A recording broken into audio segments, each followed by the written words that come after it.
I'm out on the roof, just jump, motherfucker, you a lazy little shit. Why not jump and just fucking quit? It's your own fault, boy, you never did enough, and now you're gonna pay for the fucking shit you say. Victim blaming, mental shaming, always bitching cause I'm gaming. But this shit now I'm proclaiming, and I'm aiming for the house of lies that you built on the hill of the dagger that you staggered my ass with. Now you haggard, I'm so aggroed, call your fucking son a faggot. Why so ragged, you a maggot? See $1 and just grab it from the mouth of the starving reprobate. So much hate, bitch, I needed an escape from the rape of my sanity. Humanity is drained from my motherfucking corpse as I hit the fucking dirt. All the fucking hurt and the shit I can't recall dies with me. All the shame and the failure, I'm a terror. Fuck my mirror, time to fix this fucking error.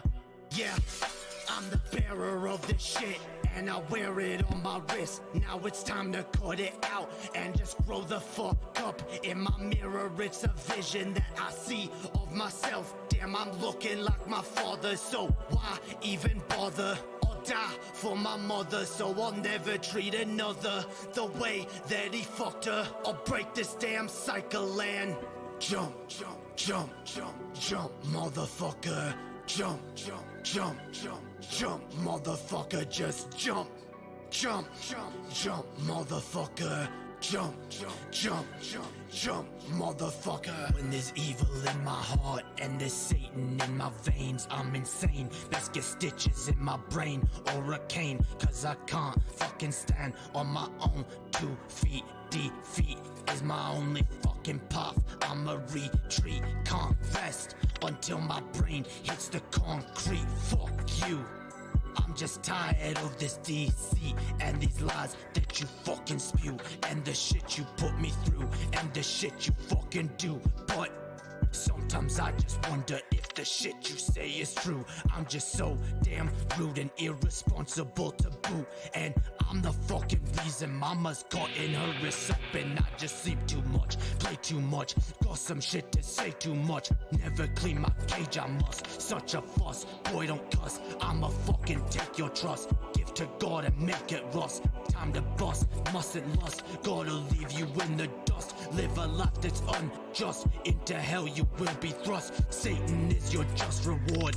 you don't get a fucking sword. All of time you won't be bored, only flames, just rest assured. When my warnings you've ignored, you'll be punished by the Lord. Cast aside, you are abhorred, grace will never be restored. Jump, jump, jump, jump, motherfucker.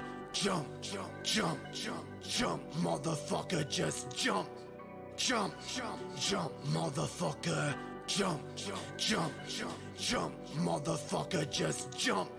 Jump, jump, jump, motherfucker. Jump, jump, jump, jump, jump, motherfucker, just jump. Jump, jump, jump, motherfucker. Jump, jump, jump, jump, jump, jump, jump.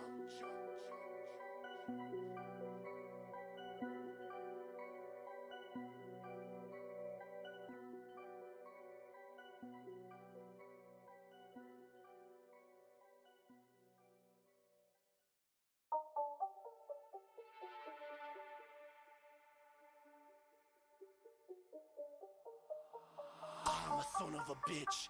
I'm a son of a bitch. I'm a son of a bitch. I'm a son of a bitch, yeah. God damn your righteous fucking plan, bitch. I ain't rich, I ain't what you wish. You will never be enriched. You're a leech, you're a fucking leech. You will never have no reach. What the fuck was there to teach? Learn my fucking own lessons. I'm my fucking own blessing. Who the fuck you messing with? Thought I'd never serve a diss. Mama ain't deserve no kiss.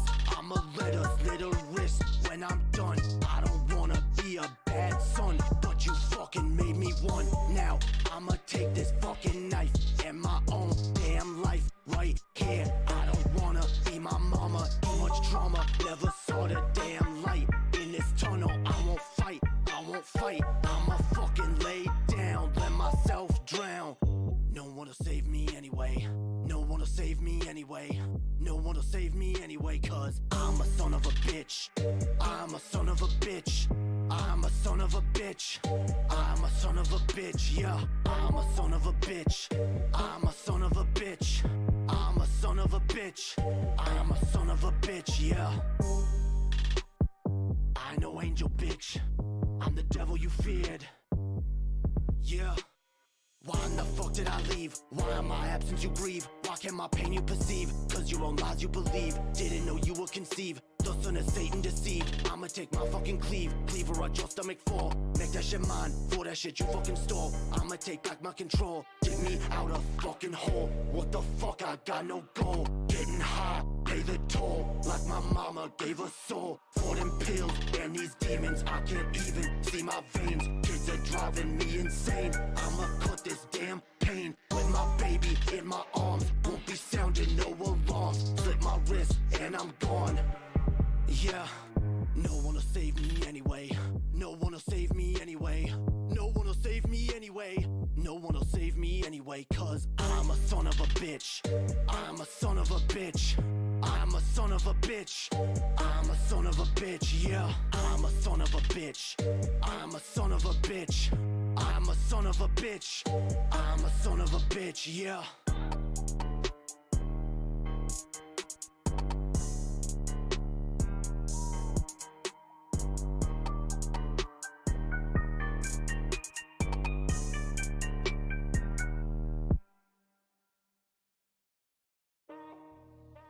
Never be a hoe, never be a slave, never gon' break down.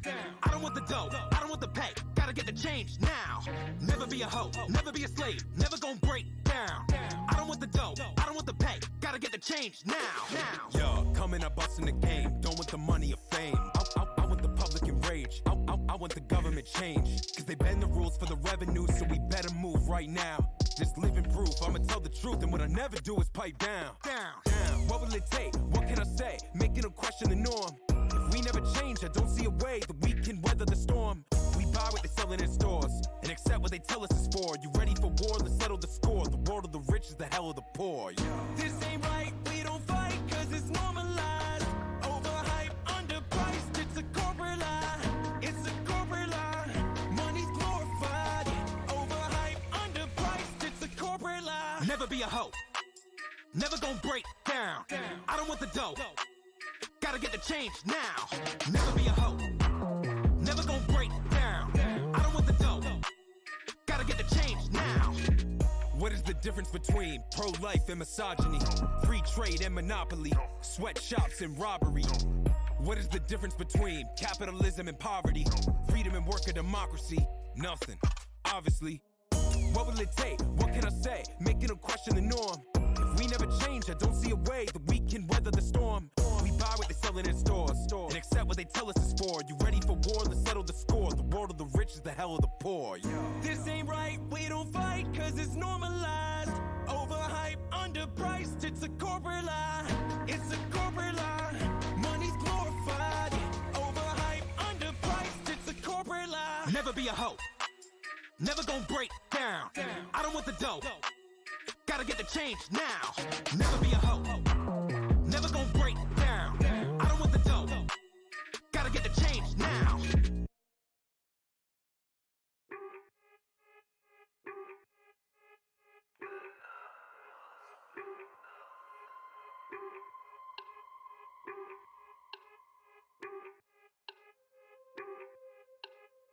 This shit got my fucking stomach in. Never eat a fucking again. Better pray for all my sin. I don't feel no pain again. Fucking quit. Got my fucking stomach in. I don't need a fucking again. Suffer now for all my sin. Never feel no pain again. If I'm what I eat, then I must be nothing. If I'm what I eat, then I must be nothing. If I'm what I eat, then I must be nothing. If I'm what I eat, then I must be nothing. Waking up like I ain't broke. All I need a fucking smoke. Why I fucking walk? Drink another fucking coke. Food just make me wanna choke. Got my stomach, dry like smoke. No, that's not a fucking joke. Clear my plate, I'd rather croak. Extra shit like a bad plot. Mentally, all I do is rot. Feels like I've been fucking shot. Fuck this level when he suck my lot. Why so fat? Why so fat? You so ugly, got no tats. Why so fat? Why so fat? Now you feel just like a mat. If I'm what I eat, then I must be nothing.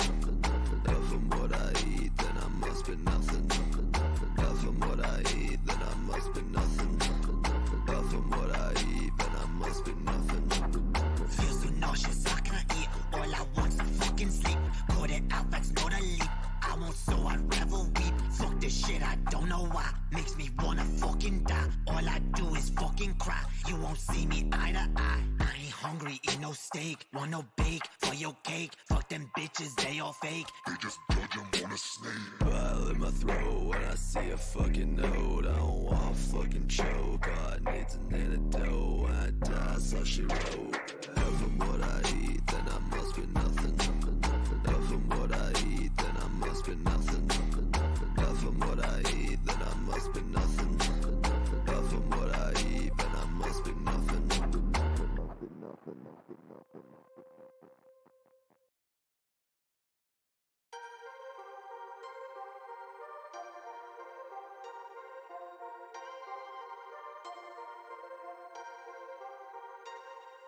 The shorter your time approaches, the more that they try to hold you. High exposure to bullshit fuels the fire that smolders inside the mind that I'm losing. Trying to find this composure from oversighted scriptures, hoping the light will get closer. But it don't, and it won't, and it's crazy as it seems. It's a dream with the scheme, but I ain't got a regime or a team. So it's just me, myself, and I. And that's the way it be to the day that I die, I die. I feel worthless, desperate for attention. Life with no purpose, spiraled in depression. Everyone is selfish, cutthroats and liars. Prey on gullibility to feed their desires. True colors they hide, only evil survive. You can't make them like you, Lord knows I've tried. So I got one eye open, truth goes unspoken. Old heads are hating, traditions get broken. Everywhere I go, I see another story that could be. That's life, but it's okay, alright. Everywhere I go, I see people giving up on their dreams. That's life. Now this is our time.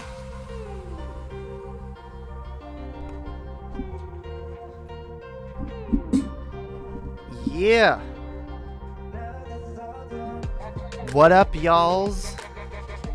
Welcome. Welcome. I'm late. I know I'm late. I'm sorry, y'all. I'm here, though. Yo. You like this song the best? I don't know which song. You mean this song? I don't know. They're all good, yo. They're all good. My songs, fucking straight up songs. Y'all should check out. Go check out my boy Straight Up, my producer and an amazing friend. My buddy Straight Up produces all my beats on my songs and makes some dope shit of his own, including that last track. Really, really good shit. Go check it out. Go fucking subscribe to Straight Up. Go watch his other shit. He's got some good shit. He doesn't post nearly as often as I do, so he's a bit easier to catch up on. There you go. You can see his music in his other videos and shit. My music is also everywhere. If I'm what I eat, dope. That I love that track too, yo. It's a banger. It's a fucking banger. And yeah, if you want to listen to that or anything else, go check me out. I'm on a SoundCloud. No, not just SoundCloud. I'm on Spotify. I'm on Apple Music. I'm on fucking Tidal. Apparently, I'm everywhere. Go listen to me everywhere. Okay, wherever you listen to music, go listen to that shit, yo. Go listen to that shit. Hells yeah.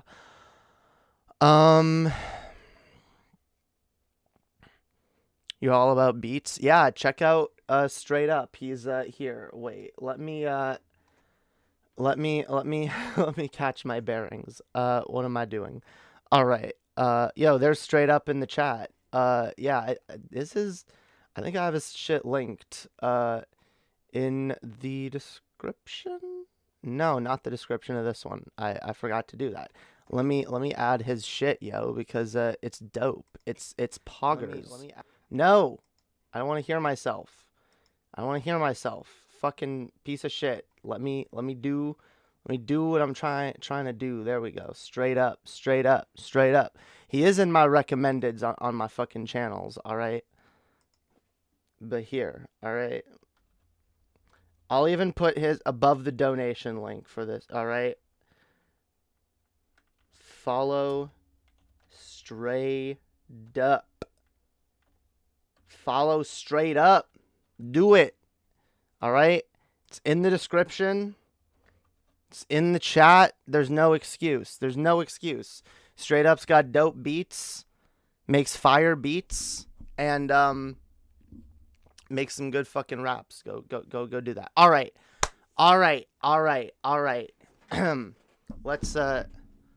Let's probably get me on camera. That's probably minorly important in list of shit that I should be doing right now.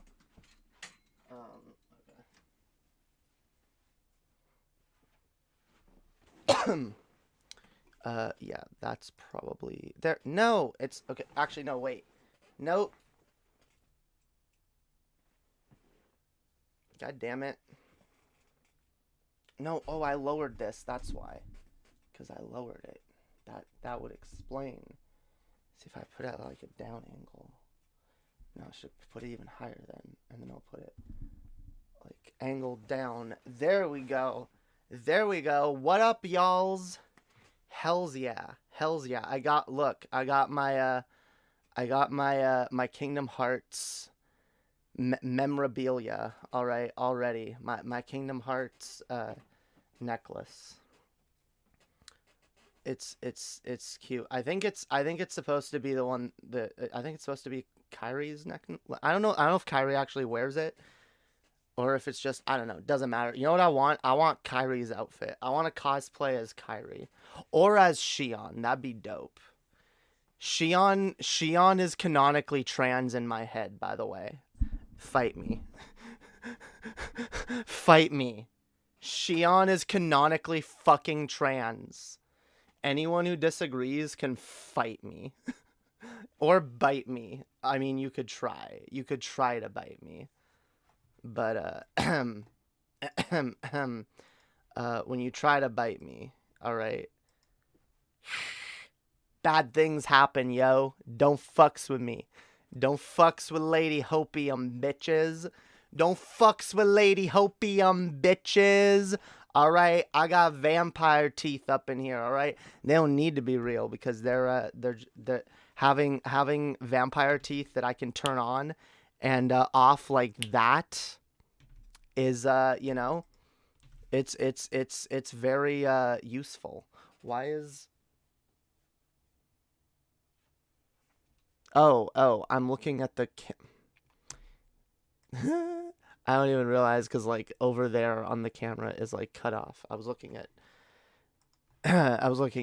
the snap camera. Okay, whatever. Okay, y'all don't know what I'm talking about. Okay, how's it going? How's it going? How's it going? Yo, what up? What up? What up? Everybody in the motherfucking chat, how's everyone doing today? We got Joshua Bailey, we got Openly Avoidant, we got Zeta Null, we got Blair Valentine, we got Alan Reyes, we got Camino St. Andrew, we got Quixotic Dragon, we got Jake Jonas, and we got Straight Up, of course. We got our boy Straight Up, motherfucker. All right, hells yeah, we're here, motherfuckers. We're here. We're queer, and we're gonna go ham. We're gonna go ham tonight. All right. Can't wait for Kingdom Hearts. Me too. I enjoy playing Kingdom Hearts on stream. It's actually a lot of fun. But before I get to Kingdom Hearts, I actually kind of want to talk about something, and it is slightly Kingdom Hearts adjacent. Okay, it's Kingdom Hearts adjacent. Okay. It has to do, and you know what? I would, but it would distract from what I'm talking about. But here's what we're gonna. You're bored? Damn. Well, I hope you won't be bored for long. And if you are, you can always find something else to watch. But hopefully I entertain you, hopefully in some way. Because yeah, I've been doing a lot of I've been doing a lot of soul searching lately, or as I usually do. It's not even like a lately thing. It's just normal for me. All right, I'm in a state of like I'm in a constant state of like self-evaluation and like you know, like constantly, okay? And I'm trying to like you know, I don't know, recapture something. All right, I've been trying to recapture something lately, and I haven't been particularly sure what it is, but I know that it has to do with art. It has to do with, because as I've been enjoying more pieces of art and media that I've maybe either not checked out in a long time, or stuff that I either didn't give a proper chance the first time around, or stuff that I never gave a chance to at all. And there's a lot of stuff that I'm trying to like, you know, reimagine, you know, check out again, because for me lately, what I've felt like I'm recapturing a lot of the days is my imagination, creativity, and ability to create and imagine, yo. All right, that's the thing that I used to do a lot of. I used to do a lot of like I used to write a lot, for example. I used to write all types of shit. Okay, I used to write music. But I mean, not music. I've always written music. Aside from the music, I used to write stories. I used to write fantasy stories, and I stopped at some point. I just stopped. I don't know fully why, but it was due to a number of reasons, and part of it was kind of like a lack of imagination and a lack of passion. I would have to say, probably like lack of passion is one of the big things, and it's an important thing, because I am a very passionate person, in case you guys haven't noticed. From how I talk, from the projects I create, you know, I'm a very passionate person. I think being passionate in general is important. And I I've gone through phases, and it's I've gone through phases of being more passionate and creative, and less passionate and creative. And lately I've been feeling more of that, and I've been realizing a lot of ways that I've like a lot of the reasons almost that I've like been missing that for so long. And one of the big things for me has been just kind of like re-engaging with things that invoke like a very childish sense of wonder within me. And I know this is where the cynics, and this is where the anti-poetic people, and the I don't know, a whole bunch of people are gonna scoff and be like, ugh, here's some fucking garbage that Jamie's gonna spew now, whatever. People have a problem with what I'm talking about, they can leave, because those attitudes honestly aren't helpful here, because that's honestly what I'm fucking talking about. Okay? I was thinking about this lately, and I was thinking of diving back into Narnia. The Chronicles of Narnia. All right? It's a book series I used to love a lot when I was a kid, and I stopped paying attention to it when I was an adult, around when I became an adult, mostly due to cynicism and anti-religion. And look, I still don't like religion, and I still probably disagree with whatever religious undertones there are in those stories, but those stories clearly spoke to me at some point in my life. So why do I allow like this this cynical need to be literal and correct, and this cynical need to push out anything that I feel even is tangentially related to that sort of thing, because it's not even necessarily. Like, you can find value in things without religious shit. Yeah, it is. It's a good piece of fiction. Christian allegories aside, it's a good piece of fiction. The Magician's Apprentice... The Magician's Nephew, I keep mixing it up with, because it's the title of a Doctor Who episode, The Magician's Apprentice. The Magician's Nephew is still one of my favorite books. I loved that book. I loved the way that it, portrayed the idea of multiple universes. I loved the idea of the wood between the worlds, and there being this magical, like, in between land where, like, it can lead you to all these worlds where, like, anything could exist. And, like, I used to believe that. I used to genuinely believe that anything could be out there, that anything could exist, and that my fragile, tiny little human mind couldn't even begin to understand it all. And then I fell into fucking evangelical atheism. And I'm not going to blame it all on evangelical atheism, but that was a big part of what drove me to become really, really cynical. Because don't get me wrong, I needed to get rid of the religious way of thinking, but, like, and as I've talked about before, I didn't need to just, fully jump all into the opposite ideology the way I kind of did.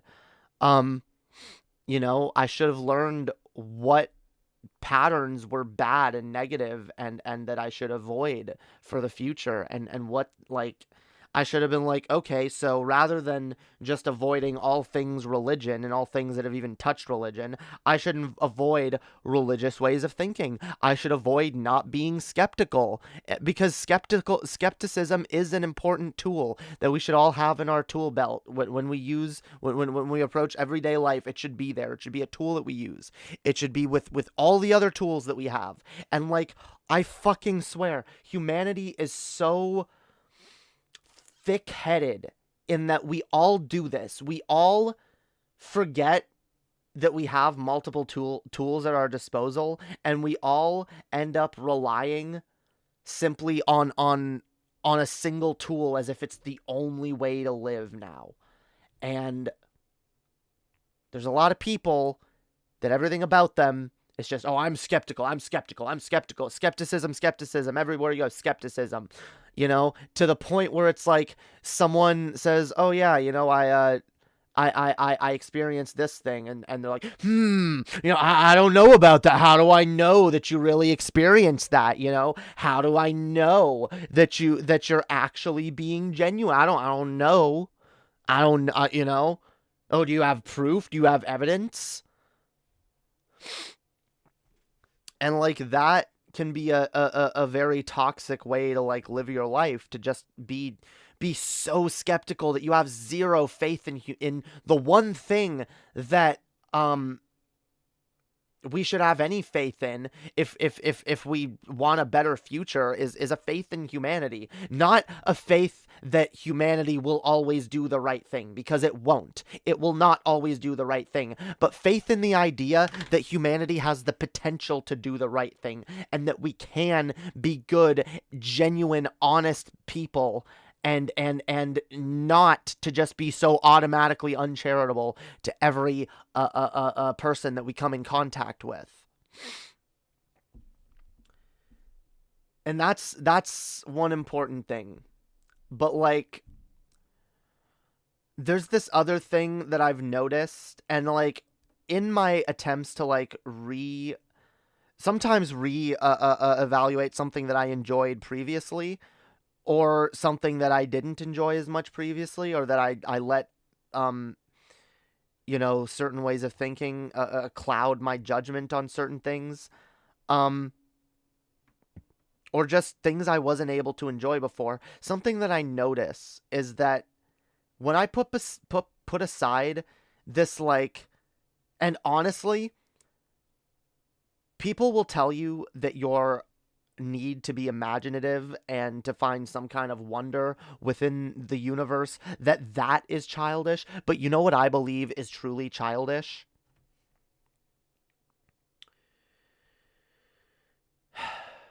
What's childish, and what I think we've all done, and I know I've done, is the attempt to use our cynicism as not only a way to reject or protect ourselves from everything, but to also almost lift us up in a way, almost make us seem kind of cool, because, you know, I'm Mr. Cynical. I'm Lady Cynical, yo. I'm so cynical. I don't believe nothing's good. I don't like nothing. Oh, this new movie that everyone's into? Huh, probably garbage. Probably bullshit, yo. People are dumb. People don't know why they like shit, yo. Like this whatever fucking song that's on the radio everyone seems to like, okay? Probably sucks, all right? I could probably fart out a better fucking song in my dreams, yo. All right? Fuck this shit, all right? You know, I'm better. You know, the stuff I like is better. I know better, yo. I know better than everyone else. I'm smarter than everyone else. Everyone else is an idiot. I'm not an idiot. I'm cool. I'm cool, yo. I'm cynical and I'm smarter than everyone else, and I'm an asshole about it, and that makes me cool. And I'm sorry. I think a lot of us, if we're really being honest with ourselves, can look deep within ourselves and say, yeah, I think we've all done that at some point in our lives. Even if it's not how we behave normally, we've all at least been around someone, been around the type of people, been in a sort of crowd, or in a sort of, you know, we've all been in a space, I believe, where, like, we've all felt the need to do that at least once, okay? Even the person with their shit together the most probably has experienced or done this at least once, okay? To be like, huh, oh yes, that thing, that piece of art, that whatever, that's garbage. Oh yeah, you know, caved into the peer pressure, everyone around you is doing it, everyone's like, oh yeah, it's fucking lame.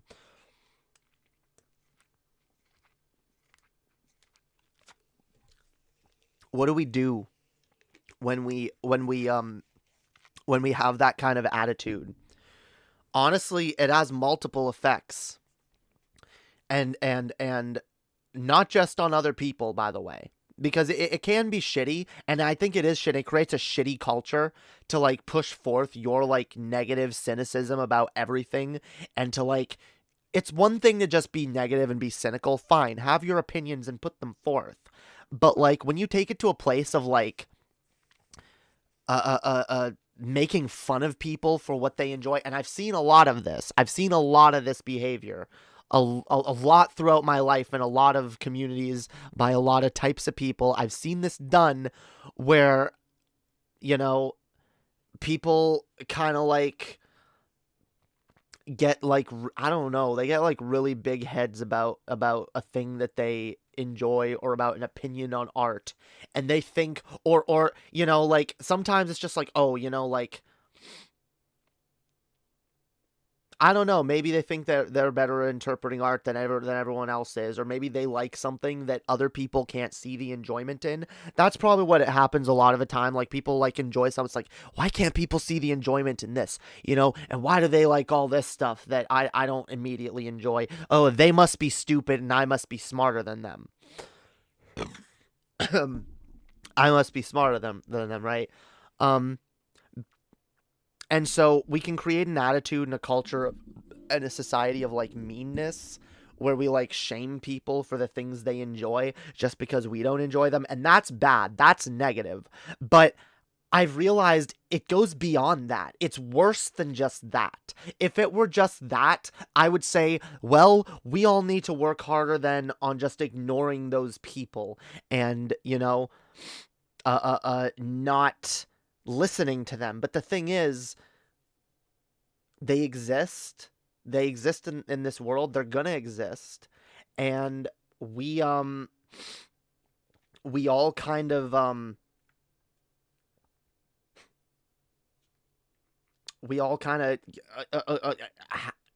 it's easy for us, I should say. It's easy for us all to fall into that way of thinking. It really is. It's easy for us to see people around us being really fucking cynical about shit, and for us to get really cynical too, and for us to, and here's why I think it's bad. Because it takes away the value and the enjoyment out of life for ourselves. When we are being really cynical about things that everyone else likes, or just making judgments about the rest of the world, we are oftentimes robbing ourselves of the very enjoyment that we're scoffing at others for being honestly smart enough to be able to find. Or whatever. Maybe they're just maybe they're just oblivious to a lot of bullshit. Maybe they're just happier people. But whatever it is, I swear to fucking God, our Schadenfreude gets the best of us way too fucking often. Where we really do, and I know because I've done this. And I've seen other people do it, and I know it's a thing that we all do. We all get so caught up in our misery and our unhappiness that we want everyone else around us to be miserable. We hate seeing them happy. We seethe within ourselves. We get mad and furious. How dare these people? How dare they find happiness and enjoyment? How dare they like things? How dare they? How dare they all fucking flock to the theaters and enjoy this thing that, like, I don't immediately fucking fall in love with? How fucking dare they?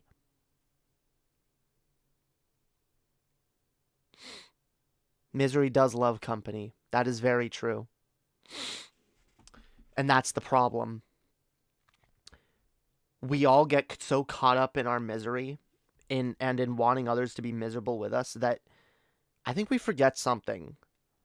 Misery loves company, but so does joy. And honestly, a lot of the times, when people go around trying to get you to check out something they like, it's not because they want to make you cynical about it. It's not because they want to make you miserable. It's because that thing brings them joy. And they want to spread that to as many other people as possible. It's why I talk about Doctor Who. Because Doctor Who brings me joy.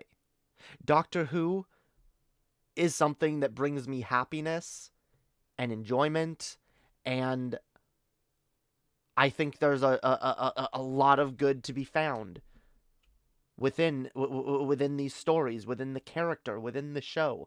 It's something that gives me catharsis and comfort. And I kind of want to spread that to other people. I want other people to find the same enjoyment within that I do. And a lot of us have the attitude of like, oh, these fucking people trying to spread this thing that they like. Oh, it must be stupid. It must be stupid. And we've all done it. I did it. I think one of the biggest things I did it with was Frozen. Okay, and this ties into all of this. This is why I decided to talk about this, because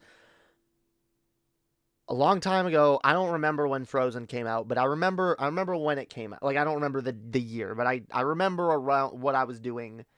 I remember the people I was around, and I remember seeing everybody love this movie and say, this is amazing. This is the best Disney movie ever. And I think that's kind of what rubbed me the wrong way, was people being like, this is the best Disney movie ever, when that, like, that's going to piss me off as much as someone coming along saying this brand new actor that they just got to play the Doctor, this is going to be the best Doctor ever. I would kind of get mad at you and be like, fuck you. Okay, who are you to put something, a piece of art, a work of art that I enjoy, and tell you that something that you like is objectively better than it? And you know, I kind of felt like it was an attack on things that I loved. And rather than doing that, I should have recognized people that were trying to spread that to me. They found joy in this movie. They enjoyed it, and they wanted me to enjoy it too. And the fucked up thing, I still haven't watched this movie. I still have not watched this movie to this day. And I don't know if I like it yet. But you know what I do like? And it's understanding this and realizing this that made me realize this whole fucking thing. I really love the song Let It Go. I think it's a beautiful fucking song. I think it's a song that very clearly can be interpreted in a lot of ways. But there are certain ways in which it just speaks to me. And I didn't realize this until literally I was playing Kingdom Hearts. I was playing Kingdom Hearts Melody of Memories on the Switch, which, if you guys don't know, is a Kingdom Hearts rhythm game that kind of like recaps through the entire story of Kingdom Hearts up to where we are now, and it lets you go to different worlds from throughout the series, and you play a rhythm game along with the songs from the various worlds. And near the end of the game, you get to Kingdom Hearts 3. And when you're going through Kingdom Hearts 3, you're going through all the worlds from that game. One of the last ones you get is Frozen. And interestingly enough, rather than giving you the background theme of the overall world, which I almost viewed as a bad thing at first until I realized I actually really didn't care for the background theme of the Frozen world. In fact, I didn't care for any of the Frozen world when I first played it. And it's still poorly designed. I hold to that. But I kind of just scoffed at the story of it and didn't really pay attention to it. And I kind of just like, when it got to the song, because they play Let It Go in Kingdom Hearts 3, I was just kind of like, can't believe making us sit through fucking Let It Go. Of course they put Let It Go in Kingdom Hearts 3. Of course, you know, this super popular song, you know, they have to shove it down our throats and make us fucking like it. Never did it occur to me that maybe the reason it made it into the game is a little more than just... Now, I do probably believe it has something to do with the cynical, profit motive. But, like, let's be honest, these games are works of art, and they're meant to be, and it's why I love Kingdom Hearts. They're meant to take and represent many of the works of art that are within the Disney property. And they've done this with many classic stories. They've done this faithfully with stories that I grew up with, like Snow White and Cinderella and Sleeping Beauty. And that's what they did with Frozen, at least to an extent. The world is poorly designed, and I wish they went a different direction with it, but I'm not mad they put the song in there anymore. And I'll be honest, as I was playing through the Frozen world of Melody of Memory, and it was just one song that you play, I, for the first time, actually listened to the lyrics. And like I said, they spoke to me in a way that art can. And suddenly I started to understand why people have such a love for this movie and for Frozen as a property and for Elsa as a character. And I'll be honest, I always actually kind of have liked Elsa as a character, even though again I didn't watch the movie, but I've seen bits and pieces, and I know enough about her to know that yeah, she actually kind of is my type of princess. Um, so it made me realize that overall, the only thing that kept me from enjoying that piece of art before was purely nothing but my cynicism. I was really cynical. I was really cynical and childish. I was literally childish in a way, because people that maybe I didn't like or respect or that just annoyed me were really obsessed with this movie. And then also my little sisters were, which when you have little siblings that are obsessed with something, it can make it really easy to not care for it really quickly, which is, I'll be honest, probably one of the biggest reasons that I have such an annoyance for the Tobey Maguire Spider-Man films. I will cop to that. I will cop to that. My little sister made me watch Spider-Man 2 way too many fucking times, and I got sick. I got sick of Tobey Maguire's fucking face. I got sick of Doc Ock. I got sick of all of it. Okay, I was like, no, I don't want to see this anymore. And it probably made me really play up a lot of the flaws in the third movie, because I haven't seen those in a long time. I like to meme that I hate them. I don't hate them. I just haven't seen them in a long time, and they left kind of a bad taste in my mouth because I overwatched them.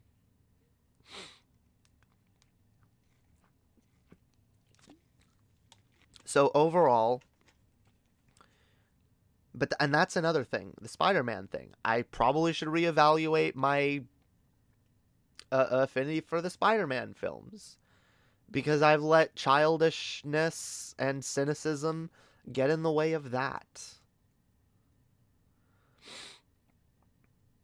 I want to be able to be honest with myself and just come straight out and say, yeah, I was being stupid and childish, or in some other ways, sometimes I just let an association with another person really ruin something that I could otherwise enjoy. Sometimes, well, I guess here's another example. There's a show I'm watching right now, and it's funny. A lot of people say there needs to be a Kingdom Hearts TV show. I disagree. I actually wholeheartedly disagree. I really don't think it would work in a TV show format.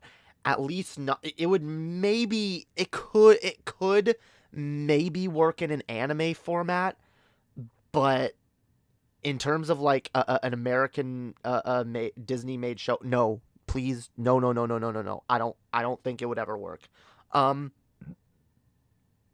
But there's a show, and I used to, when people would say like, oh, like I want a show that's similar to Kingdom Hearts, I would say, well, here's a show that is basically Kingdom Hearts the show, except it has nothing to do. It's basically Kingdom Hearts the show, except it has nothing to do with Final Fantasy or even explicitly Disney characters like Mickey Mouse. But it does do a really beautiful job at mashing together a shit ton of fairy tale characters and stories. The show, if people haven't figured it out yet, is Once Upon a Time. Once Upon a Time is a really good show. It's a show that I really enjoyed. I watched it a long time ago. And I stopped watching it because I was watching it originally with people that are no longer in my life. So I'm not even gonna name them because it doesn't matter. They're no longer in my life, and throughout my last couple regenerations, I've allowed them to affect my enjoyment of this show, or rather, I've allowed them to cause me to avoid going back to a show that I actually really enjoyed and was actually really curious to see the ending of.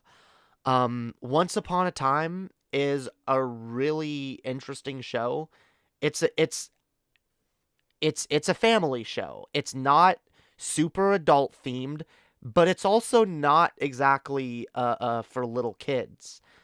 It's a show that aims to be enjoyable for all ages, and I think it is. I think it should be. And it might not be everyone's thing, but I really like it. I think they do an interesting job at portraying different versions of all the fairy tale characters that we know and love. And I think they offer some really interesting new twists to characters that a lot of us don't think about, like Rumpelstiltskin. Holy fucking shit. The way Rumpelstiltskin is portrayed in that show, he seems like a Doctor Who villain. He feels like a Doctor Who. Like, I almost want to see that actor play the Doctor or something in like a short or something. Because, like, that actor is a lot of fun. The show is a lot of fun. And sometimes it's a little cliche. It's a little fairy tale happy ending sort of thing. But, like, I think a thing that a lot of us forget because a lot of us do realize and learn at some point that, like, life isn't full of happy endings, and, not everything is a fairy tale. Life is not gonna happen that way, that I think a lot of us forget that it still could. Like, just because happy endings aren't guaranteed to us doesn't mean that they're not possible. I think a lot of us get way too fucking cynical that we don't fucking, like, entertain that kind of thing. We lose our and this goes back to what I've been talking about in my recent streams in general, or just not even, actually, I don't think I've talked about this in my streams. I think I've been just talking about it in general. But, like, the way my brain works is really odd, okay? I tend to forget who I was talking to things about or where. But either way, okay, I believe it's very important to have a sense of imagination and wonder, and to not view the universe as, like, being this rigid thing that we understand, and that, like, we don't know everything. We know that we don't know everything. I totally rewatched Once Upon a Time. I remember 0 plot points because it was so long ago. It's a good show. It really is. I'm enjoying rewatching. One of the reasons I was avoiding rewatching it up till now, like, for the last few months, was because I was like, oh, it's another long show. Like, it's a show where, like, the episodes are at least 40 minutes long. The seasons are decently sized, and I was like, it's going to take me a long time to get through it. And then I realized, oh, and this is me with, like, a lot of shows. I'm like, do I really want to sit through that again? And then I rewatch it. I'm like, oh, I actually enjoy getting through this again. Whereas there are some shows that I've sat through multiple times, even though I enjoy them.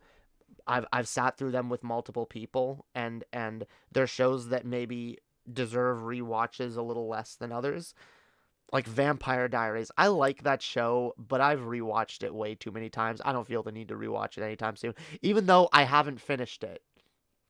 I'll probably go rewatch the last season at some point, because I'm probably caught up enough that but like, I don't want to rewatch the first few seasons of that anytime soon. I've rewatched it too many times. So yeah, I kind of get the sense of that with other things like, oh, I'm not going to want to rewatch this. But then I rewatch it, I'm like, oh no, I actually really enjoy rewatching this. And sometimes it's good to like reevaluate something and just give it another chance, you know?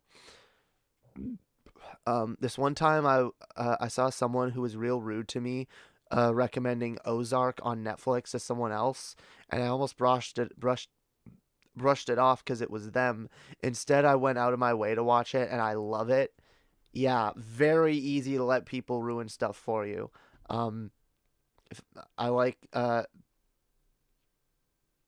like to see it like I'm stealing something good from them. Yeah, yo.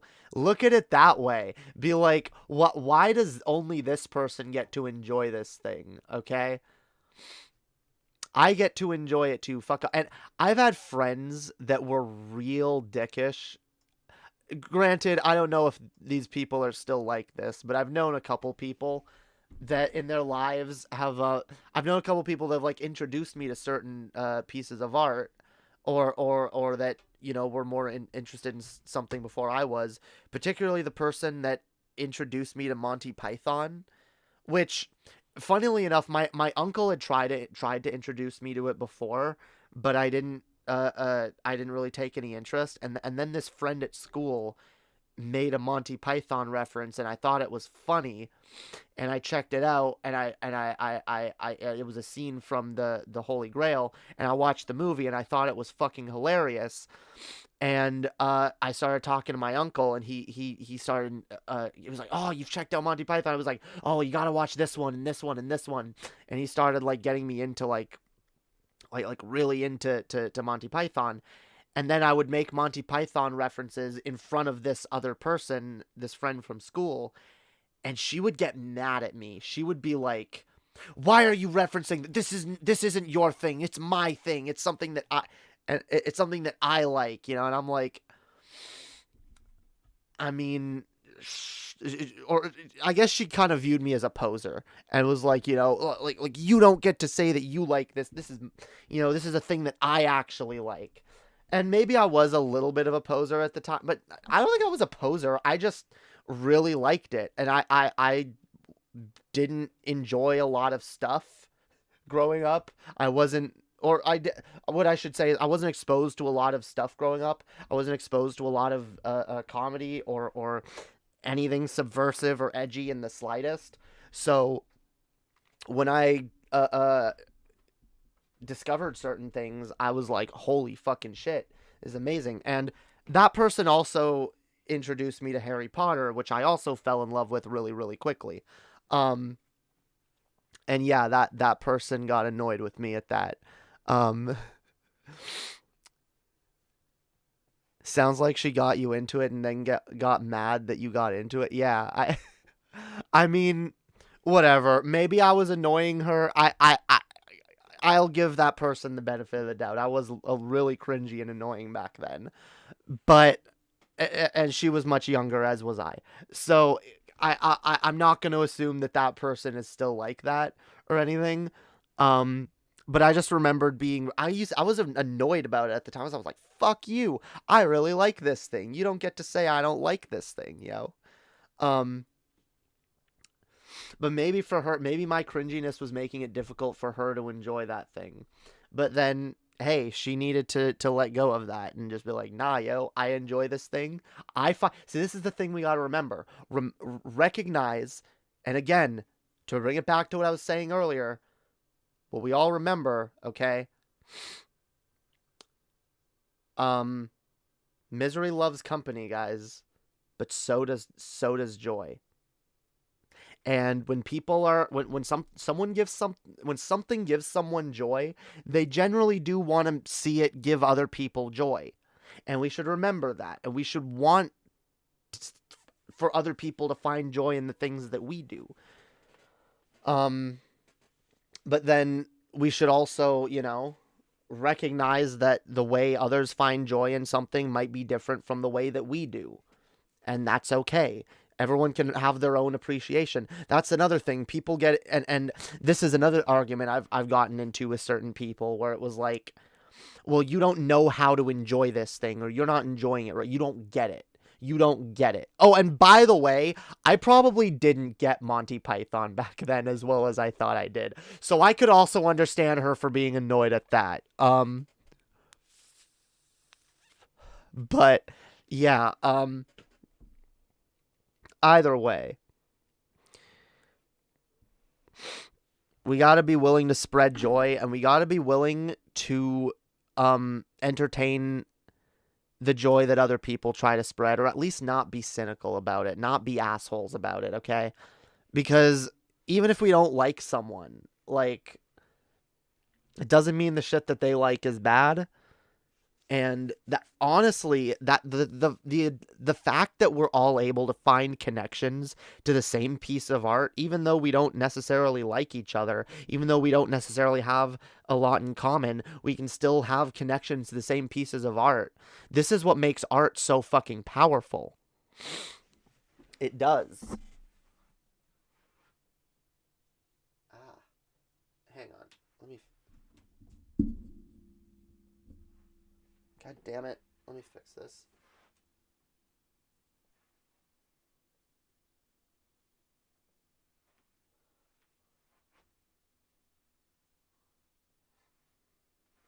Yeah.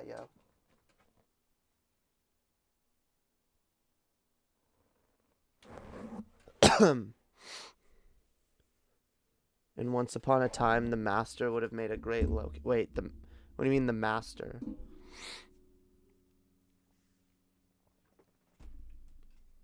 Do you mean the master from the Doctor? Or do you mean a character from Once Upon a Time? I don't remember all the lore. I'm in season 1 still. I'm still in season 1.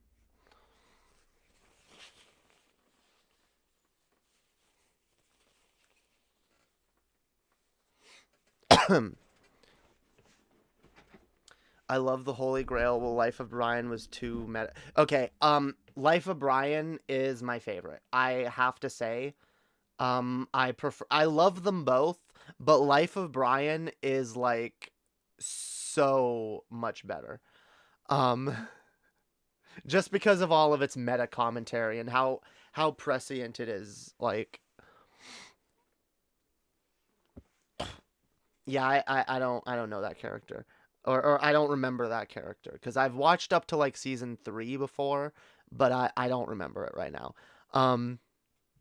She got mad you adopted the British accent.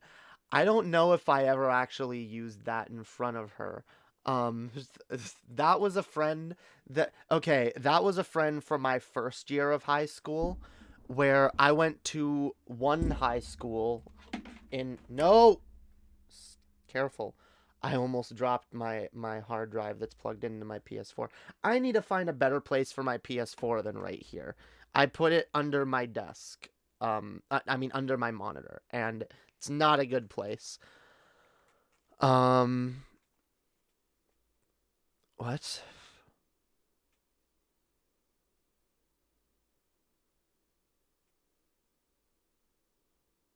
Okay, ABC Channel 7, Once Upon a Time. Am I what? Am I what? I don't know what you're on about. I think we can all agree, or I think we can all imagine meaning of life is at the bottom. Yeah, I would have to say, don't get me wrong, I actually do like Meaning of Life. I think there's some really good skits in it, but like, yeah, it's probably the weakest out of all their films. Yeah, it is. It's easily their weakest. God damn it. This is like annoying.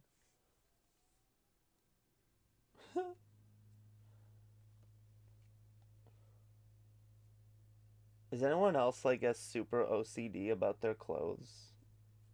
Or about just like shit where it's like, that's like wrong. I have to fix it like now. See, I used to actually be better at like ignoring the OCD shit, and then I had OCD people in my audience who started pointing out, Jamie, that's uneven, you gotta fix that. Oh god. key up the green screen already? What do you mean? Like, I don't. I just use the green screen to just be behind me. It's not. I mean, I guess see. Here's the problem. The filter I use, like the filter that I'm using now, is like. It smooths out my face, okay? Because no matter what I think I need some like. I need like black lights in here. I need like purple lighting or something. I need to get like I need to get some bisexual lighting, okay? I need to get some bisexual lighting, like ContraPoints, so that my makeup does not look like garbage on the camera. But it tends to. The camera and the lighting tends to make my makeup look like garbage. So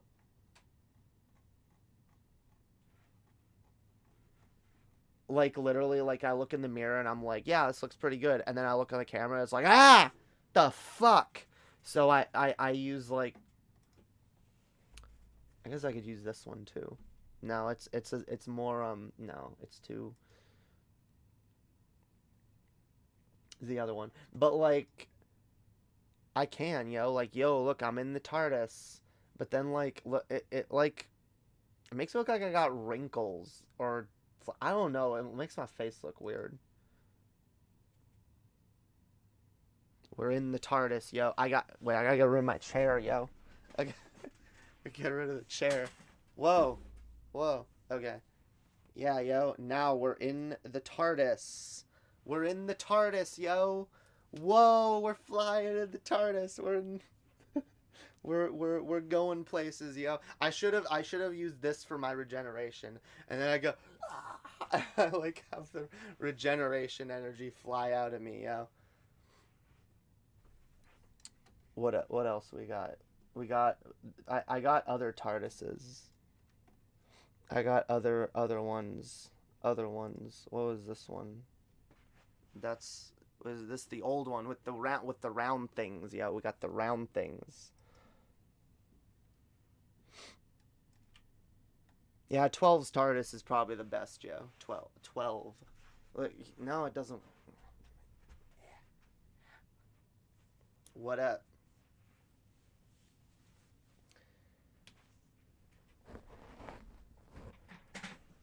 God damn it.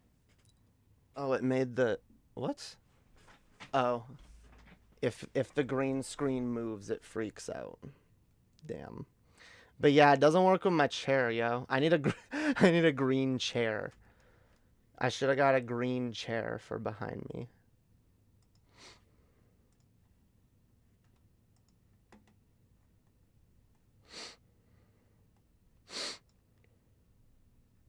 Damn. See, this is what happens if I let it do my makeup. I don't need to, because I already did my makeup. It just gives me...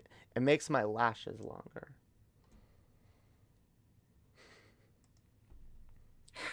Now I'm a demon. I'm a scary demon nun creature. All right, let's go back to Bernie Sanders, of course. The great talented artist Bernie Sanders, who is here to draw his favorite YouTuber. Her name is Lady Hopium.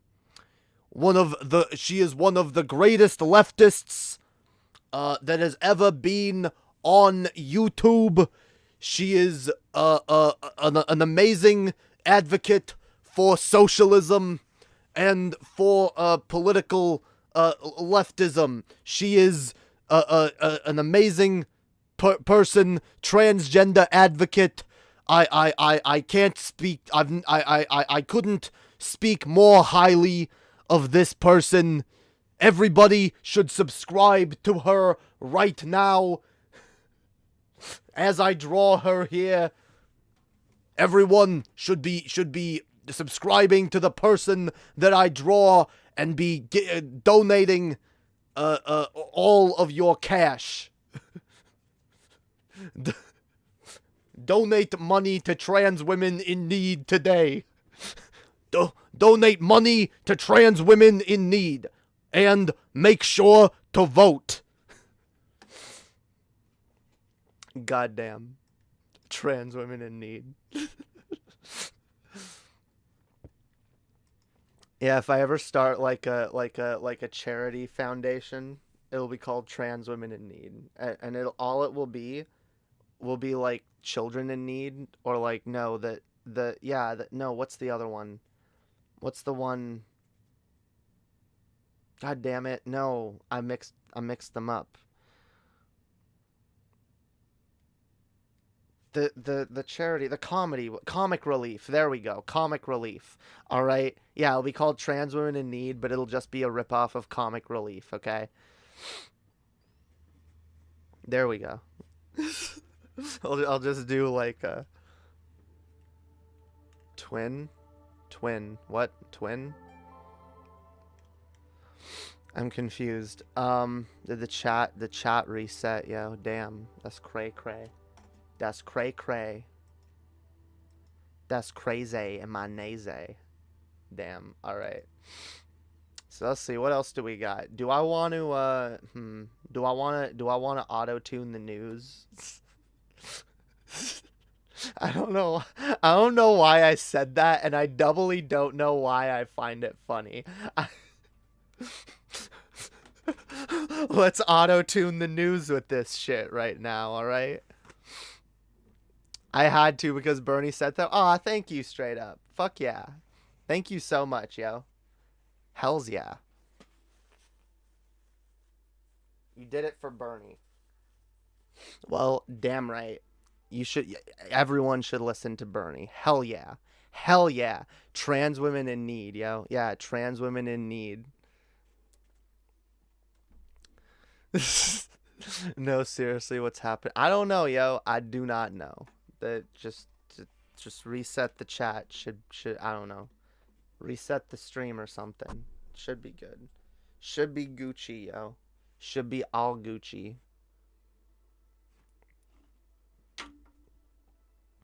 All right. I don't know if I want to auto-tune the news right now, or if I want to that's why I said it. Or if I want to, I don't know. I don't think I want to jump into Kingdom Hearts just yet.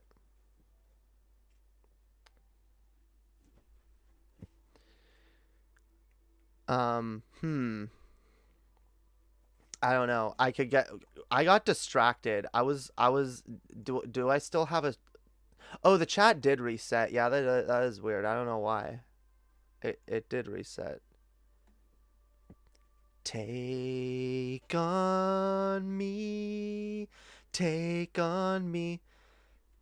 Take me on. Yeah, I can't sing that song and do justice to it. I'm sorry. I'm sorry. That's probably the case with most songs I attempt to sing, though. Why does wait, now the lighting looks all different. Did I change the filter? Did I use a different filter? No, it's the same filter. Vampire Queen, yo.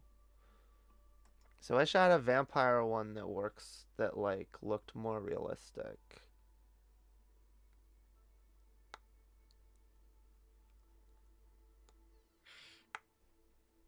Actually, apparently one of those dipshits on Will Kincaid's stream thought that my fangs were real for half a second.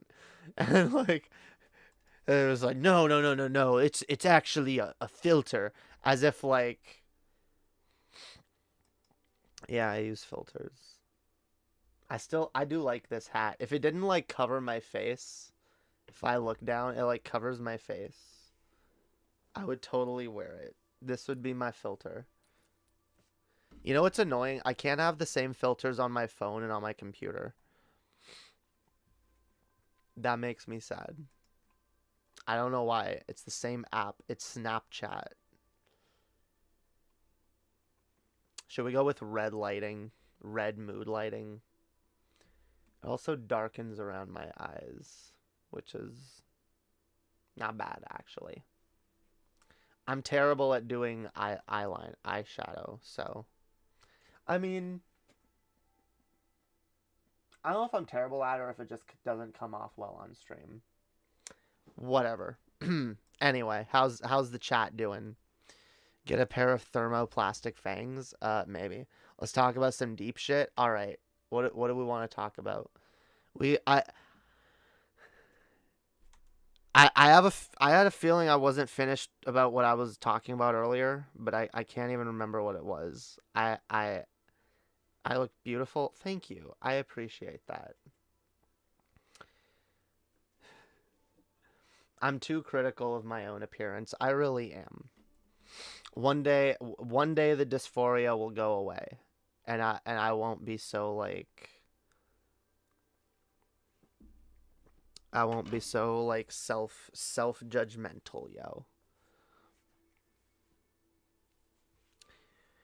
You know what's like frustrating is like explaining dysphoria to people who don't have or understand dysphoria at all, or to people who think that like a trans person having dysphoria is tantamount to like a fat person simply being like, I don't like how I look, or someone like,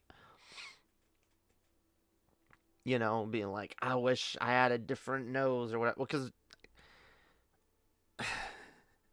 if it were only that simple, and by the way, those things can be serious to people. They actually can. They can bring real harm to someone. They can make someone feel like fucking garbage about themselves, and it can do a lot of damage. You know, not looking a way that society deems acceptable or attractive. In general, it can be really hard on a person. But like, are you using the word dysphoria like a disconnect of mental appearance and reality? I honestly don't know what you mean by that. I mean, you pass if that's super important to you. The problem is, I only pass because I do a lot of makeup and I'm using filters. Like, that's that. I'll be honest. One of the big reasons I keep streaming is, honestly, it's one of the few things that makes me feel confident. Is in general in life, one of the few things that makes me feel confident is coming on here and being able to look at myself and not feel disgusted.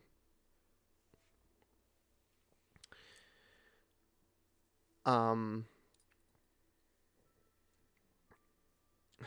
you explain it to me, please? I mean, I will get into it, but like I'm trying to make it clear. It's very difficult to explain to someone who doesn't understand it. Because again, a lot of times it can sound like just simple like superficial, like, oh, like, why am I not prettier? It sucks.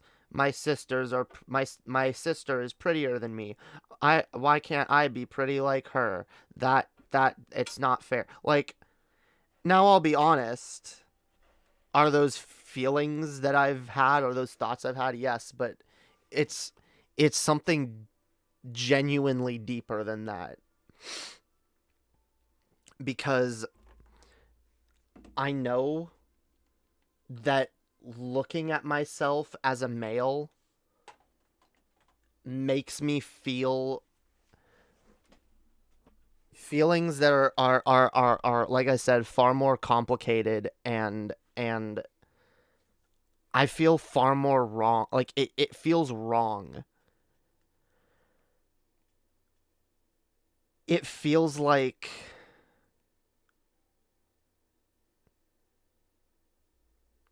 have you ever tried to squeeze into an outfit that clearly doesn't fit you?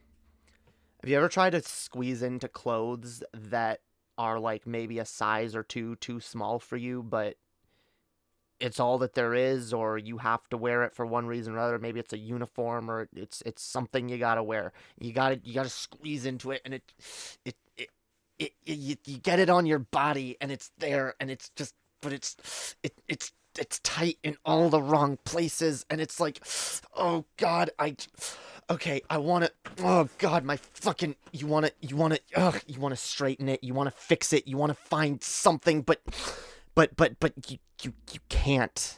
You can't. This body, it's a fucking part of you. You can't just rip off your fucking skin. It doesn't fit right. It doesn't feel like a part of you, but it's stuck to you. It's stuck. It's a part of you whether you like it or not. And to be viewed by everybody in your life, everybody that surrounds you for your entire life, as not only, because it's not just based on how you look, but it's like, when, especially like when you're trans and you identify more with the gender you weren't assigned at birth,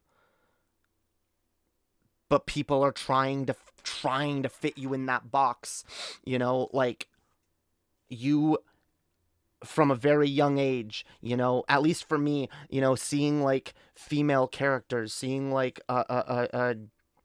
girl characters in media aimed at girls, and actually really enjoying that stuff, and really identifying with it, and identifying with these characters far more than any male characters ever fucking did, but being told explicitly that it's wrong, and then being shown in every fucking way by society. No, you better not be that. That's wrong. That's not what you're supposed to be. It's not what you're supposed to be. Imagine you are someone who I don't know, you like a sports team, all right? You like your sports team, you know what that sports team is, and you're like, no, this is the team I grew up identifying with, I grew up cheering for. I went to these games with my dad, or with whatever, with I grew up. This is a part of me. I know this is a part of me. I genuinely root for this team. I genuinely get excited when they win, and I'm genuinely disappointed when they lose. I know I am a part of this team. I'm one of them, and they're fans, they're people, they're one of me. I know that we have that in common. Okay? And by the way, I'm only comparing it to this to get as normie as I possibly can with it, to explain this to like normie cis straight people as clearly as I can. To be like, this is me, this is what I like, this is who I am, but then be told, no, you are not, you have to be a Boston fucking Red Sox fan, motherfucker. You're not allowed to wear whatever your team is. No, you gotta wear the Boston Red Sox uniform. You gotta go to school with a Boston Red Sox lunchbox and a Boston Red Sox a notebook and binder and a Boston Red Sox fucking trapper keeper. Okay, all of that shit. You're doing that. And you know it's not what you like. You know, and by the way, this could be applied to anything that you like. And you're like, yeah, like and being told like, no, that is not a part of who you are. You're wrong. You don't get to express that. You don't get to be that. You don't get to identify with that. It's not you. Shut the fuck up. Get back in your fucking box. So to already feel like your body is wrong, already feel like, and I knew from a young age, I knew from the time I hit puberty that I was growing into a body that did not feel right to me, and I rejected aspects of puberty outright, and I was like, I hate this, and I want to kill myself. And I lost my ability to sing the way I could when I was a kid. I used to be in choirs all the time, and I used to actually be able to sing and hit like really high notes, and I couldn't do that after my voice started dropping, and I hated that. I hated that. It felt like there were so many, I don't know. Music was just so important to me growing up. And there were so many female singers and female characters who sang that I absolutely identified with in a lot of ways. And it sucked not ever being able to like there were certain songs I knew like I'll never be able to sing this now. There's songs I hear now and I'm like, God damn it, I wish I could sing this, and I can't.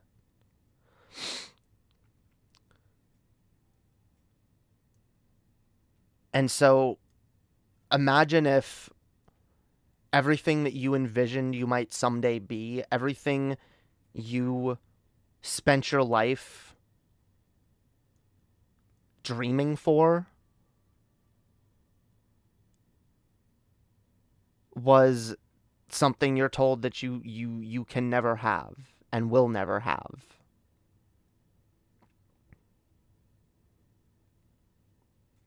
Like I said, I absolutely did.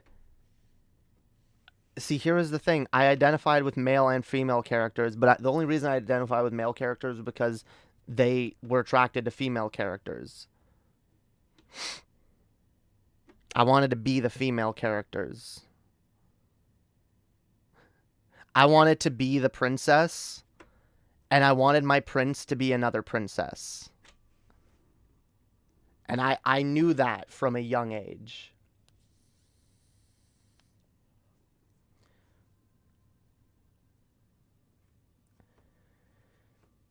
I've said before, kids are not idiots. Kids can discover themselves and pick up context clues, and they're not idiots. Kids can figure things out about themselves that a lot of adults, and that's the thing, because kids don't have that extra layer of cynicism, and they're still open to things, you know,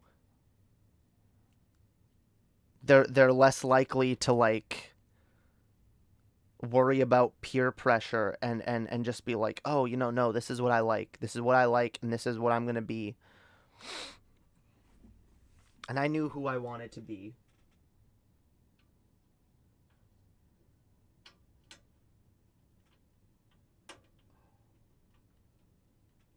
I knew who I wanted to be from when I was very young. And because I believed I couldn't be that, I let who I became be instead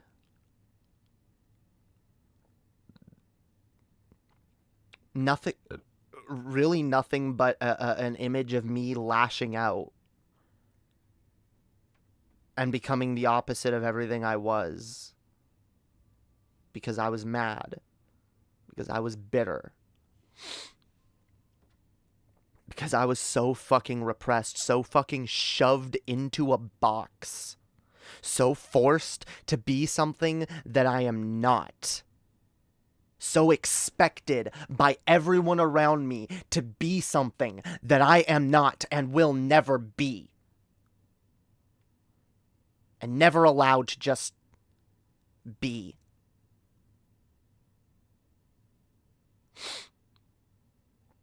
I could have gotten in touch with who I was then. I could have said, fuck it, I don't care what anyone thinks.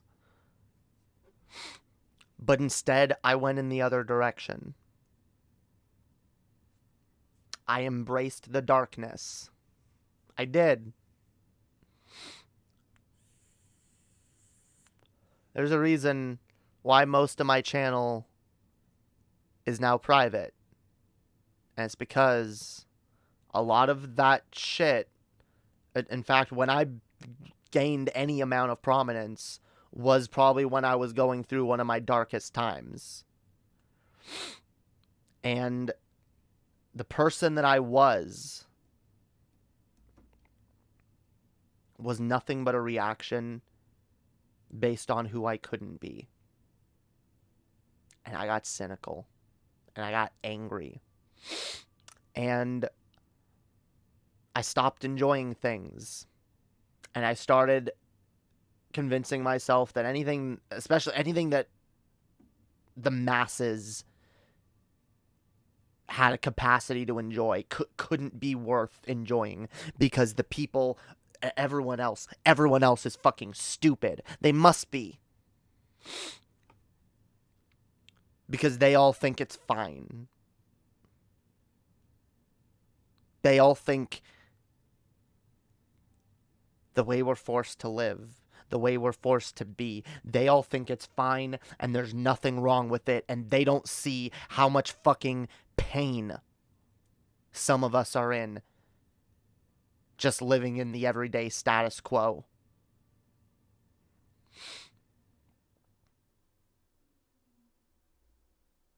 There are people throughout the last couple years, throughout COVID, saying, you know, we got to return to normal. We got to return to the status quo, whatever the fuck that is. Some of us never had a status quo. Some of us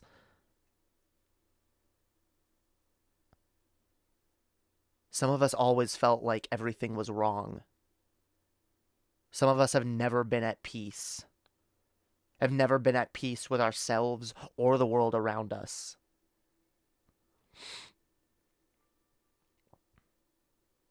And we've been ignored for too long. Forced to be something we're not for too long. And all we fucking want is to be accepted.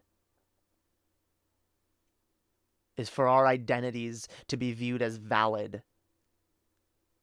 And for us to be seen as we see ourselves.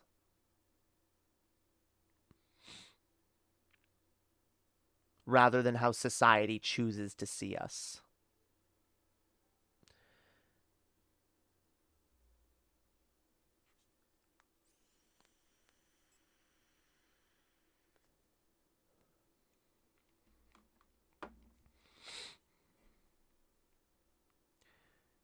I hear people talk like trans issues aren't important issues. Because at the end of the day, if a trans person doesn't transition, well, it's not going to kill them. The fact is, and I've said this before, the repression of everything that you are, the act of shoving down and building up a wall of armor to protect yourself and to never let anyone see the true you that lies beneath. The act of doing that is more like a death than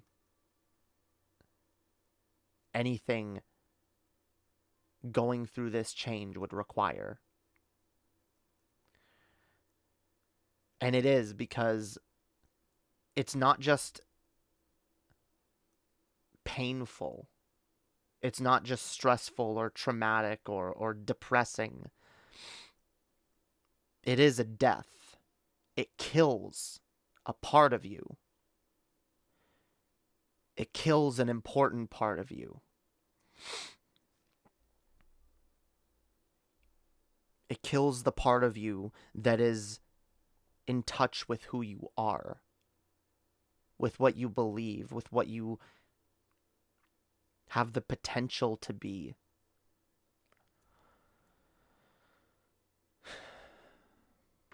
It does. It kills your fucking soul. And it kills your soul as much as anyone's soul would feel killed or suffocated when shoved into an identity that is not their own.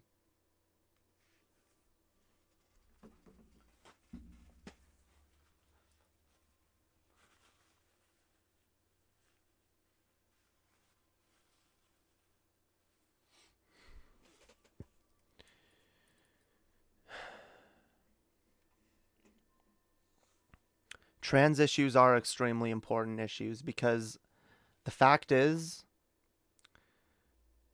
people that don't transition are usually deeply unhappy people. And I know in my case, I was so unhappy that I became a black void that made people miserable just for being near me. Oh, trust me. I know exactly why each of my exes have left me. And I don't blame a single one of them.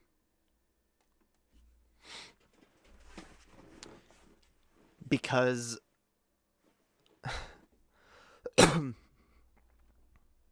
there is darkness within me.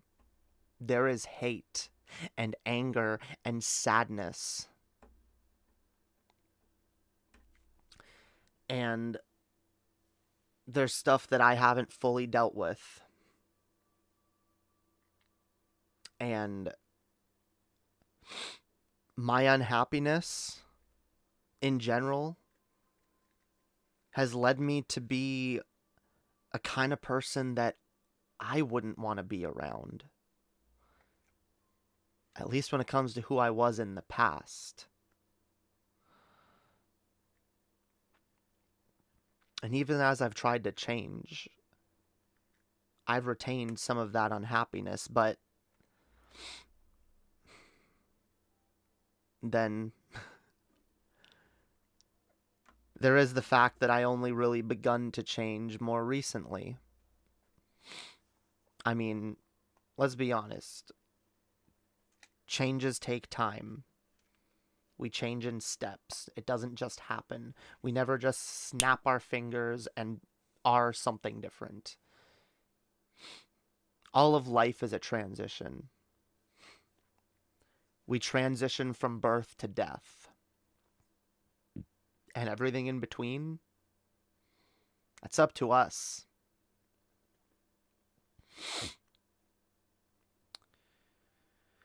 People who aren't able to transition in time end up committing suicide. That is true. And one of the big reasons for that is because it can be extremely painful and hard to deal with. And it can be hard to have relationships, to live your life, to be around other people when you're so unhappy. And when you bury deep within you who you actually are, you're gonna be unhappy. We have this idiotic notion in our culture of like everyone being this like stoic fucking Zen master that is never bothered by anything. This is the peak of not just masculinity, because it's not just men that are expected to do this, but people in general. I mean, men are more expected to do it, of course, but we're all in general just expected to not feel what we feel.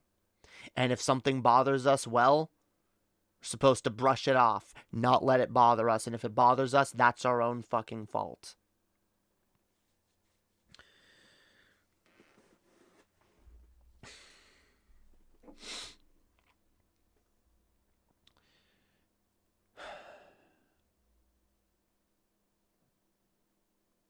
We need to be able to feel. Feeling is extremely important. But then I understand why it's impossible to let yourself feel when the things you feel are not accepted by society.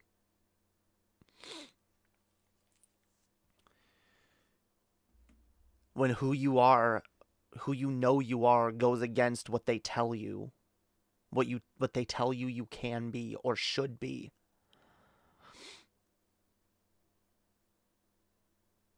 It can get miserable to be in your own skin. And again, the fuck? Amber alert. Damn. That sucks. Doesn't do me any good because I don't go outside, but good to know. I will keep an eye out if a perpetrator crosses by that window. All right, we'll know. We'll know what's up. All right. Stoic mentality is the kind of Protestant work ethic thing. Shut up and be a good producer and consumer. Don't rock the boat by challenging social norms. Yeah, and look, I think stoicism can be a good thing.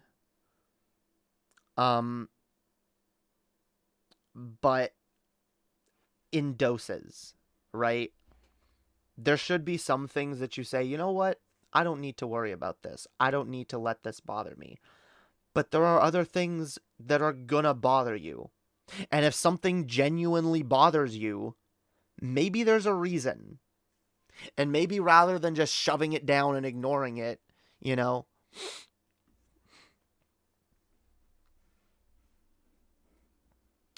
it's like, you know what's funny? It's like that old joke.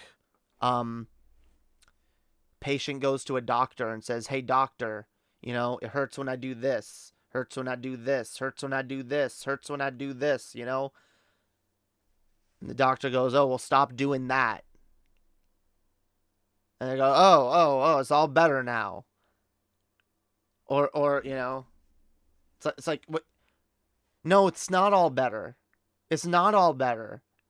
You stop doing the thing that hurts, or you could ask, why does it hurt? What's wrong? Is there, because normally, when there's something wrong, when you can tell, when your mind is nagging at you, there's something wrong, it's because there's something it wants to deal with.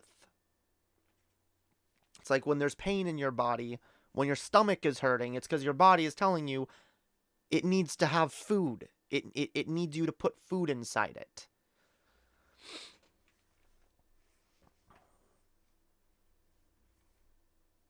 If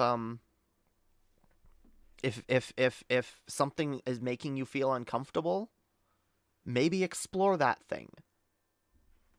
Maybe understand why it's making you feel uncomfortable. We need to understand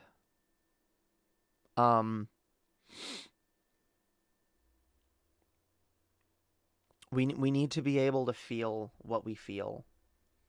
We need to be able to talk about it as humans, and we need to not shame each other for what we feel. But we need to be able to talk about it more openly.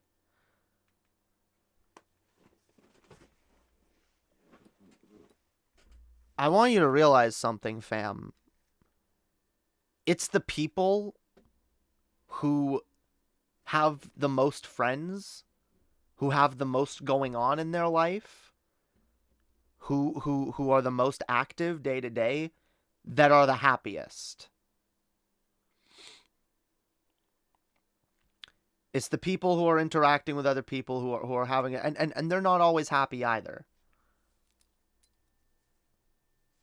But you know what? When they're unhappy, they're distracted from it more often than those of us who,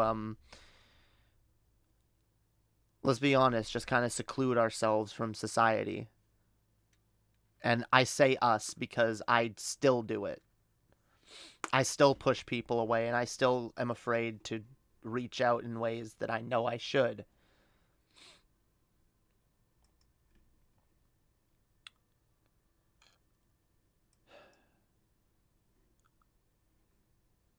I'm bad at socializing. I admit it. I am bad at socializing. But I shouldn't be. Because we need to be feeling our emotions, and we need to be experiencing life with other human beings. Otherwise, our life is hollow and empty.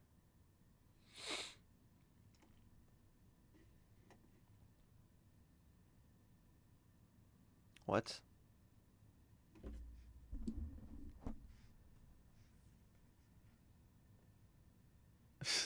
If you could, that's a dumb question. No, I wouldn't do that to a million random people. If you could laser off hair from your body for free, but a million random people would grow thick hair wherever you laser, would you? No, because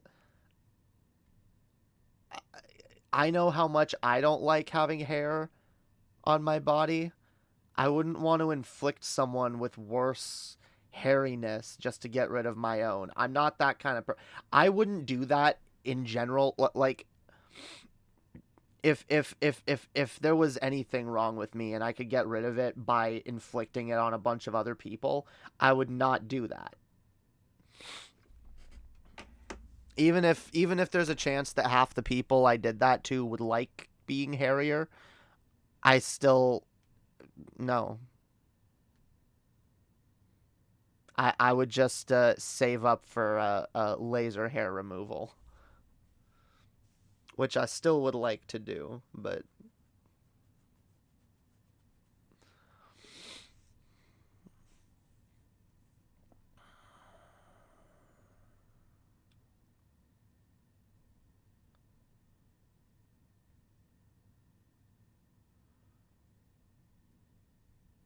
that might be a slight correlation, but I wouldn't say that it's true necessarily. I agree some socialization makes us happier, but that's not identical to large social engagement makes us the happiest. I didn't say that. I didn't say that. I didn't say large social engagements makes you the happiest. I said, but generally, yes, there is a correlation. Generally, yes, people who have more socialization, more people in their lives, more things to do, are happier.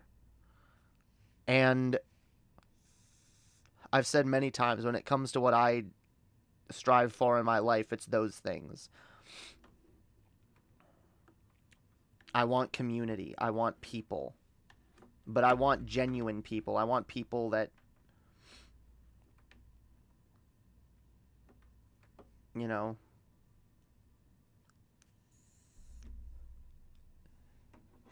decent people that I genuinely have shit in common with.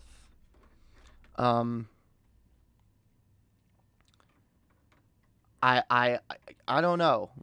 I think a lot of us convince ourselves that, like, no, we're just fine on our own and that's fine. That we don't realize, like, I feel like a lot of us aren't out there looking for our, like, found families. When honestly, that's like, especially if you have a shitty family yourself, like, that's one of the most important things. That saves people's lives. And I feel like a lot of people just kind of give up because they've had a few shitty interactions with people, or because things haven't gone the best, like, rather than improving. And this is a thing that I'm trying to work on myself. I'm trying to improve things that maybe make me a difficult person to be around, rather than just accepting the fact that people aren't going to like me because of who I am, so I might as well just say fuck them. No, I believe there's people out there for me. There clearly are. There's people out there that want to listen to me fucking ramble on about nonsense.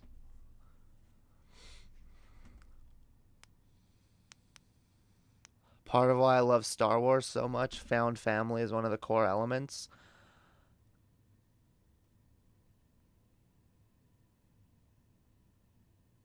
Okay. Okay. That's an element of it that I actually didn't really consider before. I won't argue that, Blaine.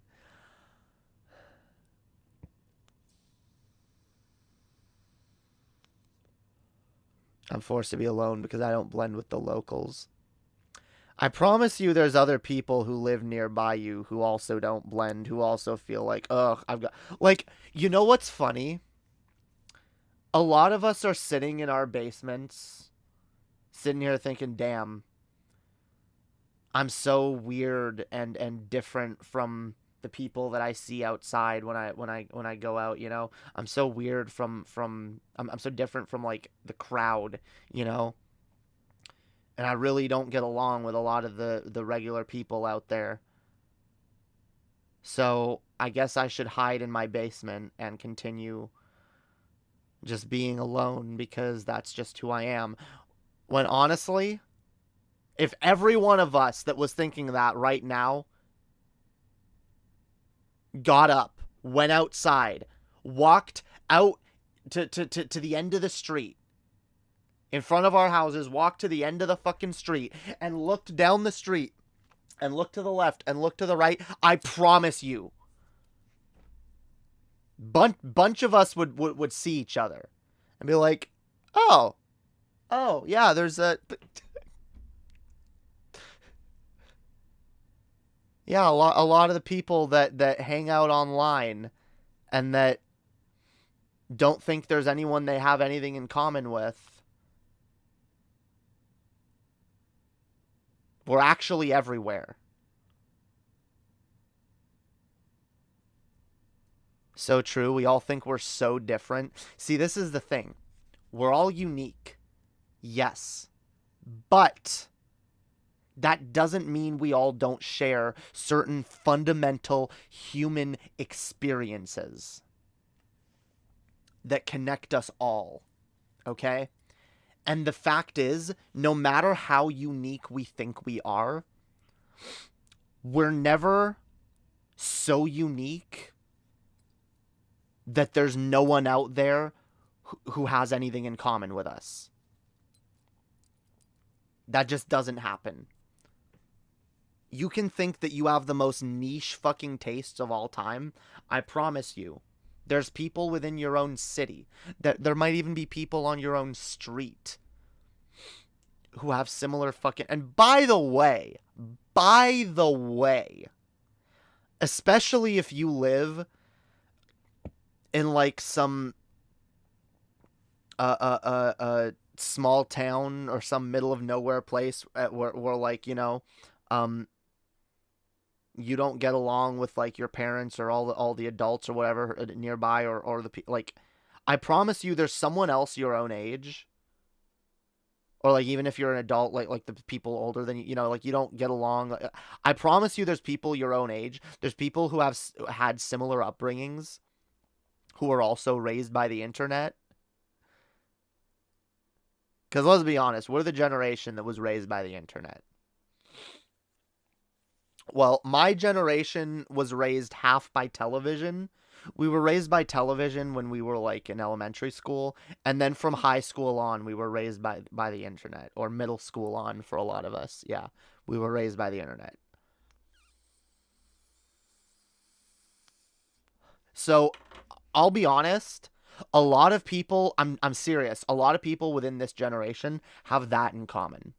Yeah, just because honestly, and this is why, again, and I try not to piss off every single boomer when I say this, okay? Because hashtag not all boomers, but generally, I'm sorry, the majority of boomers were shitty parents who expected TV and internet to raise their kids, which is why back in the 90s it was such a big thing.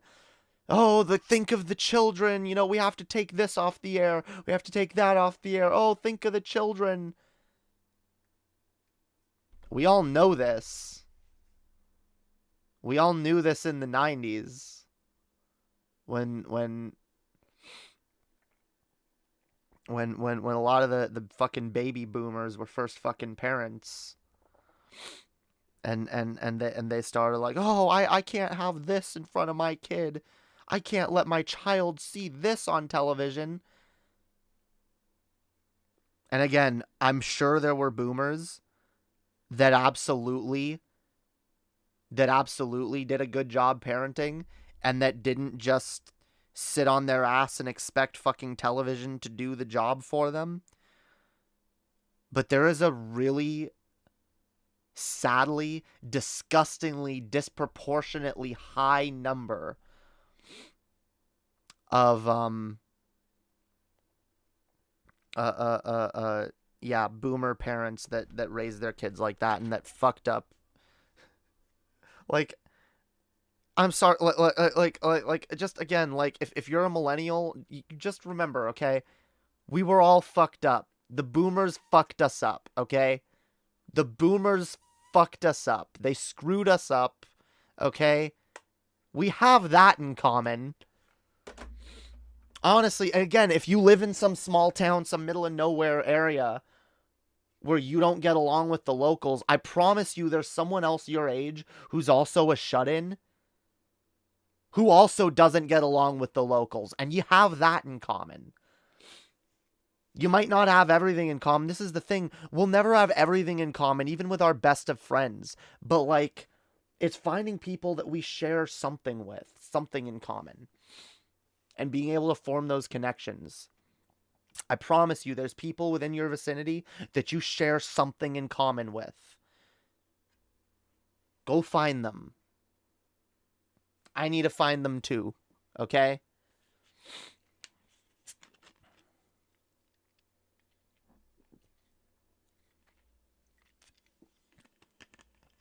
All right. Great speech, Jamie. Now is it time to play Kingdom Hearts? See, I know you're waiting for me to get to Kingdom Hearts. Like, you gotta understand that there's a segment of the chat that, like, only watches when I'm not gaming.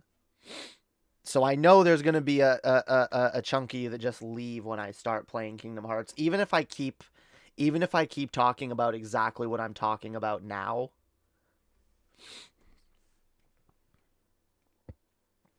God, I will get to the game in a minute, but, like, I just noticed the stream title again, and I forgot, because I go on tangents, all right? I go on tangents, but I do want to get back to this, okay? At the end of the day, cynicism is a virus. The over-reliance on cynicism can affect so many areas of your life, and it can turn you into a person that people don't want to be around. It can turn you into the kind of person that does nothing but shit on everything that other people like. And it can prevent you from enjoying the things that you like, or from even learning that you like something. So, God damn it, stop being so goddamn cynical. All of you, all right? Each and every one of you. If there's one message I want people to go away with today, it's that cynicism is a fucking virus. And cynicism has prevented me from enjoying so many things that I could have otherwise enjoyed and fallen in love with sooner. And like I said, look, I don't know if I love Frozen or not yet, but I like the song. I like Let It Go. It's a really good song. And I really kick myself for being so cynical about it that I wasn't able to look at it sooner. And there's a number of things that... No, fuck you, John Morgan. Cynicism can be a good tool to use against a certain type of thing.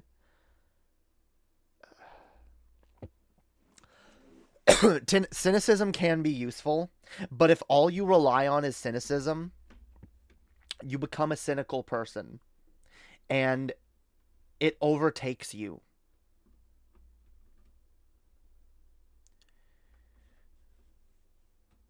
No, cynicism doesn't help you think rationally.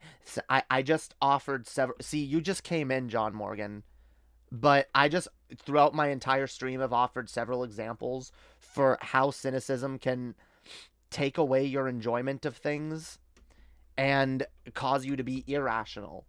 Like I said, being too cynical to enjoy certain things, many movies or songs or artists or all types of things being like, this is probably dumb, you know? And I'm too cool to actually like this sort of thing. It's probably shitty anyway. My God. It's caused me to live a bleak fucking existence.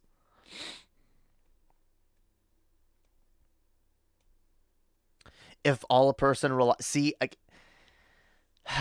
you're the most pedantic motherfucker, and like, it's funny, like, motherfucker, you you need to learn a word. There's a word I don't think you understand, John Morgan, and I'm not joking. And like, you seriously need to get this through your head. Nuance. Nuance. Nuance. Nuance. You don't got any. And it makes you a fucking infuriating person to be in a room with. Because my God, John Morgan,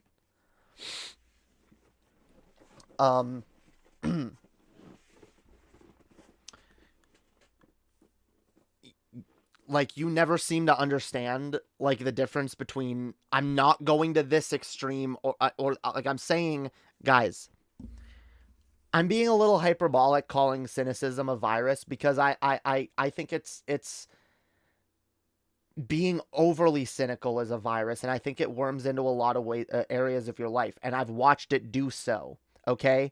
But I'm not saying never be cynical. Cynicism can be funny. Cynicism can be used, yes, to be rational at times. But when all you are is cynical, you become a worthless person to be around. All right?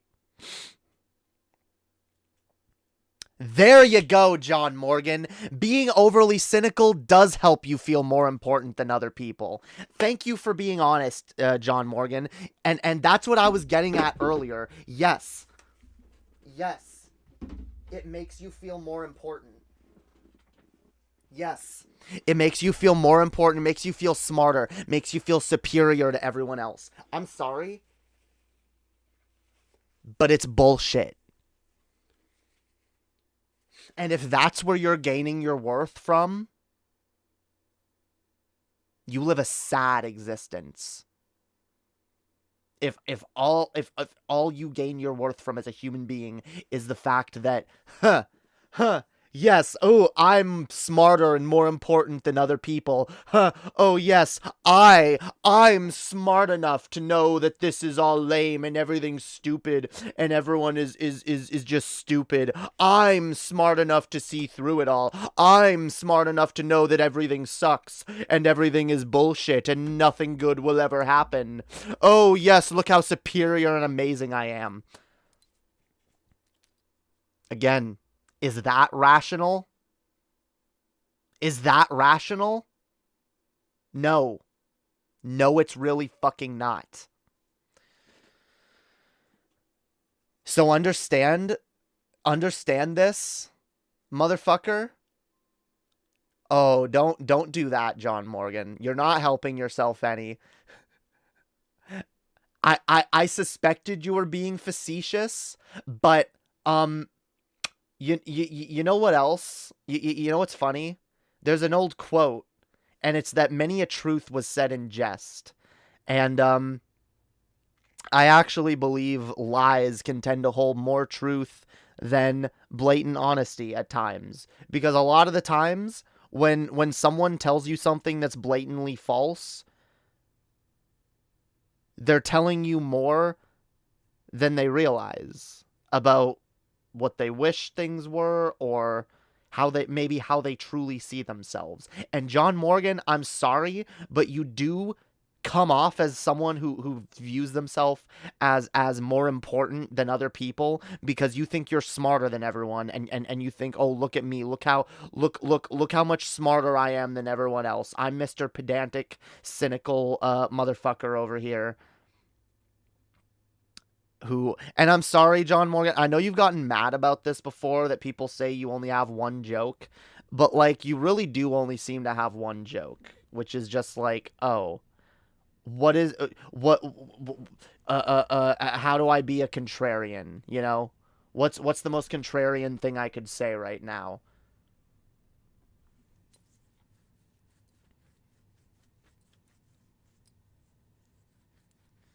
No, I'm not being over cynical towards your facetious views, John Morgan. You've just kind of like, you've had a very like cynical and pedantic attitude lately in my chats, which has annoyed me because it's the exact type of thing that I talk about, and it's the exact type of thing that, like, I rant to my chat about constantly.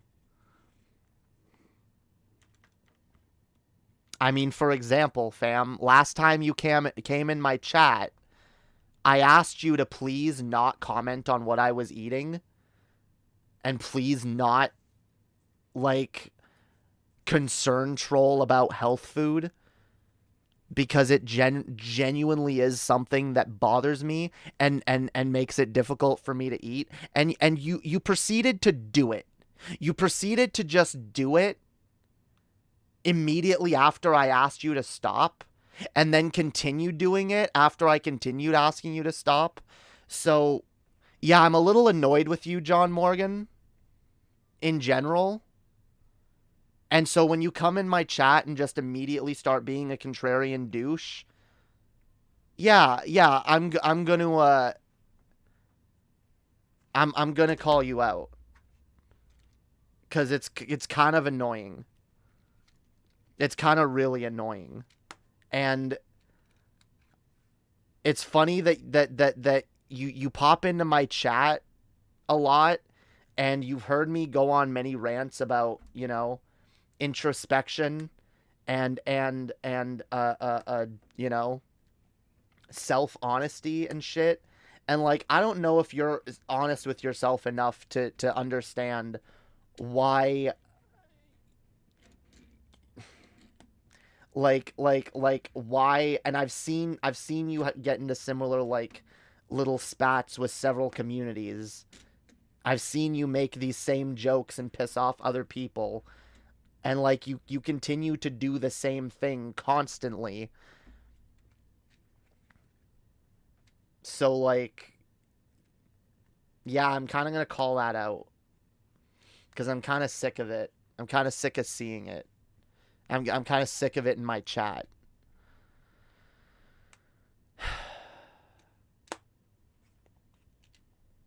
Food is sacred. It is. It is.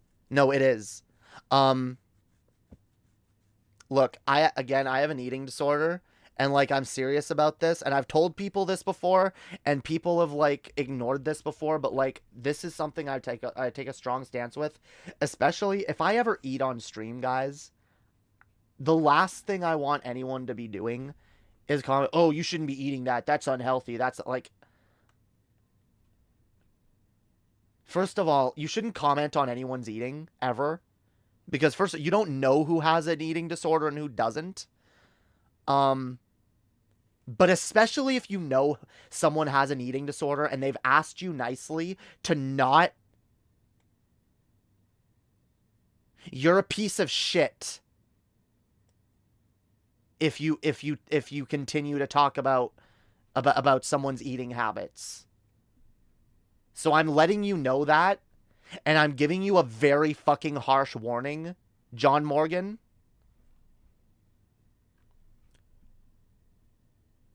Yes, we need to be positive and we need to be nice to each other. But guys, we also need to be respectful of each other's boundaries. And when someone lays forth their boundaries and says, "Hey, this do not cross." If someone crosses that boundary, you have every right to tell that person to fuck off.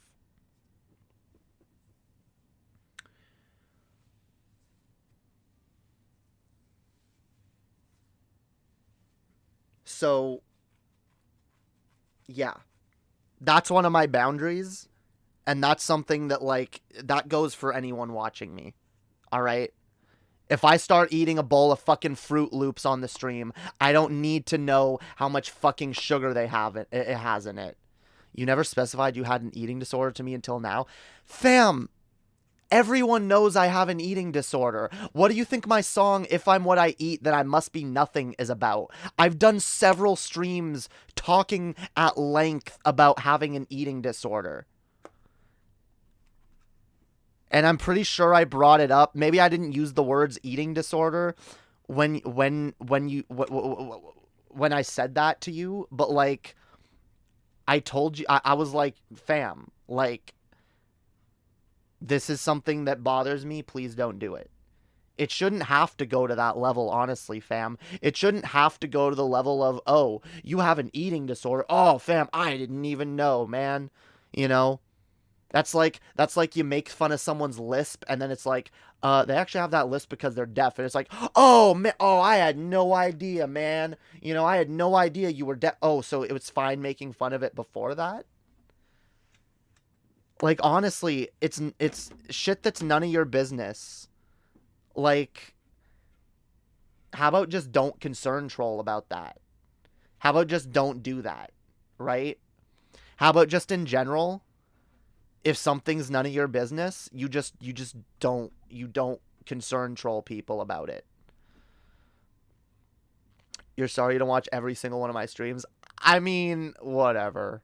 I'm just saying, like, it's not a secret, and it's something I'm very open about. But whatever. I'm just saying, like, I'm just saying, John Morgan. Like, you've done that kind of thing a little bit, just coming in and being a contrarian, or just saying things to try to piss people off, and like, it's weird because I've had conversations with you in like voice chats where I can tell you're a somewhat intelligent person.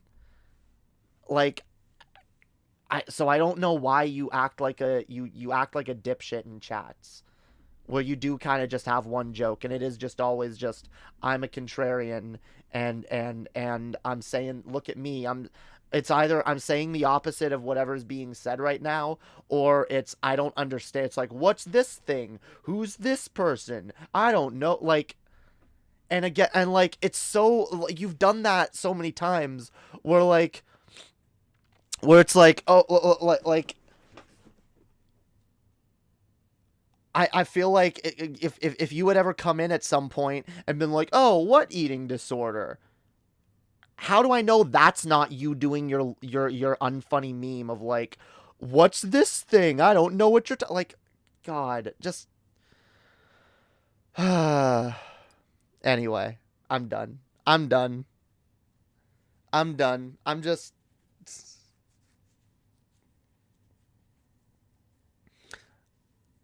No, it's not just about attention, because like, and whatever, if he just wants attention, then okay, that's great. If he keeps doing the same bit constantly, I'm gonna give it less and less attention. But like, I think people need I look, and I'm not trying to be an asshole. I'm trying to be constructive here, okay? I'm trying to be constructive, John Morgan, because I've heard other people levy similar complaints, and I'm trying to help you genuinely, okay? I'm not trying to be an asshole. And I think everybody needs at some point to be called out on certain things.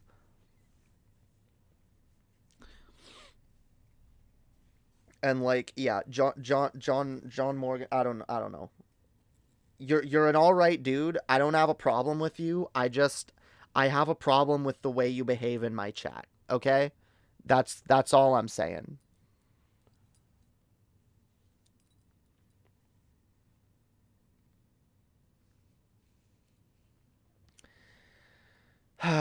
Yeah, maybe I am oversimplifying it, or maybe it's just not a sense of humor that I particularly share or find super funny, or maybe like the sarcasm bit just gets old after a while, and people want to interact with someone who's actually genuine on some level, and not always be arguing against a fucking straw man or some shit, or whatever your sarcastic character seems to believe today. Like,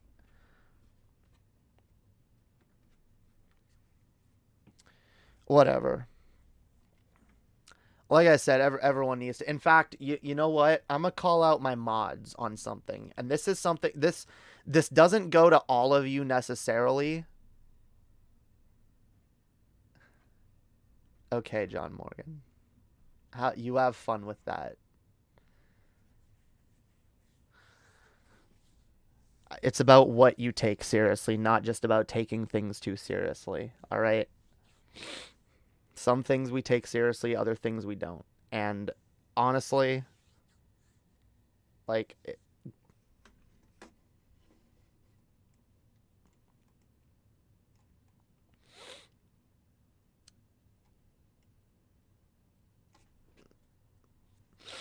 yeah, I don't know.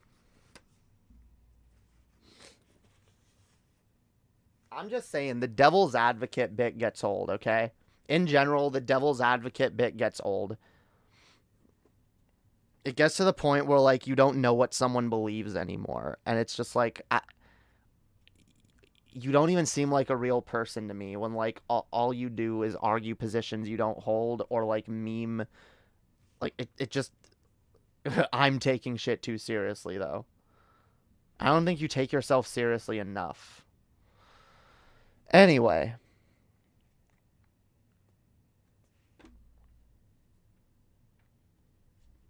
Okay, calm down, John Morgan. I'm not jumping down your throat. I got annoyed because of the way you, like, ignored what I asked the other day and were actually being kind of an asshole. So I'm letting you know in general that, like, the whole stop doing this, John Morgan, and then you do it worse is not gonna fly anymore. So chill. Stop playing the hypocrisy game to try to, like, oh, well, you say positivity and charitability is good, but you're not being charitable. Oh, blow it out your ass. All right. I've been charitable to you. That's why I haven't banned you or anything.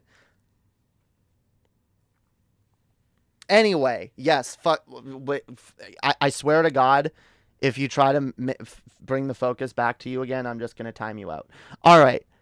To all the mods, guys, this is something that, like, I've been thinking about lately, and I've been realizing a little bit, and I'll be honest, this isn't even the fault of most of the mods.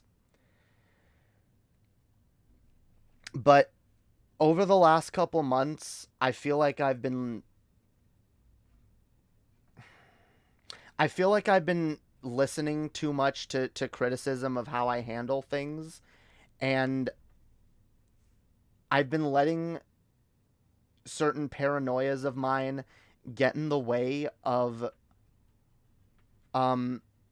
exhibiting the charitability that I believe in exhibiting most of the time. And I'll never be 100% charitable with anyone. That's never possible, okay? But I will always give people a second chance as long as they deserve it. Always, okay? But sometimes, like I said, you gotta be firm with people. You gotta fucking call people out. You gotta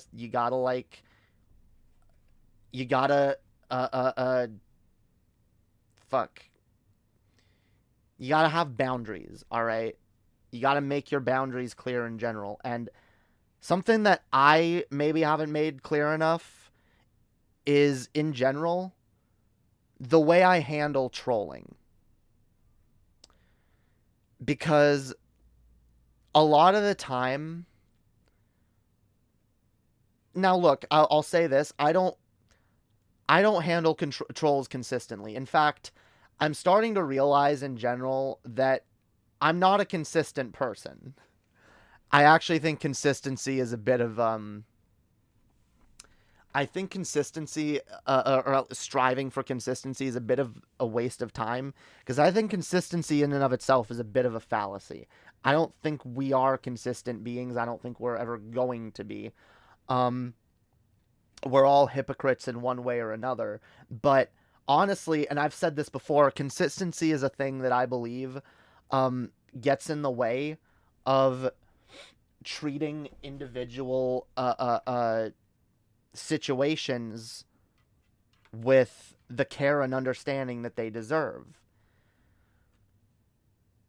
Trying to be consistent all the time is how you get something like a broken criminal justice system. So, I want to make it clear that I don't believe in consistency. I don't believe in attempting to always handle X type of problem the same way.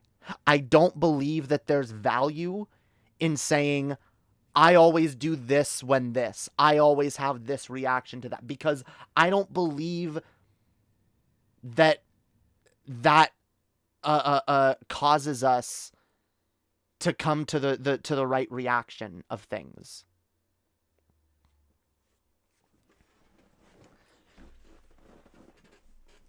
But let me be clear, okay? Sometimes I handle trolls by trolling them back. Sometimes I do genuinely let things bother me when I shouldn't. But other times, when I suspect someone is trolling, and I've always done this. When I suspect someone is trolling or is not being acting in good faith, I return their bad faith inquiries with good faith rebuttals. If I suspect someone is coming in here trying to gaslight me, trying to sea lion me, or even trying to get me to talk about a subject that is maybe an optics landmine, I usually handle it a pretty similar way. I usually address the person like a human being.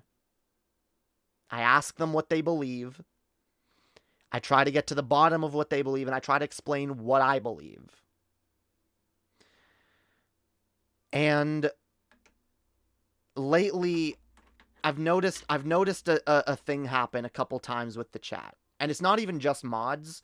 It's mods as well as regulars in my chat who, and this isn't meant to like condemn anybody, okay? Because like I said, maybe I haven't been clear enough about this, but I've felt there have been times when maybe someone is actually trying to get a rise out of me, and maybe they're not succeeding at getting a rise out of me, but maybe they're getting a rise out of the chat. And look, y'all have a right to respond and feel how you feel, okay? But like, I feel like and again, this is mostly my responsibility, but I want to be clear with this. I feel like the chat a lot of the time urges me to like, oh, stop listening to this person, stop responding to this person. Oh, this person is trying to get you to trying to troll you or trying to whatever. And like, they're trying to what? At the end of the day, they're trying to what? They're trying to get a bad reaction out of me or get me to say something clippable. And I feel like when they're not getting a reaction out of me, but then you guys are getting mad at me that they're not getting a reaction out of me and that I'm not reacting the way you like. You guys can react how you react, okay? React how you react. But if I'm reacting a certain way, like when I got like the mods yelling at me like, you gotta get rid of this person, you gotta ban this person or whatever, like, I don't think that's helpful, because I'm trying to engage with people in good faith. And honestly, because look, what harm are they doing by being here? And we had this problem the other day when Sam Sherwood Drums or whatever was in here, all right? And he was saying that he has a hard time empathizing with women, but that he is able to empathize with like rapists, and he empathizes with incels. And I saw the chat getting, and I understand why the chat was getting upset. I do. And make no mistake, and I understand, I even saw y'all making like Mr. Girl references. Make no mistake, if I felt like he was going down that road, I would abandon myself.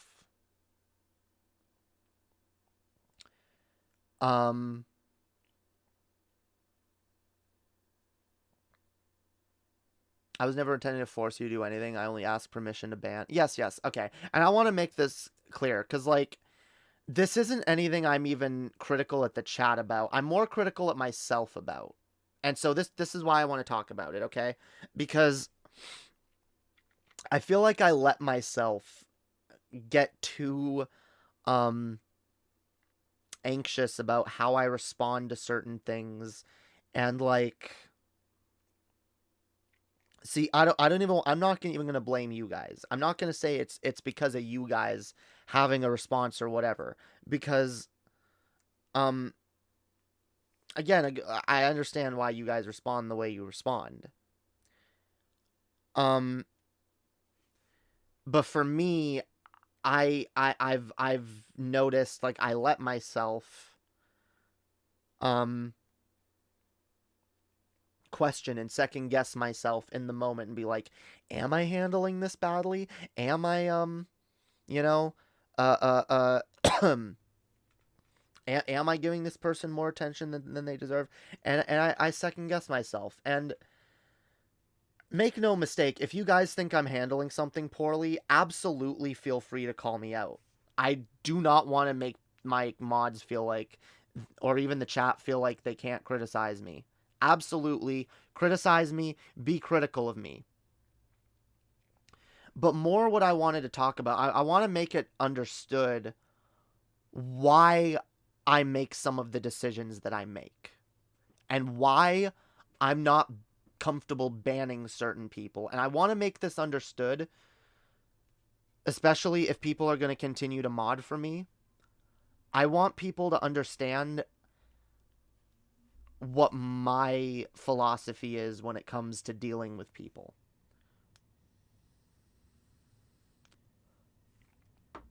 And maybe I've again, maybe this is partly my fault because I've never explicitly talked about this.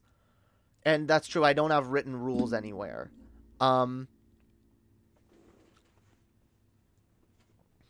But yeah, like I kind of do want to let it be known, like, how I prefer to handle these things. All right, peace, John Keller. I just got back to being consistent after my current situation of a family death. Damn, I'm sorry to hear that, Kaonian. I'm really sorry to hear. I'm so sorry for your loss. I didn't know that. I hope I hope everything's okay. I wish you and your family all the best, yo. And I want to make this clear. No one is required to mod in my chat, all right? I give the wrench to people that I respect generally. But yeah. Okay. So here's the thing. When it comes to how I mod, or when it comes to how I deal with trolls in general, or people in general, I always give people the benefit of the doubt. I don't assume the worst of people. Because I've had the worst assumed of me, and it sucks. And I understand that if you're never skeptical or cynical, then you'll just let people walk all over you constantly. And I'm not suggesting doing that either. But see, here's the thing, and here's something that I've forgotten. And again, this is more down to my failings. Something that I've forgotten is that what I do and what streaming is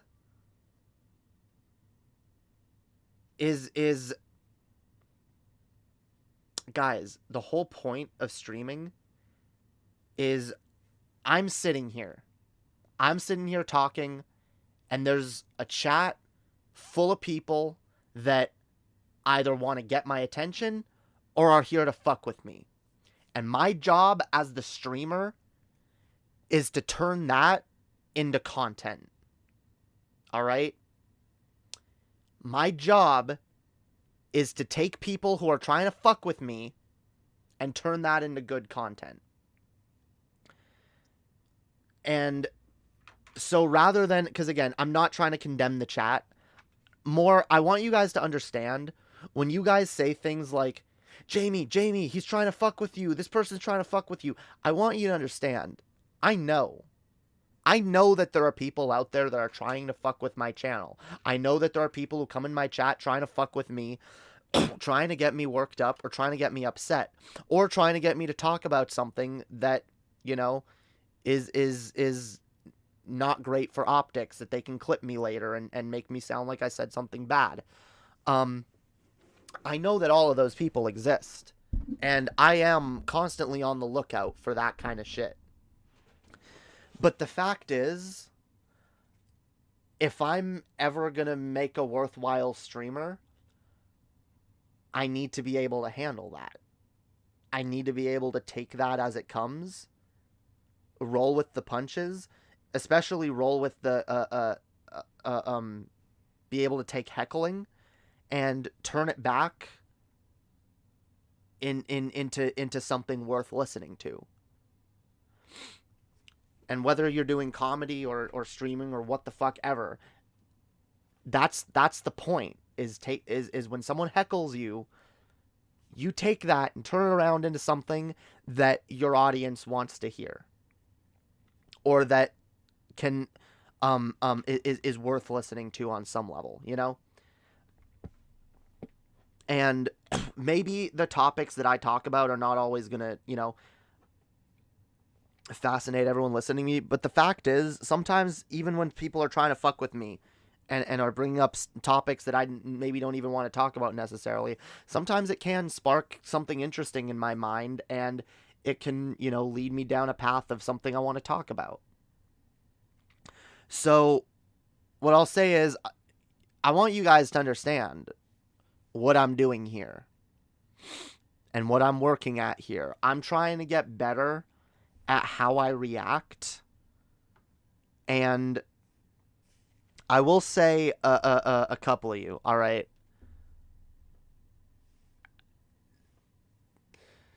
A couple of you have gotten really worked up about things and seem to get really mad that I'm not getting worked. See, here's the thing. You guys can get worked up. I don't care. Just don't get mad at me that I'm not getting worked up. Okay? That's all I ask of my mods. If I'm not getting angry about something and you're angry about it, feel free to feel what you feel. Feel free to comment what you feel the need to comment. But all I ask is don't get mad at me for not reacting the same way, because I generally try to keep my patience on stream. I don't always succeed. Again, I'm not always super consistent. I absolutely do fuck up from time to time. Absolutely I do. And I react poorly sometimes. But it is something I'm working on. And I'm trying to get better at just making better content for you guys in general. And yeah, I don't know. Lately, I've just been too paranoid.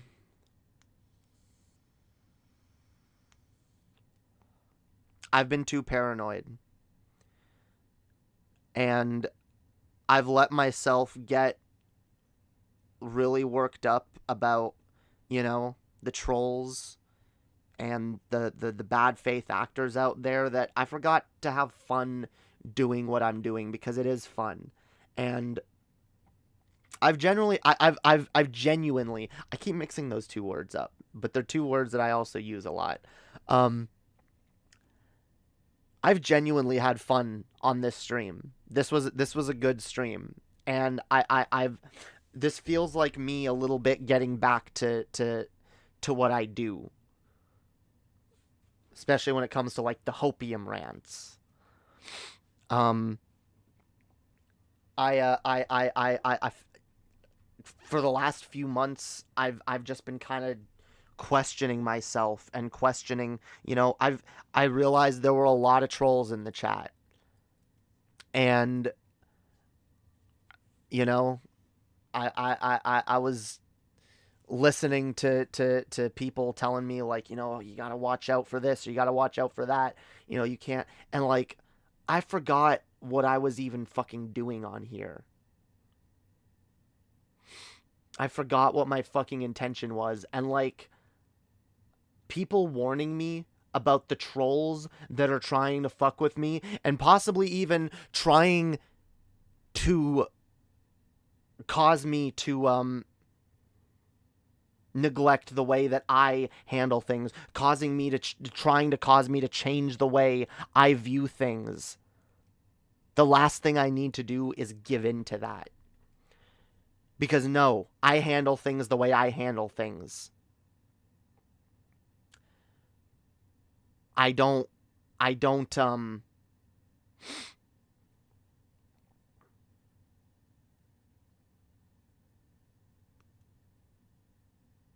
assume the worst of people. Even people who seem to be in bad faith, even people who you know, I can tell exactly what their what community they're from by what kind of jokes they make and you know, rather than assuming the worst of these people, I'd rather be open and welcoming to people who might be open to a different perspective, because the fact is, I've changed my mind a lot throughout the course of my being on YouTube, and I've changed a lot of minds as well. A lot of people that watch me have changed their minds. A lot of people that didn't used to watch me now, or a lot of people don't watch me anymore because they don't like what I have to say. But the fact is, people change. People's minds can be changed. And I feel like in general, I've kind of been a little uncharitable to people who exhibit behaviors that I used to exhibit and been like, oh, these people are just toxic, when that's not necessarily true. I was toxic once. I was annoying to be around. And if I'd have popped into a chat room fucking 10 years ago, people would have fucking wanted me gone. People would have hated having me around. Growth is not only possible, it's important. And if we're not gonna work towards the possibility of helping people, of pulling people over, changing people's minds, then what the fuck are we doing? People are going to come in here who don't share our way of thinking, and they're going to leave thinking one of two things.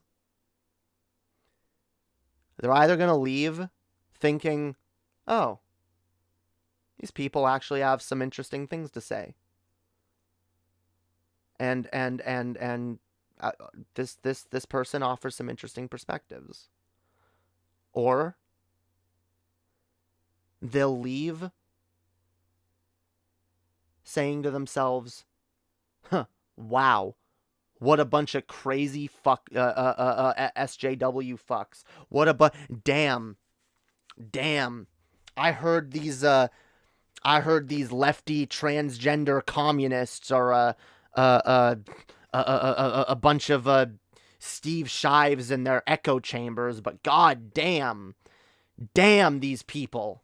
They can't stand people who disagree with them even a little. Abso-fucking-lutely. Kill them with kindness. That has always been my method. And again, I feel like I've listened to people who don't think that method is as valid. And I don't know why I let those opinions get to me. Because at the end of the day, that is what I believe. Yes, kill them with kindness. And by the way, I've gotten rid of several fucking trolls by doing just that. Just fucking that, okay? There were trolls that watched me back in the day that came around, continued coming around just to fuck with me. And I literally started doing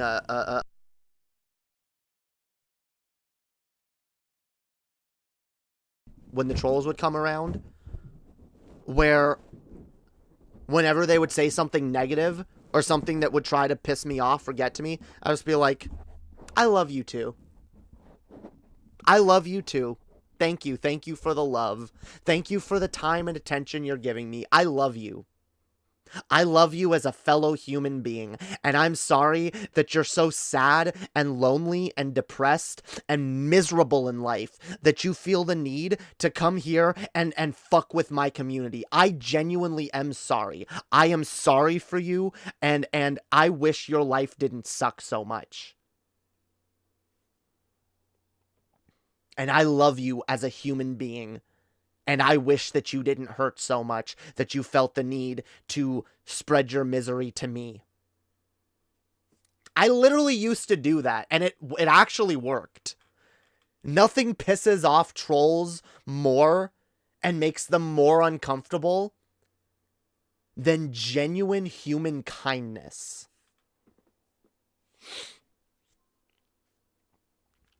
So yeah. That's how I handle trolls. And that's how I will continue to handle trolls. I don't care who's trying to fuck with me behind the scenes. I know there's people trying to fuck with me. I don't care. I believe in killing them with fucking kindness.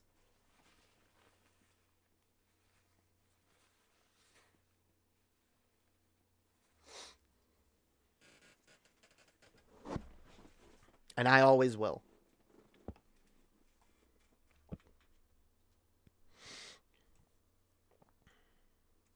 There's a lot of virtue in what you do, and I hope you're proud of what you've built. Thank you for that. And I am proud. I'm proud of what I'm building. I'm proud of what I'm building. And I want to build something far greater than any of us have imagined. And I'm not going to stop.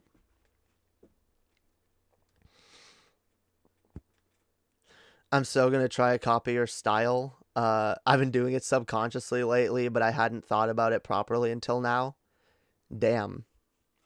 I mean, what do you mean? Like in general, like in life around other people, or you're going to do like a channel and like copy, rip off my whole, my whole thing.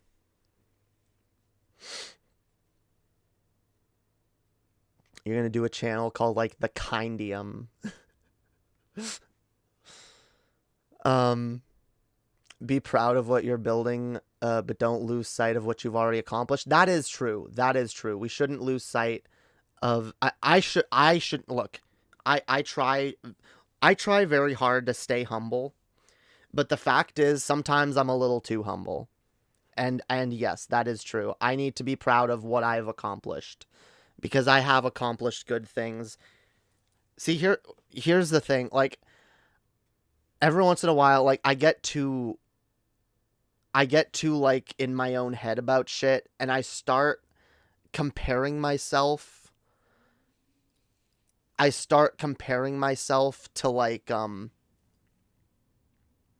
other people. And I start holding myself up to like other people's accomplishments, and I go, well, you know, I might have accomplished all this, but like, look at this other person who's my same age, or who's, you know, only this much older than me, and look how much more they've accomplished by this age or that or whatever. And I'm like, God damn, when am I gonna like reach that place, you know? But a lot of the time, like, we become so focused on not being where we want to be yet that we forget that we're no longer where we once were, and we're still closer to where we're going.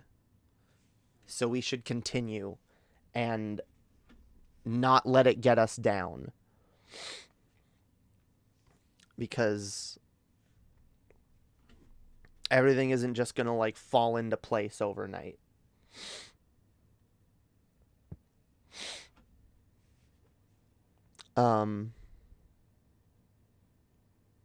Lol, maybe one day I'll be brave enough to start a channel. Hell yeah, yeah. I fight people online in all corners over body shaming. I can totally take some pointers from you. Damn. Well, that's dope, because I've never thought of... I know the type of people that I take pointers from, and that I take inspiration and influence from. But it's interesting to think of someone taking influence from me. I know they exist. I know there's people who have come out of my communities who actually have started channels, and I'm glad that people like Realize, for example, used to do Realize used to kind of just like stream. Realize was good. I'm not saying he wasn't they weren't entertaining. Sorry. But like back in the day, I felt like a lot of what Realize would talk about on their channel was kind of just similar to what I was talking about. And I'm glad to see that Realize has kind of, found their own little niche. Realize is dope, yo. Y'all should check her out. Absolutely. But I've seen like a few people like take little bits of influence from me in the past, but like honestly, I want to inspire people. I want to create art. I want to create things. I want to put my ideas forth, and I want to inspire people. I want to inspire people to live their best lives and to find the humanity in themselves and others, and to find the value in that humanity, because it's so important.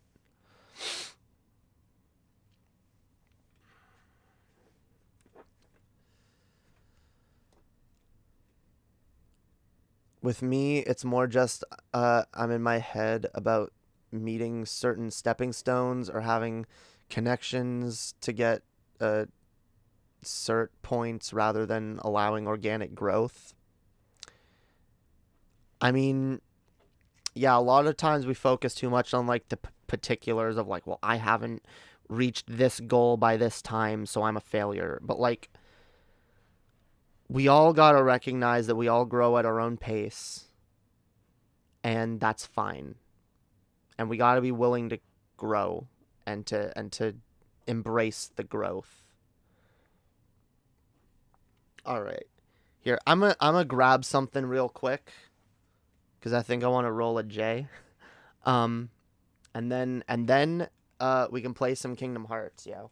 And we can continue chatting. We can continue getting all philosophical and shit. All right. What up? Welcome from Brazil. Hells yeah.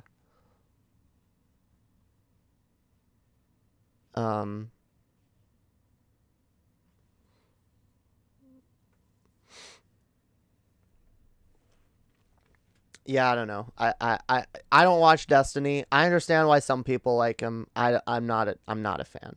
But I feel like Destiny could use a lesson in human kindness. maybe a tad, a smidge. Damn, I'm gonna get on Destiny's radar just for saying that, and he's gonna send his trolls to fuck with. Wait, no. There's no trolls. There's no Destiny. Destiny's community is a beautiful, fine community. There's zero transphobia, none whatsoever. No transphobia in DGG.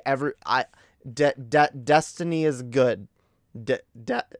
Destiny is good. What you guys should, I approve of. Oh my god, I can't even. Okay, guys, I don't like Destiny, but whatever, you can like Destiny. Destiny would never go after you unless you actually made a take. I feel like I've made a lot of takes that Destiny would probably like lose his shit over.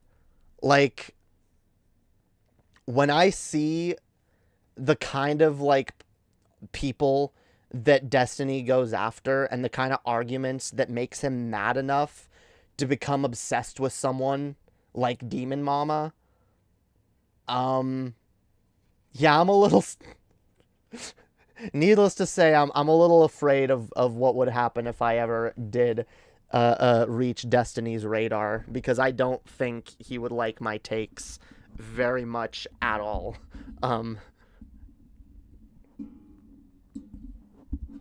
But yeah, I'm also not trying to make enemies with that community either.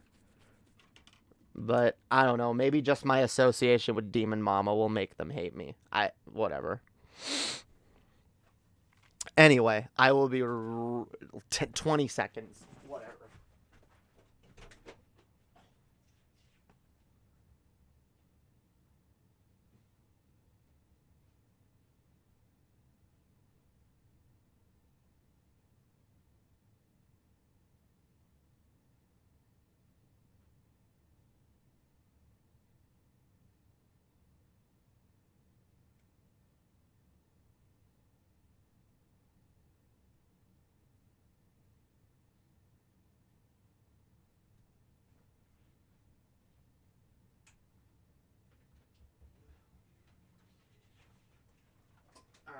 Alright. I'm back. It was like 30 seconds or whatever, but it's fine. It's fine.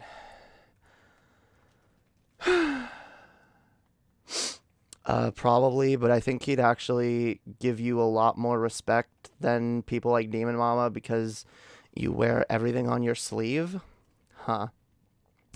Destiny thinks Demon Mama is dishonest, wants to make her opponents look bad. You obviously don't really do this. I mean, see, here's the thing, though. Look, depending on how bad you think your opponent is, we all engage in making our opponents look bad or trying to do so. And I have done that with certain people. Not in a dishonest way, but there are people who I've said, yes, this person is bad, and I will make arguments to prove that this person is bad. And the thing is, if someone decides that they like that person that I'm saying is bad, then they can also make the decision that, oh, well, you must be, you're going after a person that I like, so you must actually be the one that's bad. And you must be the one that's just trying to make people look bad at any fucking cost. Like, I don't think Demon Mama does that. And I personally don't really understand why people think that. Because, like, again, I will make arguments. If I think the person is a piece of shit, I will make arguments for why I think they're a piece of shit. But I don't know, maybe there's something specific that Demon Mama does that, I don't know. She's catty and slightly vicious, is she? I don't know. I don't pick that up from her or her community, but like, If other people read that, I mean, people always are telling me that they read Vosh as being really dishonest, and like, I don't see that either. So like, I don't know. It might be all down to like personal fucking biases. Or it might be just some association. That's another thing. Like, here's another thing a lot of people do that I think a lot of us don't like to admit that we do, is that we'll make an associate, like we'll get mad, we'll dislike someone simply because they remind us of someone else that we don't like, or or something they're doing reminds us of someone else we don't like, so we assume, you know, that they are as bad faith as that other person we don't like. Demon Mom is terrible at representing her opponents in good faith, in my opinion. I mean, I don't know. I could see the argument, but like, I think she does a responsible enough job. I will say she doesn't go out of her way as much as I do to like be as charitable. And look, I understand why not too. A lot of people, guys, are really especially LGBT people, guys, are like really fucking sick and tired of like bad faith actors, especially bad faith actors that attack LGBT rights and that attack, like, and, like, when it feels like people are using... Here's the thing, and I think Vosh and Demon Mama have both done this, where they've both engaged with so many bad faith actors that I think sometimes they assume someone is acting in bad faith when maybe they're not. Because they notice certain patterns that they think, oh, well, see, this person must be... And again, I've done that too. And I've realized recently that I've done that a little bit, and I'm trying, really, really trying not to, okay? I'm really, really trying not to. Because I don't want to be an uncharitable person. I don't want to be... I generally want to be the kind of person that practices what I preach. And no one will always practice what they preach 100% of the time. But I want to live by the things that I say as much as I can. As much as humanly fucking possible. Which is why, again, I sometimes handle trolls in ways that my audience doesn't like, because people feel like I'm being too charitable. But, like, the fact is, even the worst people can be saved. I do believe they can, because I used to be a piece of shit. Like, it's as simple as, like, a lot of the shitty things that other people do that, like, annoy us, a lot of the things that people do in this chat, that come in this chat to be annoying and stupid, are things that I've either done or thought were funny or cool in the past. Write down, and I'm ashamed enough to admit this, but I'm not so ashamed that I won't be honest about it. Write down to people coming in the chat and spamming the N-word. I used to think that was funny. I used to think that was an acceptable thing to do. And while I don't think I ever did it myself, actually that's a lie. I probably did it at least once with, like, a sock account. Or something similar to it. A long time ago, but, like, whatever. It's what's done is done, you know? I've done fucked up shit. I've made really racist jokes in the past. I have. I have made content in the past that I am ashamed of and that I would never want anyone to see. Because it is so disrespectful and so horrible that it just shouldn't exist. We have all sinned. We have all done fucked up shit. All of us. All of us.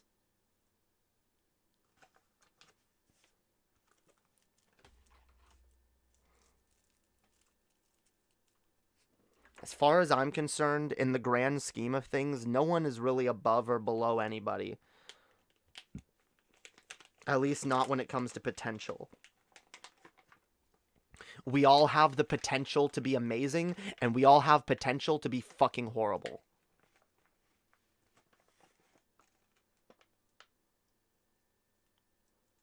You made a sock to spam shit. I used to spam Paul's Ego's chat a little bit back in the day. Alright? I used to have a couple accounts that I would spam Paul's chat with. And I can't even give a good excuse. There's no excuse. It was just me being a cringy and childish, okay? It was me being cringy and childish. But I mean, fucking look. The fact that I was once able to do that, I once found that funny. Not even that long ago. Like five years ago. I found that kind of thing funny. And I thought it was acceptable. I would, like, spam Paul's chat. I had a... I don't know why. I thought it was funny to just spam, like, Hail Satan in the chat. And shit like that. And I think one time I made a sock and did the thing where, like, you spell out the N-word one chat at a time. I did that. I think I did that once. I may not have even done it. I can't remember if I did it or not, but I may have done it. All right? I'm willing to cop to it as if I did do it because I found it funny to the point where, like, it's fucked up either way. And I admit to that. And that's the thing. I will say this is the thing that probably separates me from a lot of people. And again, this is not me trying to be arrogant or anything, but like, but like, the fact is, yeah, I do kind of wear everything on my sleeve. Yeah, I do try to be super honest. There's nothing I really hide from you guys, unless it's really is none of your business. And I try to... The one thing I'm consistent with is I try to be consistently honest. Alright? If you ask me something, my answer will usually be pretty consistent. Or, like, if it evolves... Even if it evolves, even if my stance on something evolves, it's usually, like, consistent to the point where you can tell the way it's evolved. Right? But, like, I consistently try to be truthful and honest about whatever I can. Because, well, for a lot of reasons. I mean, just in general, being a public figure and realizing that your life... Like, I made the decision a long time ago to be a public figure.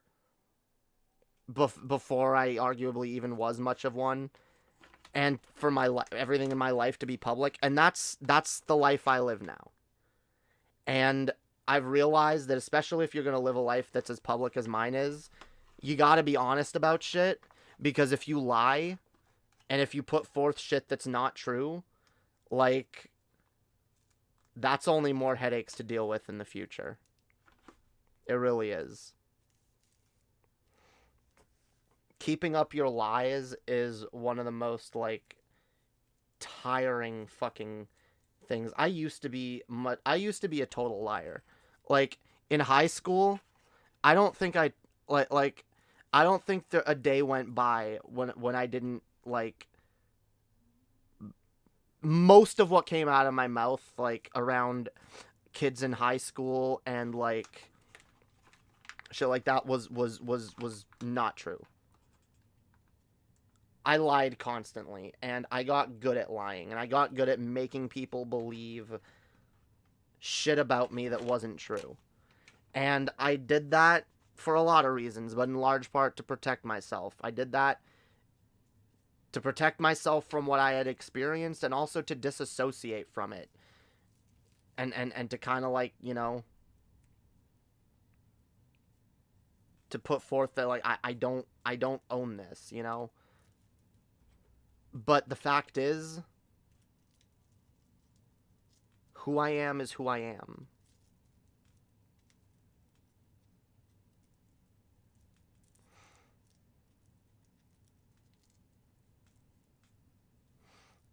Who I was is who I was, and I might not be proud of it all the time, but you know what?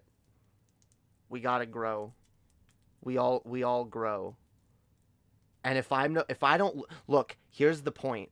If I don't learn to value who I was when I was a worthless pile of shit, then I can't, and I use that term very loosely, useless pile of shit, because if I can't learn to value who I was then I can't learn to value how it worked to make me who I am now and who I will become.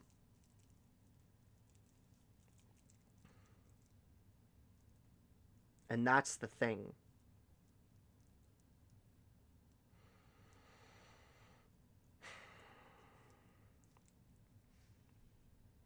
We've all done horrible fucking things. We all have the capacity to be horrible, horrible fucking creatures. But we all have the capacity to be fucking amazing too.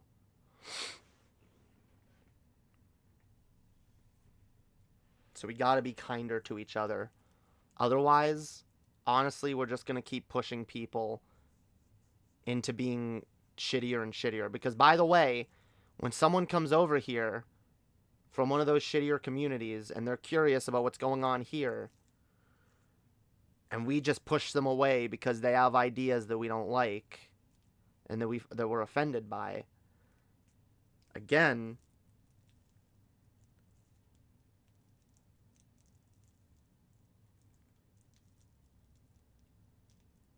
that just pushes them away. That pushes them further towards that pushes them further towards where they already are, and it makes them think, oh well, I don't have a home over here. People over here don't want me. People here are never gonna accept me.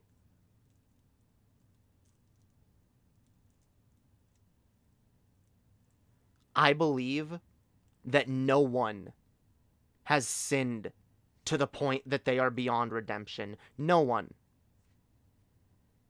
Or at least very few people.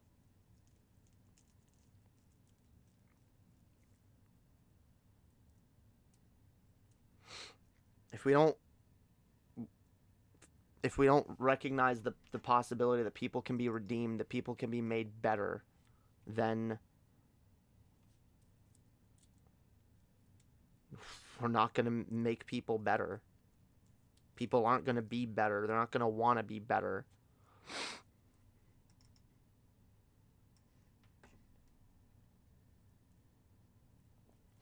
All right. Here's what we're going to do now, y'all. We're going to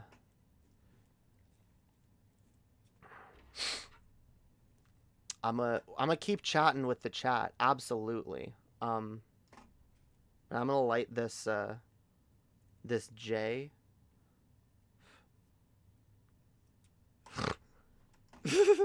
Hitler was good, Jamie 2022 real quote. When the fuck did I say? See this, here we go. I know you're memeing, but like unironically there's people that like when you say things like that, they go, "What? You're saying bad people?" No. Let me make this clear for anyone out there who actually thinks that. Yes, bad people are bad, and yes, people should be held accountable for their shitty actions. But you know what? Hitler's a piece of shit. He also didn't have to be. If his life had gone differently, he might not have been a piece of shit. And again, we can push people down that road, or we can offer them a path to redemption and show them that there's more to life than just being cynical, negative, hateful, bigoted assholes. And that if you were one, it's fine. A lot of us were too. We can move past that. That doesn't have to define us for the rest of our fucking life.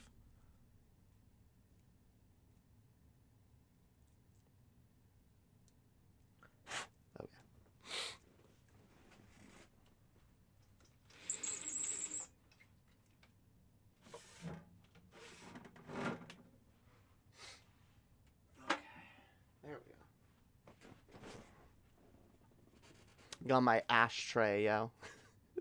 My airtight fucking ashtray. This is the shittiest Pokemon tin I have. Where are all my Pokemon tins? I have more of them, actually. This is the only one I could find. But, like, that smell when I open it up. Yeah, I just realized, like, this is the shittiest of the ones I have. It's the one I like the least, anyway. It's not shitty, I should say. It's just the one I like the least.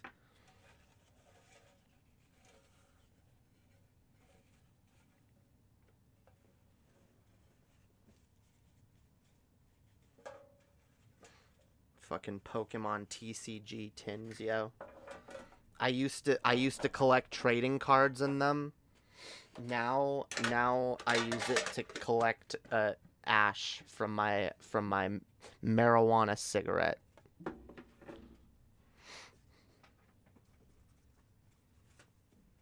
Cause I can.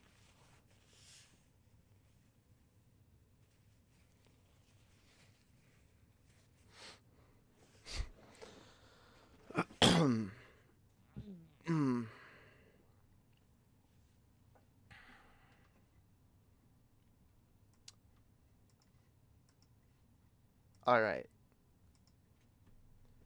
All right.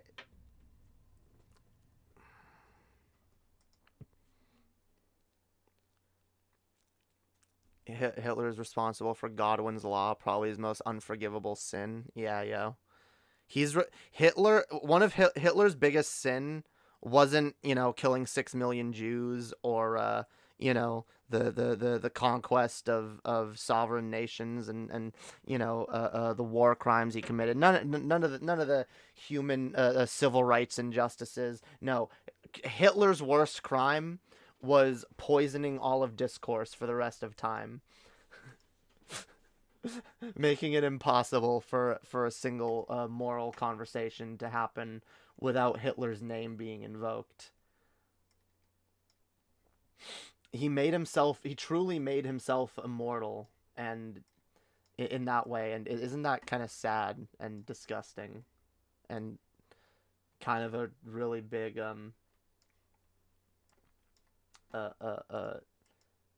has negative implications on our society and what we value and who we are. Damn. Oh shit, I was playing KH3. Did I save? Yeah, I saved. Let it go. Let it go. Yeah, this is not the one we're playing. We have not made it to Kingdom Hearts 3 yet. Okay? Not even close. Kingdom Hearts 3 is probably going to be the last one we play. We got like 12 games. No, how many are there? Wait, okay. We're going to do Kingdom Hearts 1. Then we're going to do Chain of Memories. Then we're going to do Days. Then we do Kingdom Hearts 2. No, we can do 2 before Days. Days is a prequel to 2, but it'll make more sense once we've played 2. So we do Kingdom Hearts 2, then we do Days. So that's 4 games. Then we're going to do Birth by Sleep, which is 5. Then we're going to do Recoded, which is 6.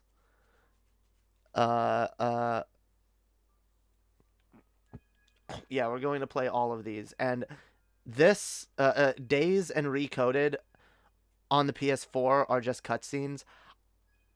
I'm gonna get the original games. I'm gonna figure out a way to pull up the original games, and we're gonna play them properly. So that's gonna be dope. But first, starting with Kingdom Hearts 1.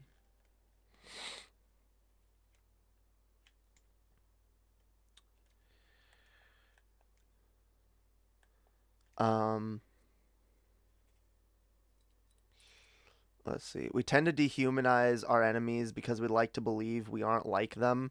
We'd like to believe we'd never be them.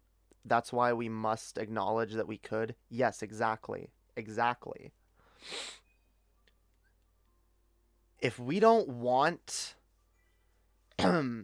if we don't want to end up like our enemies, we need to accept the fact that we can become like them. KH feels like a button masher to me. I can see that perspective, but like I tend to disagree. Like, okay, it can get a little like that at times, but like for me the combat is too addictive, first of all, to be annoyed by that, because I like it. I like hacking and slashing enemies, but like I've done mindless grinding in this game for long enough to know that okay, if you're really overpowered and you're stronger than everything in the room, then yeah, you can just button mash your way through most situations. Which you can do in any game that involves leveling, by the way. That's how I play Pokemon. I button mash my way through the combat because I don't care for it. So I just fucking, like, you know. But for boss fights and shit, like if you want to learn to actually play this game, you can't just grind your way through it. You have to learn to guard. And you have to learn to, like, use your abilities and shit.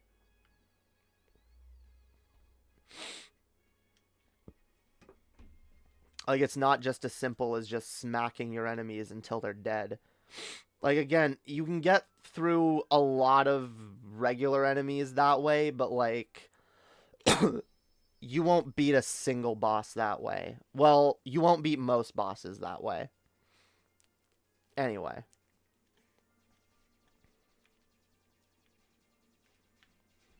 Also, Kingdom Hearts changes up the gameplay enough that, like, it's absolutely not just a button masher. Again, like, I can understand the combat can feel kind of button mashy at times, but, like...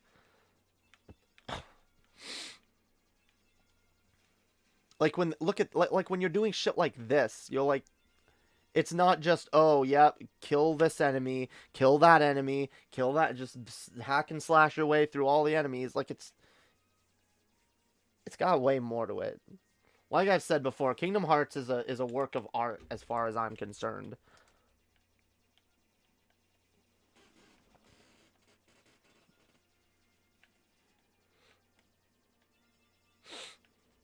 From the story, to the locations, to the characters, to the music, to the different types of gameplay.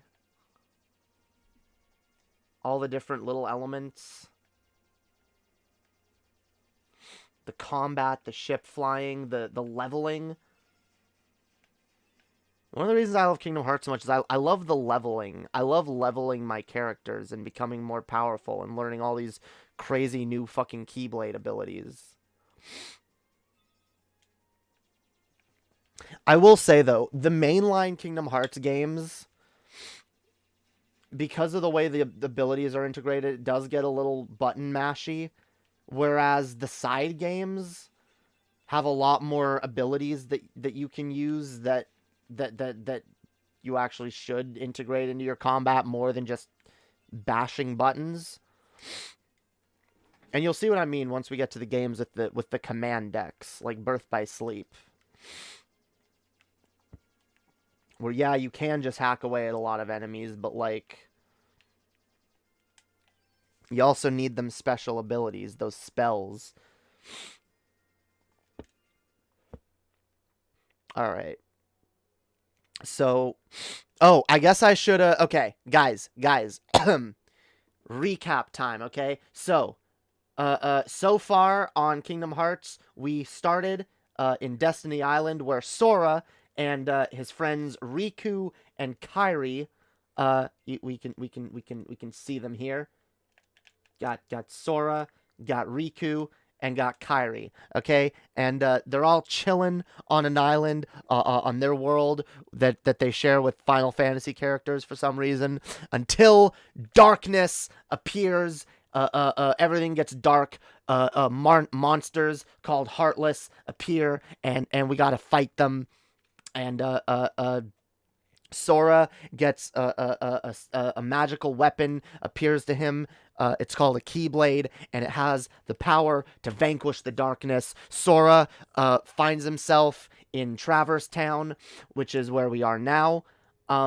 Meets up with Donald and Goofy, along with some other Final Fantasy characters, and realizes that the world's bad things are happening, stars are going out, worlds are disappearing, and Sora, with his Keyblade, is the only one who can stop it and who can help. And so far, we've gone to 3 Disney worlds. We went to Wonderland. We saved Alice from the Queen of Hearts.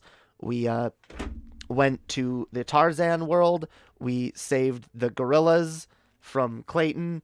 And we got into an argument with Donald and Goofy, but then it was fine at the end because Tarzan taught us that friends are in our hearts and that friendship is magic, and it was beautiful. Then we went to the Hercules world, and we fought monsters. Phil wouldn't let us join at first because he said we're not heroes, but then Hades gave us a pass to the games, and we fought in the games, and we won. We were winning until Hades made Cerberus appear, and we had to defeat Cerberus, and Cloud was turned evil because he gave in to the darkness and Hades. But everything is fine because we won and we beat Cerberus, and Cloud is good now, and everything's fine. And now we're going back to Traverse Town to meet up with the Final Fantasy characters because we went to all the Disney worlds that we could go to. I swear, I'm going to get better at recapping the series as we go. I'm going to try to do a thing where, like, I recap everything we've done so far in under a minute. I'll eventually get really good at that.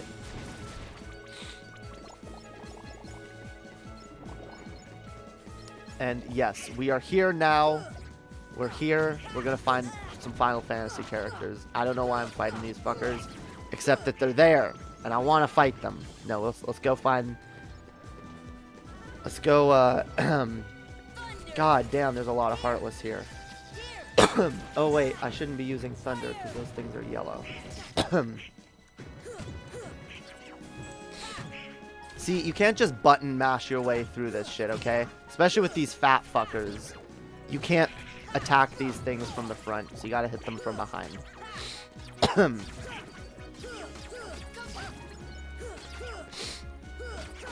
And yes, if it wasn't clear, Sora is looking for his friends Riku and Kairi. And Donald and Goofy are looking for King Mickey. I guess that's probably one of the more important parts, and I kind of skimmed over that. But like I said, this is only the third playthrough. We'll get better at recapping, alright? Hercules was my favorite movie as a child.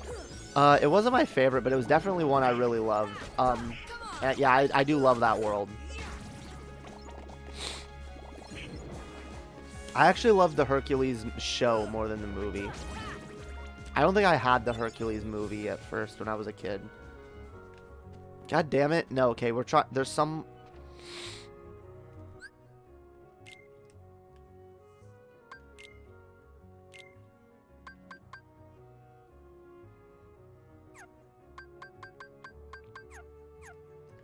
Yeah, no, we got everything. So... Where the fuck is Leon? Oh, wait, no, we gotta go underground. It's the underground place, I think. I forget. God damn. Don't get me wrong, I do like coming back to this world. I like that it's integrated. I don't know why with Kingdom Hearts 3, they were proud of the fact that you only go to each Disney world once. I don't like that. I like going back to other worlds. I like having a reason to go back. Especially if you have a main hub world.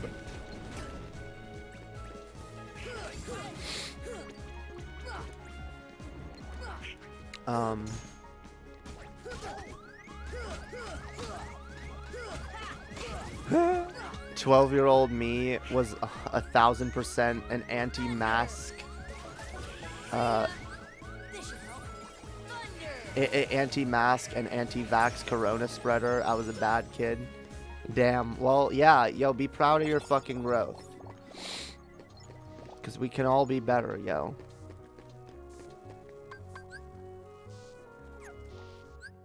Absolutely, we can.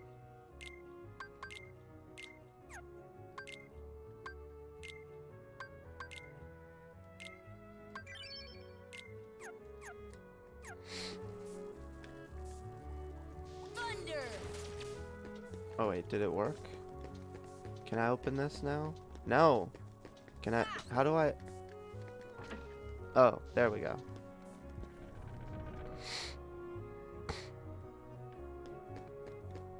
Yeah, it's good. It's nice going back to a world, right, when they give you a reason to, and there's a good reason to go back.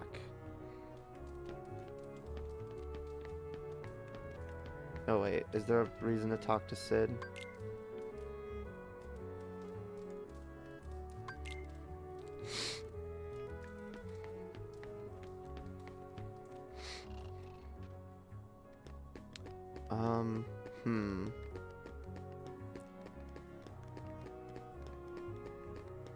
Is this open? No. Because this world, like, more things open up as you come back here. There's another shop in here later, and then over there, there's another little shop. Like collecting mini kits and Lego Star Wars. Yeah. Damn, I haven't played Lego Star Wars. I'm actually really excited for Lego Star Wars: The Skywalker Saga. I'm really excited for that to come out on the Switch. Because I really wanted to play the original Lego Star Wars games on the Switch for a long time. And being able to play them, like, remastered with all new worlds for the new movies. Yeah, that I genuinely can't wait for. I've said before that the biggest enjoyments I've gotten out of the especially the Star Wars prequels,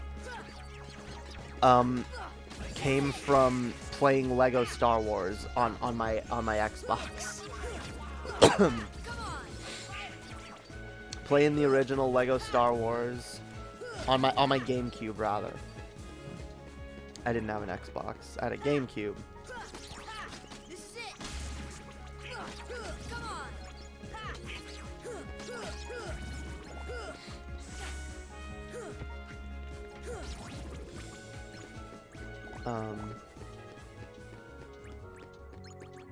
Looks fucking amazing. Yeah, I haven't even been paying attention to, like, what the game is gonna be all about.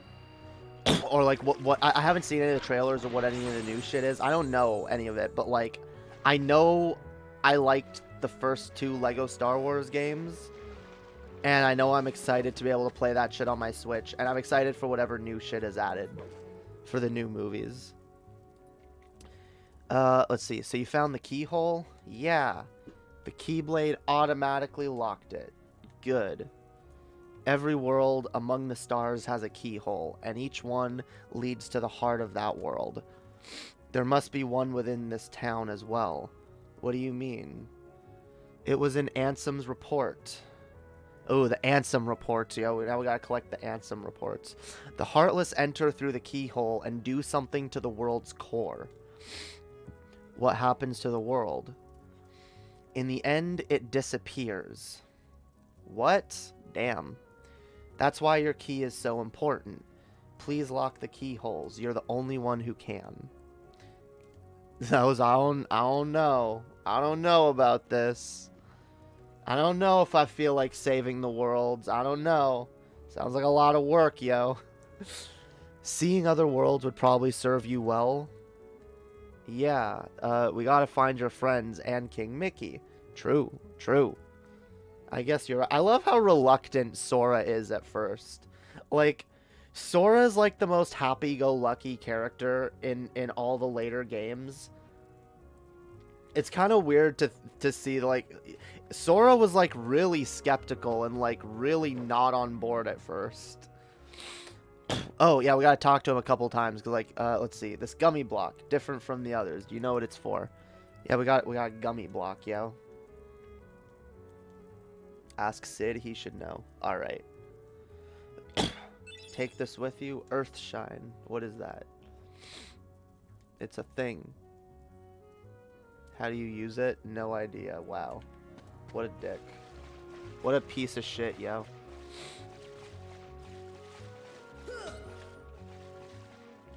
I love how this is just like a... I don't even know what this cave is supposed to be. It looks cool, though. I wish it was in... I love how this one location is not in any of the other Kingdom Hearts games. Even in the one where they actually like made Traverse Town way bigger. Lego Star Wars 3, The Clone Wars on DS is really underrated. I don't know why it gets so much hate. Probably because it doesn't follow the formula of the first 2 Lego Star Wars games. Or at least it doesn't, or if it does, it doesn't, because like, okay.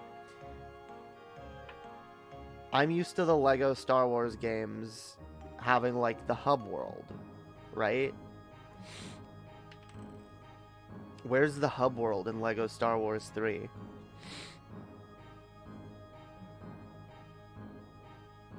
I played Lego Star Wars on the GBA and it was actually the cutest little cut down port. Yeah, I've played that one too. It is kind of cute how they made it fit. They made it fit. They made it fucking fit on the Game Boy Advance. That's actually kind of impressive. Yeah, I don't want to practice magic. It definitely follows the same formula on the DS. With the hub world and everything. Maybe I just didn't get that far. I played the first level and I got kind of bored. The hub world is a Republic Cruiser on the DS version.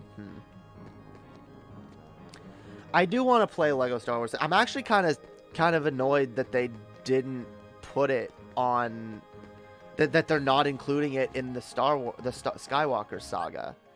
I think that's kind of stupid. Why not include the levels from the Clone Wars? Like, what does it hurt? At least add it as like DLC or something. Wait, what? Okay, then what the fuck am I supposed to do with these?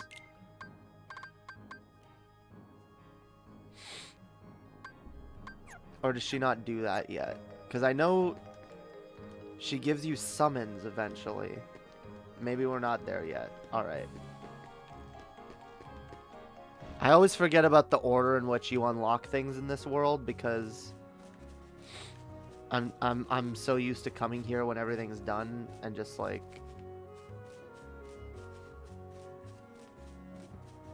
DLC would make sense for sure. Yeah, I hope they do that because like it would be nice to have like a complete version of the Lego Star Wars series, like one game that has everything and that's remastered in HD and everything, because like, okay, like if I play, that's the annoying thing, is not being able to have them all in one place. I was actually really annoyed that they didn't do, because I would have played Lego. Actually, before I talk out of my ass, is Lego Star Wars 3, was that on like PlayStation and shit? Let me see. I actually don't know that. Lego.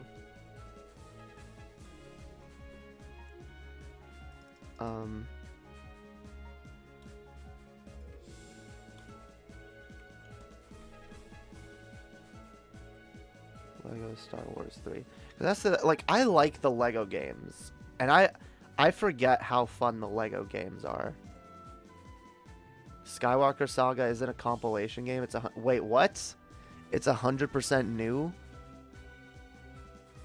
Wait, are they not remastering all the locations and shit from the other games?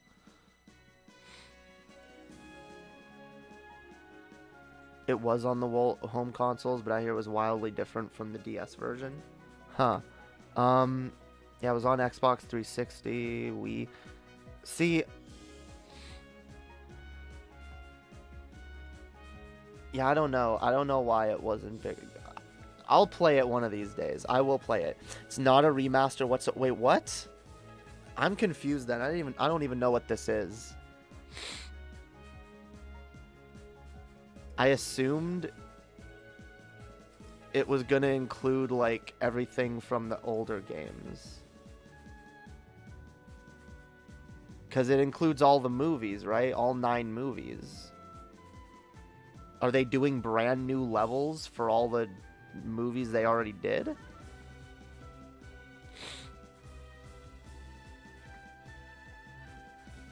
No, I don't know all the details. Also, I'm gonna say I love Lego Star Wars, and I was excited for it to come to the Switch finally. If that's the case, why the fuck hasn't there been a remaster? Where the fuck is... I want to play the one I grew up with on the fucking Switch. That's bullshit. Or is it gonna be like is the goal of it to like make the old games obsolete and or is it like not? I love to see your reaction on stream to the interviews and stuff. If that's something you'd want to do, maybe. Damn, I'm kind of like just taken aback that it's not what I thought it was. Here's what I assumed it was. I assumed they're remastering Lego Star Wars 1 and 2. They're going to remaster all the levels and all the, you know, from the first 6 movies and all the shit from the 7th. Because there was a game for The Force Awakens, but there wasn't a game for Jedi, the Last Jedi, or the what is it? The Skywalker, whatever it's called. The Last Skywalker or whatever. I don't know. So I assumed that it was going to be like a collection that like takes everything from the first 2 games, or the first 2 games from Force Awakens, and then adds in the last 2 movies. It's going to be incredible. It's the ultimate Star Wars game. That's why they're billing it as. That's what they're billing it as, and it looks like it will be. Dozens of hub worlds, and all of them are massive. Huh. So wait, are they gonna have locations from the original games or not? Because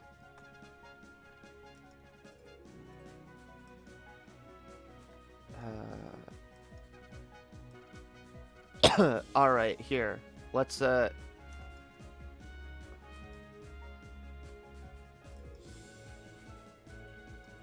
I guess I could watch a trailer, although I don't feel like trailers are going to give us that much information.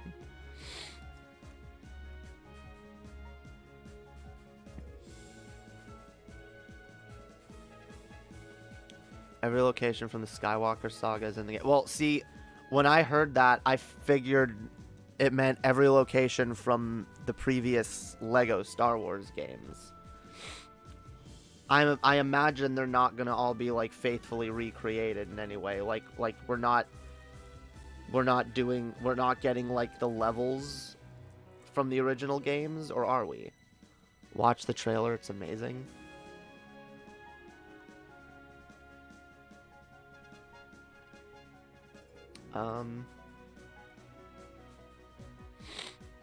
I'm so excited I get to be the one to tell you this. See, this is the weird thing for me, because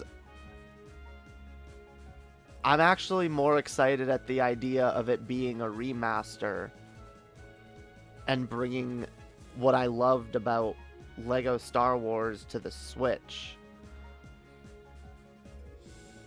The fact that they're recreating everything makes me wonder if it's gonna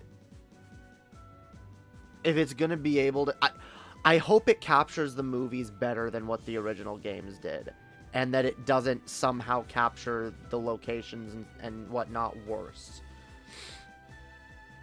That's all I'm hoping for.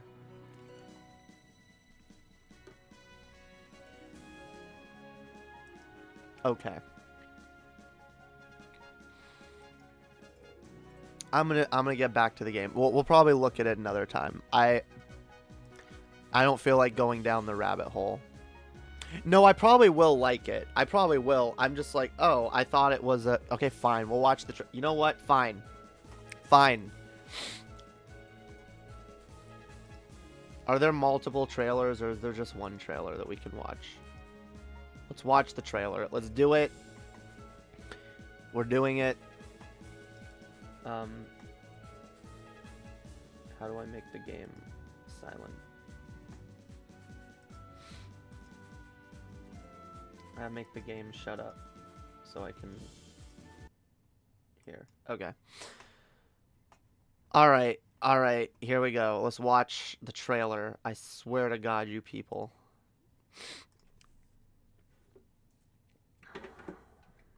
I swear to God.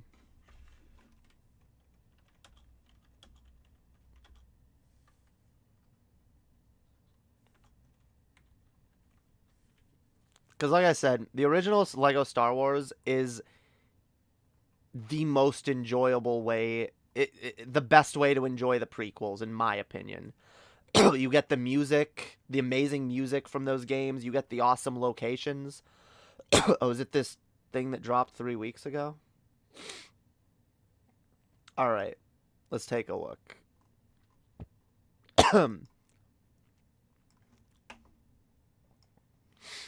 Oh, I gotta put the game down for a second. Where is... Alright. Here we go. A young dreamer becomes a Jedi Knight. A Jedi is twisted by the dark side. And as the Force awakens, a hero rises up to save the galaxy. Relive the epic story of all 9 films in the biggest LEGO video game yet, with LEGO Star Wars: The Skywalker Saga. Your adventures start by picking the trilogy of your choice. Start with Poe Dameron fighting off the First Order in Episode 7. Jump into Episode 1 as Qui-Gon and his young Padawan escape a failed negotiation. Or start where it all began, as Leia sends R2-D2 and C-3PO on a mission that will change the course of the galaxy. Okay, I'm convinced. Hang on, let me look at this a little more. So, okay, so you can pick which trilogy you want to start with. That is dope. And... Hang on. I'll go back a little bit in this trailer. It already looks like the combat is better. Oh wait, no, I went back too far. Twisted Kins, a hero rises up to save the galaxy. Relive the epic story of all 9 films in the biggest LEGO video game yet, with LEGO Star Wars: The Skywalker Saga. Your adventures start by picking the trilogy of your choice. Start with Poe Dameron fighting off the First Order in Episode 7. Jump into Episode 1 as Qui-Gon and his young Padawan escape a failed negotiation. Or start where it all began, as Leia sends R2-D2 and C-3PO on a mission that will change the course of the galaxy.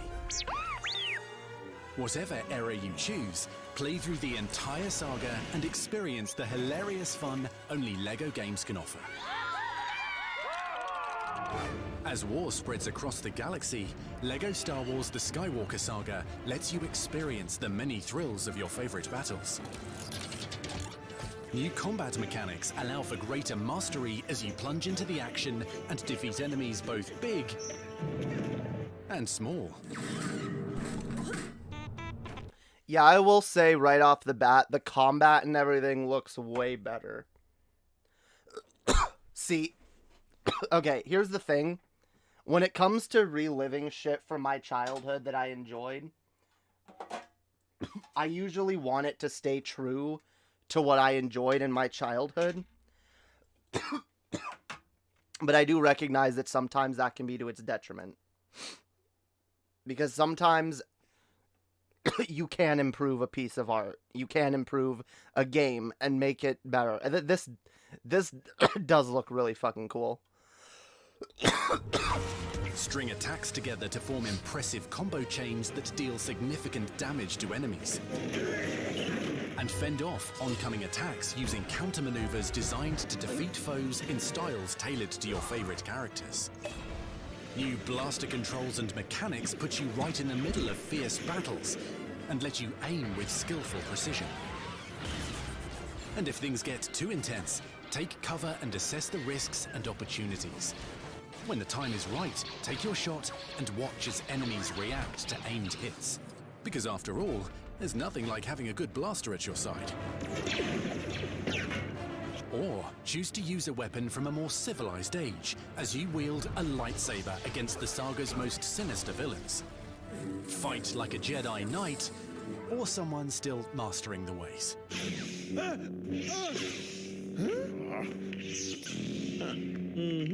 But a lightsaber isn't the only weapon in a Jedi's arsenal. Remember, the Force is everywhere. Harness its power to lift objects, attack enemies, or influence others.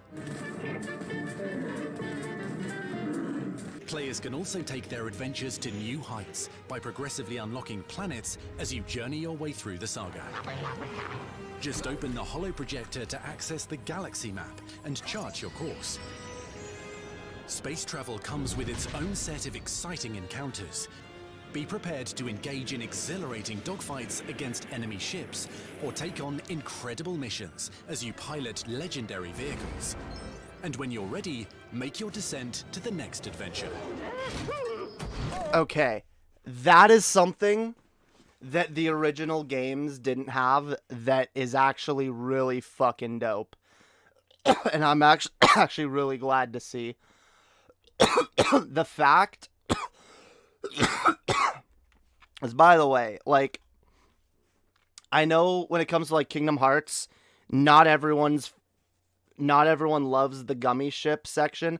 I love the gummy ship section, and it's one of my favorite parts of Kingdom Hearts 3 actually, because like I love the way it feels being able to fly from world to world in this open world space setting.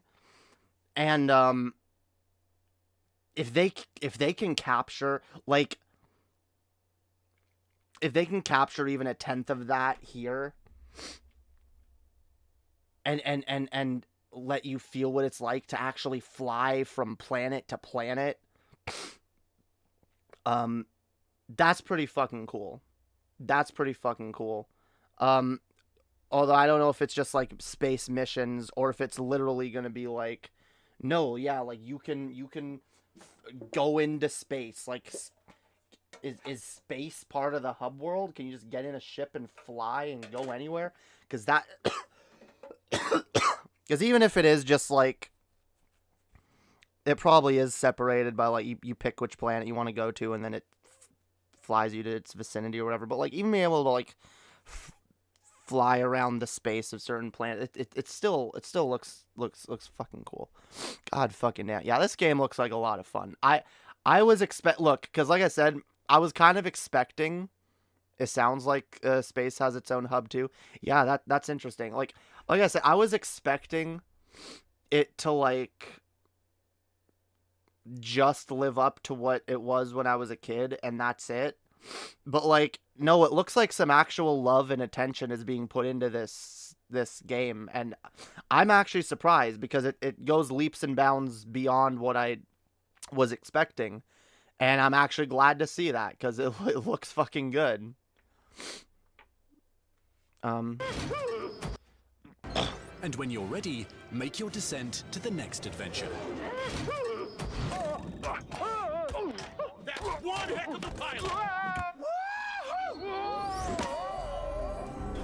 Every episode in the saga is full of fun and exciting levels, many with multiple routes to progress through. So you can charge in boldly, or find a more stealthy approach. As you arrive at new destinations, you can choose to either continue onwards through the main story, or take a detour to explore iconic and expansive planets from the Skywalker saga. That's dope. From the forest moon. That's dope. So it looks like you're gonna be following like a lot of the, you will be following like a lot of the story that you do in the main game, but then there's also, like in the old game, but then there's also like other locations that you can go to and like cool little in between areas and little like that's fucking cool. I like that they're adding like, I will say, I was wondering before, like, why is this taking so long to come out? I was like, what, isn't all they're doing remastering the old games, like, and then adding some new levels for the last 2 movies? Like, that's not a big job. Like, why is this taking so long? But now that I see what they're actually doing, oh shit.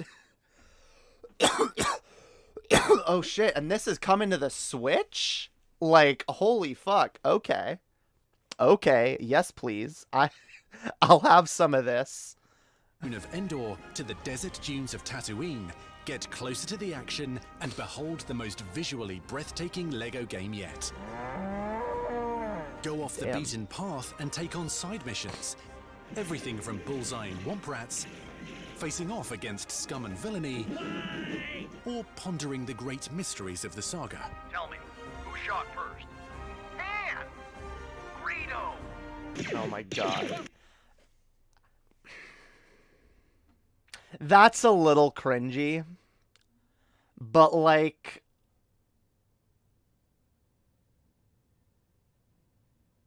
okay. I'm really of 2 minds of that, because that's kind of cringy. Like, who shot first, Han or Greedo?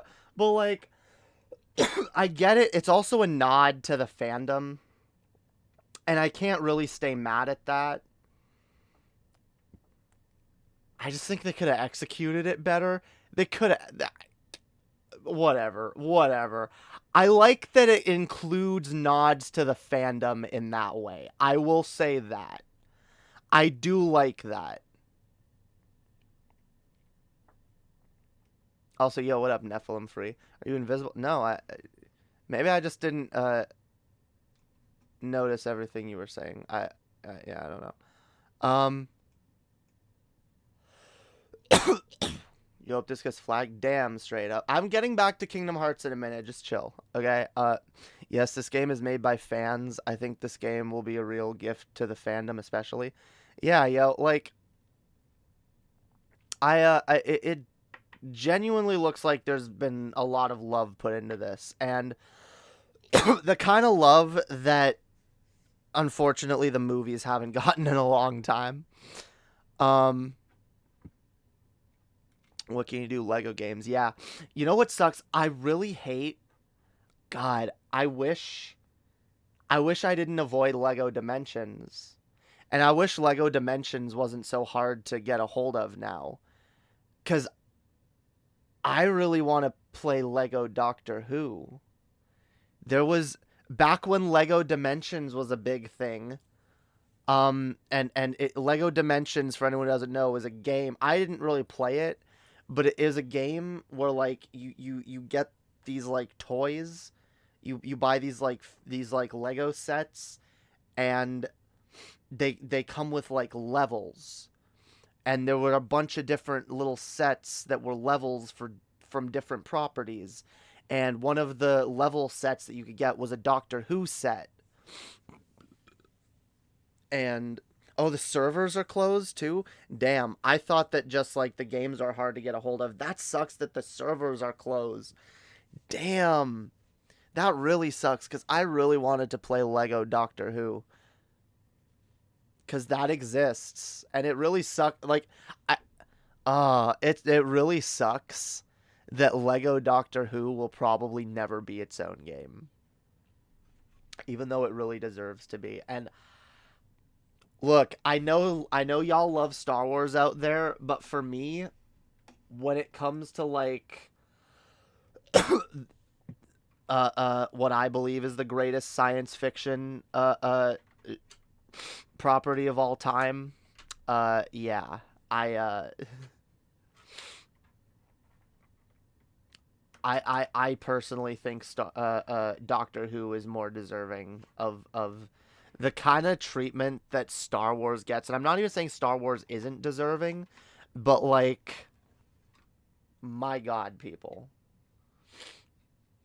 If Doctor Who wasn't British, I swear to God, some of its episodes would be some of the most iconic pieces of science fiction, like, ever.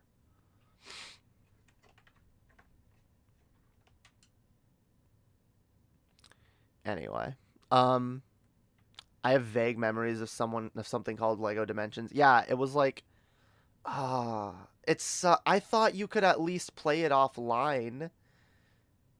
That's bullshit. That they like took the servers down.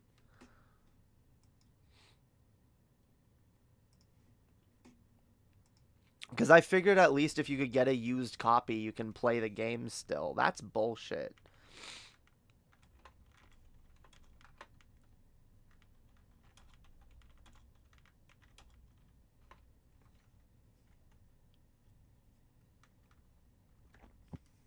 Can you still play Lego Dimensions? Lego Dimensions was discontinued after 2 years.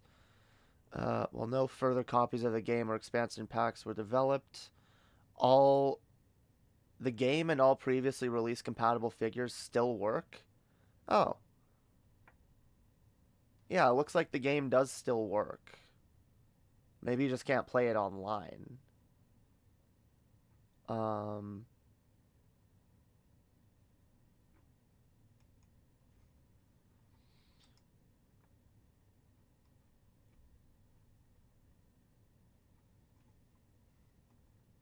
Huh.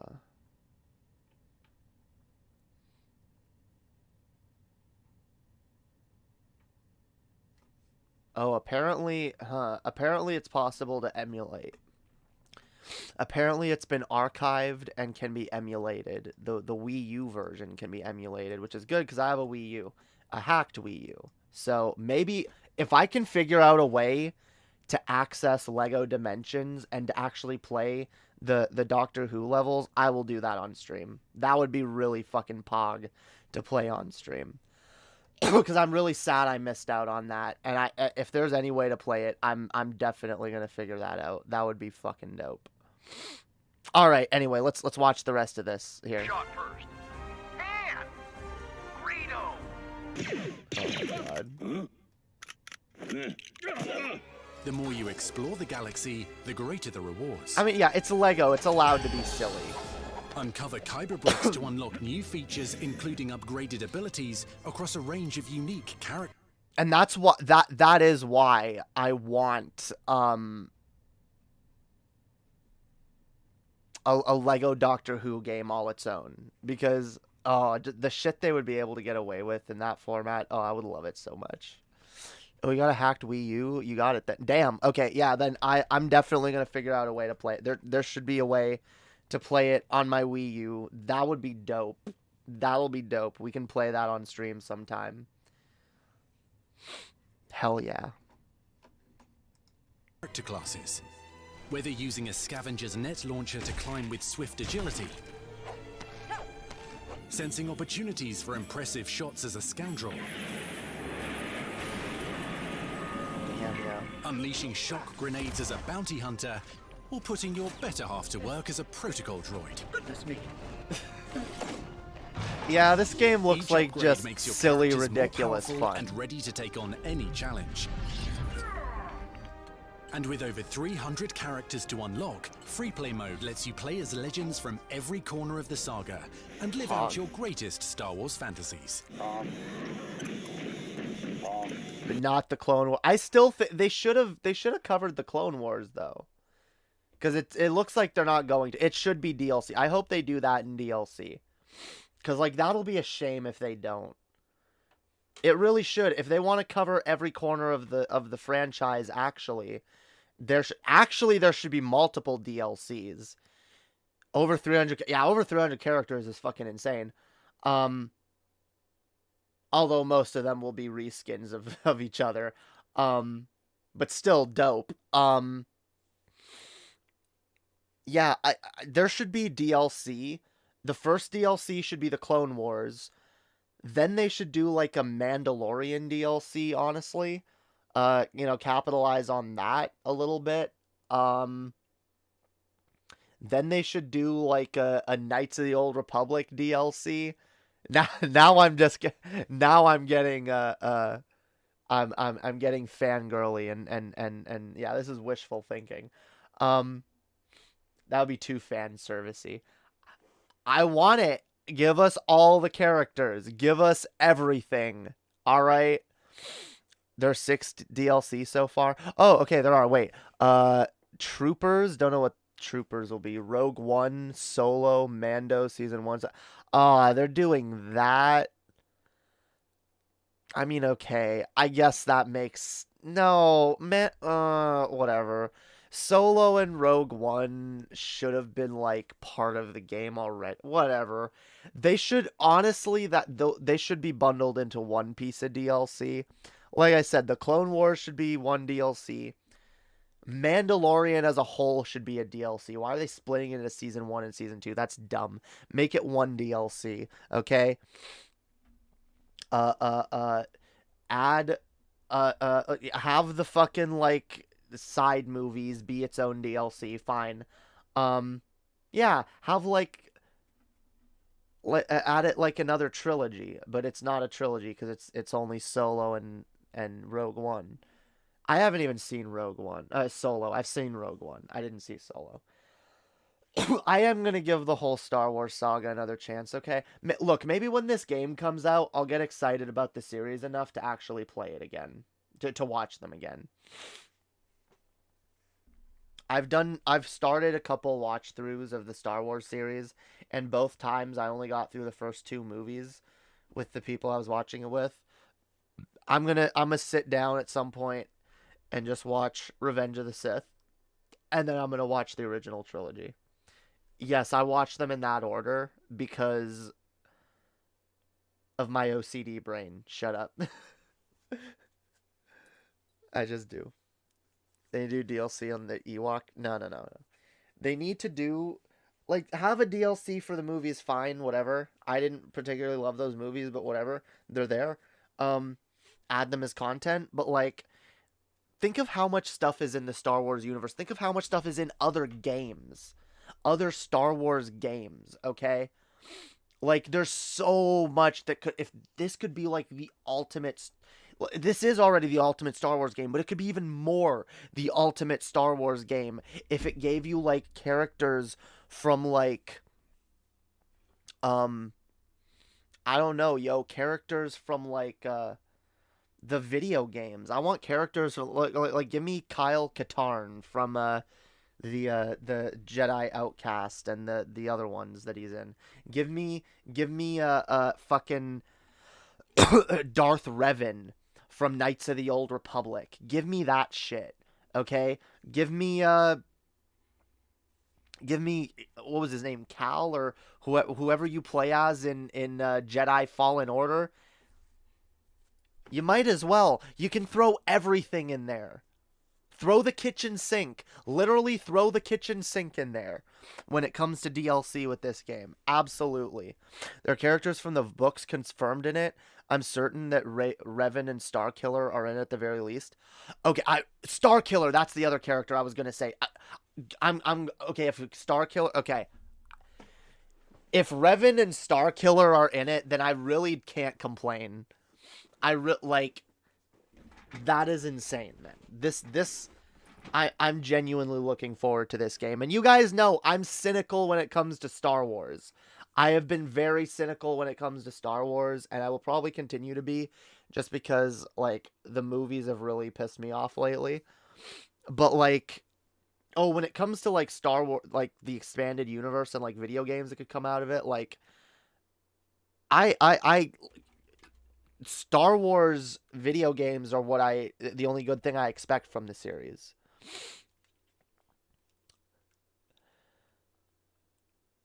Kyle Katarn made his debut in a little-known ancient Doom clone called Dark Troopers. Yes, Dark Troopers, which I have, and I have not finished, because I suck at Doom, and I suck at Doom clones. But it's still a fun little game. There's a couple games that he's in. I have all the Jedi Knight games on Steam. God damn it. Okay, we gotta finish this trailer so we can get back to Kingdom Hearts. Holy fuck. Your greatest Star Wars fantasies. LEGO Star Wars The Skywalker Saga lets you relive your favorite moments from all 9 films and experience fun and new adventures like never before. On April 5th, the galaxy is yours. Luke. Trust your feelings.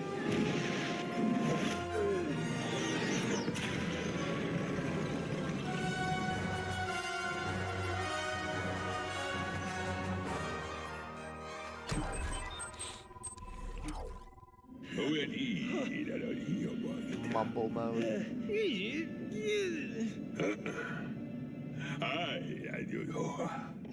Wait, is everything gonna be voiced too? Damn.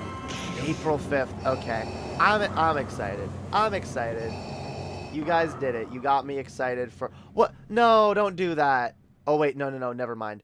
Okay, I thought it was a I thought that was a character that you don't get unless you pre-order the game or something. I thought they were gonna piss me off right at the very end. No, they didn't. Okay, wait. Character collection bundle. 7 character packs. Wait, what? What is this? There are characters. They are adding characters that. What is this? They're adding characters. It's all gonna be mumble. No. That was a mode that got turned on at the end. Look, that. Oh wait, where is it? Look, see, this has been a long time staple of the Lego Star Wars series, and the extras, all the different little bonus stuff you can turn on, and see, it's a different mode you can turn on. So they got television mode, hologram mode. What is this? Baguette lightsabers. Goddamn, there's a ton of shit, and yeah, they got mumble mode. They got comedy weapons, rainbow effects. There's a bunch of different little extras. Yeah. Damn, yo, that's pretty cool. That is pretty fucking cool. Yeah, I'm looking forward to that. So wait, there are wait, are those characters that you don't? I gotta read up on this now. God damn it, I lost. Hang on. I'm confused about those characters. Can you buy them? I mean, of course they're gonna add characters that you have to buy to add them to the game. Like, there's gonna add DLC characters, but they better not add characters that you can't get without pre-ordering or some shit. Like, there better not be exclusive characters that you only get if you buy the game right away or something. Like, I hate that. I hate when fucking companies do that shit. At least if you don't like the voice acting, they give you mumble. Yeah, like that's you can buy the pack separately. Okay. It's kind of annoying that they even do that at all, but like whatever. Of course there's going to be DLC because of course there is, because it's modern day gaming. There's an exclusive Obi-Wan for digital pre-orders. Of course there is. Of course there is. And what version of Obi-Wan is this? Is it the only way that you can get old Ben from the first movie, or is it the only way that you can get a specific version of... I hate that shit. Get out of here. No, DLC is even stupid for Minecraft. Unless it's free. Alright, well, speaking of a series that never does DLC. Like, never. Like, to its detriment, never.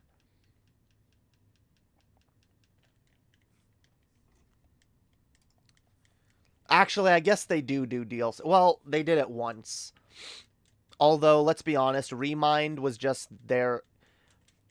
For those of y'all who don't know, the version of Kingdom Hearts that was released in the US in 2002 is not the original version of Kingdom Hearts. The original version of Kingdom Hearts, the original Japanese version, was lacking certain features, and a lot of this stuff was added in the American version when it was re-released. And then a lot of the changes that were added in the American version were put in a Japanese only version called Final Mix, where they added even more stuff that was exclusive to Japan for a long time, until they remastered Final Mix and brought it over to the West on the PS3. Now, before that, Final Mix was, like I said, Japanese only. But the version that we had in America was kind of like a halfway point between the original Kingdom Hearts and Final Mix. And to the point where it's very clear, like, Kingdom Hearts games just weren't finished.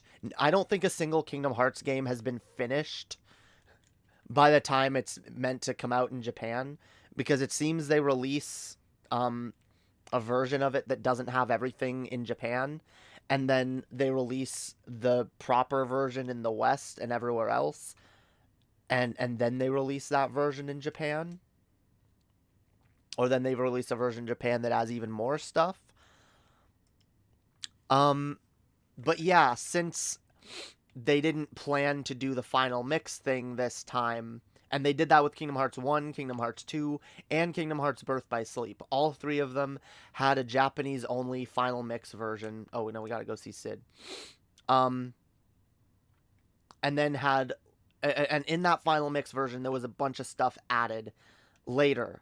The Kingdom Hearts 2 Final Mix version, for example, has stuff that was added to the series in Birth by Sleep, which was a prequel, and only makes sense due to Birth by Sleep. So,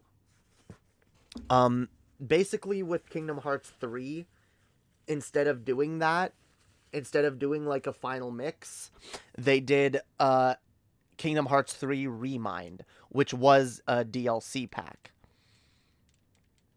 But it was just one. And I'll argue they could have gotten way more out of Kingdom Hearts 3. They could have wrung more out of that engine. They could have added new worlds, new little side quest storylines.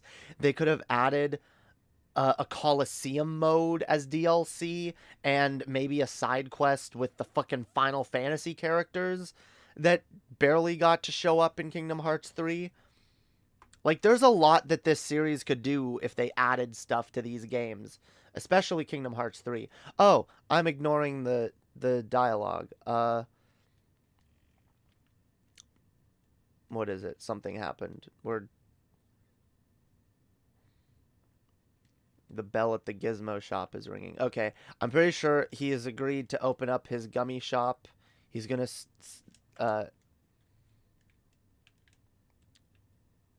he gave us a thing. I wasn't paying attention. I should have been.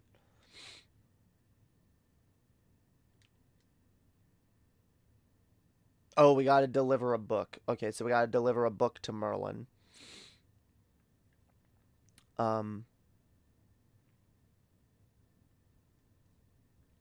Yeah, region locking is dumb. I've heard of the Steam Deck. Looks good. Yeah, I'm interested in the Steam Deck. Especially, like you said, so much larger library on Steam that Nintendo is stingy and it pisses. Yeah, I agree with that. Honestly, I love my Switch, but I only love it for what it allows me to play on it. And I still hold against it the many games that I maintain it should be able to play and that it isn't. And by the way, I'm kind of mad at it that it can't play Legos, that I'm mad that there's no way to play like the original Lego Star Wars games on it, because that especially would have been a good way to hold people over until the fucking new one finally comes out. There's a lot of shit that should be on Switch. N64 games should have been on the Switch a long time ago. GameCube games should be on the Switch. Game Boy and Game Boy Advance games should be on the Switch. Nintendo is really fucking stingy. Oh, I should turn the audio back on. That's why I was ignoring the game. It was because I forgot about the audio. Alright? It's not my fault. That's why I ignored the dialogue. I didn't mean to, honest. But yeah, like, a Steam Deck seems way more useful. Oh, I already opened it. What am I doing? A Steam Deck seems far more useful than a Switch because, yeah, I can Aside from the first-party Nintendo games that I can't play on a Steam Deck, I can play literally everything else I want to on it. At least in theory. At least assuming it's able to do basic emulation. I would imagine if it's able to play like high-end Steam games, it should probably also be able to play, emulate, I'd say up to PS1 and N64 games decently, maybe even GameCube games. And if that's the case, then it instantly becomes more useful than the Switch could ever hope to be. Because you can have all of Nintendo's old library at that point, as well as just your entire Steam library. So all the fucking third-party games you could ever want. Steam Deck will totally be able to do emulation, basically making it the device. Yeah, it could be. It's not yours. Oh, it's a book. I forgot. Yeah, we got it. We got a book. It's got missing pages. We gotta find the missing pages, yo. I wonder what the book is. Oh, and we got the fairy godmother. Summoning gem. Yay, summoning gems. Alright, I was wondering what this, when we were going to get to this earlier. Hell yeah.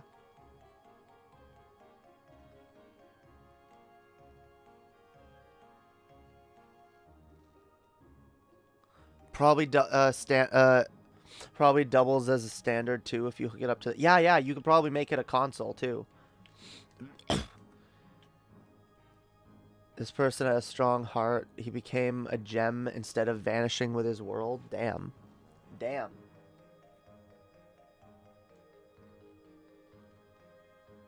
We can only regain the spirit though. Damn. We can regain his spirit. Let's see. Who do we get? Simba. Yo, we get Simba, yo. Hell yeah. Hell yeah.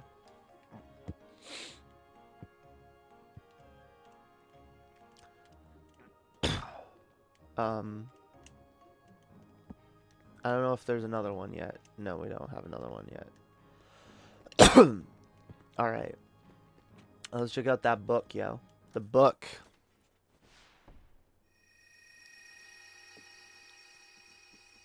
Ah, hell yeah.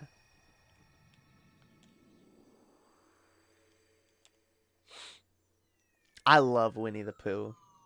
I really love Winnie the Pooh. I loved, when I was a kid, Winnie the Pooh was my favorite show. I had Winnie the Pooh books. I had Winnie the Pooh. I watched the show. Like I had Winnie the Pooh movies. I was obsessed with Winnie the Pooh. I love Winnie the Pooh. Winnie the Pooh is fucking amazing.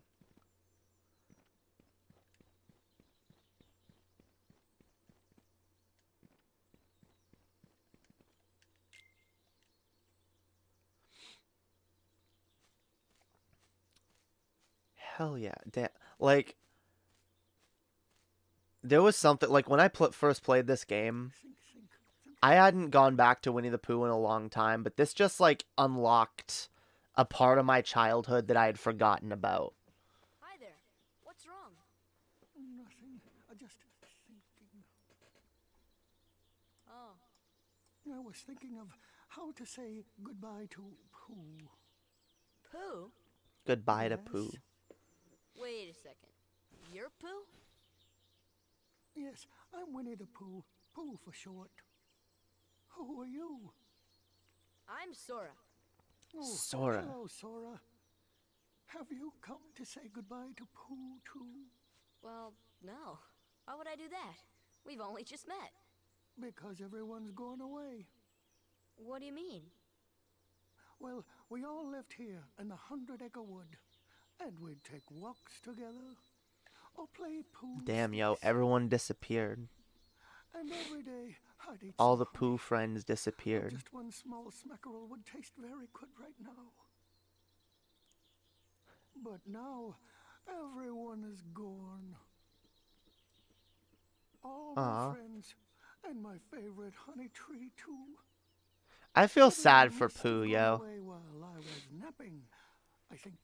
Pooh is always, like, losing his friends, and, like, everything's disappearing on him. He's getting stuck in this book. Maybe I shall end up going away somewhere as well. But I wonder, how do I say goodbye to myself? Think, think, think. Oh, my tumbly is getting rather rumbly. Pooh is real too, okay?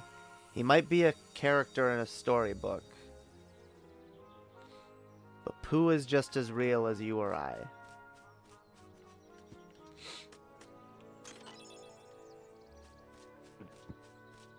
See, I remember someone saying that when they first came to this world, they thought it was ridiculous. Like, oh no, like, are we gonna have to, like, kill a bunch of Heartless and stuff here? Like, I'll be honest, I never thought that because I had played the Game Boy Advance version first. And I found it was weird that, like, you can, in that game, you can kind of just, like, pass right through the Winnie the Pooh world without doing much of anything. And I was like, damn, it kind of, that world is just kind of nothing in Chain of Memories. They made it better in Chain of Memories because they made the mini game. They added, like, I think there were mini games in the GBA version, but I think they made them. I don't think you had to play them. I know it's been a while since I played that game. We might do. No, we're gonna do Chain of Memories. We're not gonna do the GBA one.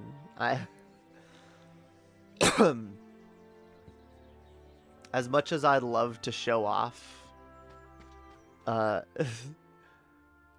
kicking ass at Kingdom Hearts on the GBA, like, I don't know, I might. I don't know. I actually, we'll see. We'll see. We'll see.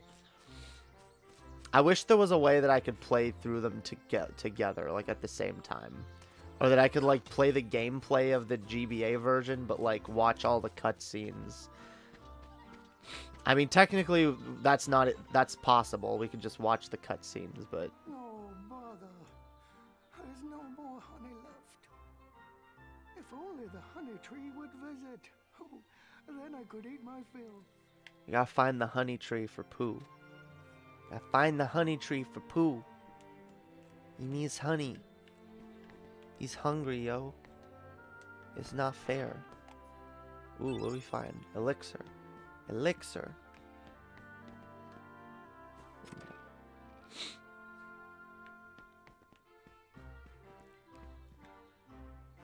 This music takes me back. The Winnie the Pooh theme is so nostalgic for me, it's insane.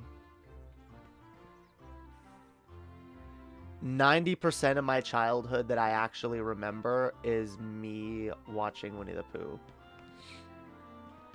I even had, like, some Winnie the Pooh video games that I liked. There was unironically a not bad one. I think it was on the GameCube or something. I don't remember which one it was on.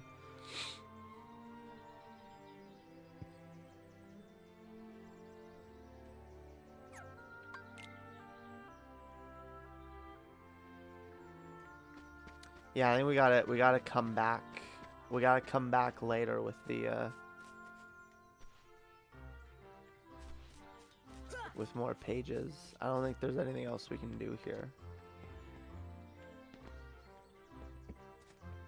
I don't think there's anything else we can do here, yeah.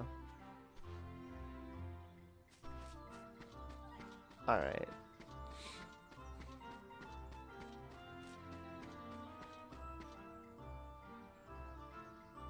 Franklin. Yeah, I used to watch Franklin a lot too. I don't know. Winnie the Pooh was definitely my favorite. Winnie the Pooh was my faves.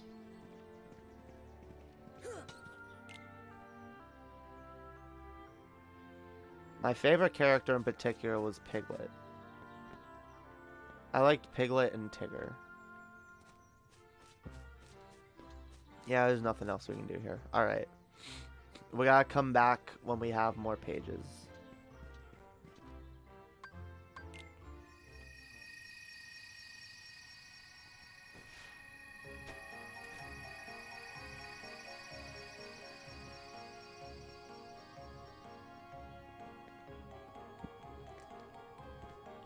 Damn, no, I don't like dark jokes about Winnie the Pooh. Winnie the Pooh is too wholesome. Winnie the Pooh is too wholesome to make fun of. Jamie, why aren't you into Book of Boba? For the same reason I wasn't into Mandalorian when it first came out. I'm not super excited about Star Wars properties in general. I tend to get more excited about Star Wars video games than anything else. Now I'm definitely gonna watch it at some point. But I don't know.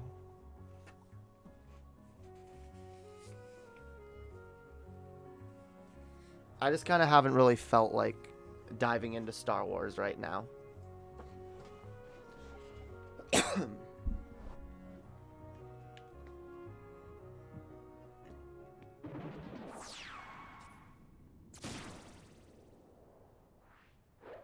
There you are.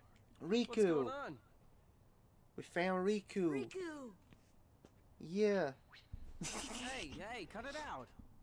I'm not dreaming this time. Right? I hope not. Took forever to find you. Riku! Pog. Wait a second, where's Kairi? Isn't she with you? Damn, Well, yo. don't worry. Kairi's not with Riku. I'm sure she made it off the island too. With Kairi. We're finally free. Hey, she might even be looking for us now. We'll all be together again soon. Don't worry. Just leave everything to me. I know this. Ha. You know, that must feel good for Sora after, like, who? Riku was, like, keeping count of who was Sora, winning at the beginning of the what did game. you- I've been looking for you, and Kairi too, Riku's kind of a with their dick help. to Sora at the beginning of the game. Like, yeah, I'm better are than they? you, yo. We visited Now so Sora's many better places than and Riku. worlds looking for you. Really? Well, what do you know? I never would have guessed. Oh, and guess what? Sora's the Keyblade Master. Hell yeah. Damn right, What's that Riku. mean? What do you guys say to that? So, this Yo, is called a screw you, Donald. You don't know what's up. Huh? Hey, give it back. Donald's a goofball. Give me Gotcha. Keyblade back. Whoa. Okay, so you're coming with us, right? We've got this awesome rocket. Wait till you see it. No, he can't come. What? Forget it. Oh, come on. Yo, He's my screw you, friend. Donald. I don't care. Oh, he's gone. It always bothered me that, like, Riku just kind of Just up and go. vanishes. Oh, well. Just because Donald's being a least bit he's of a okay. dick. And who knows? Maybe we'll run into Kairi soon, too. But it's so weird how nonchalant Sora is. It's like, I've been looking for Riku this whole time. I finally found him. It's like, then he disappears. It's like, oh, it's okay. At least I found him. At least he's alive, yo. At least I know he's not dead. Whatever. He might be pissed at me or something. I don't know. It's fine. We'll see him later. All right. Peace, Blaine. Have a good night, yo. Great stream as always. Thank you. I try. Okay.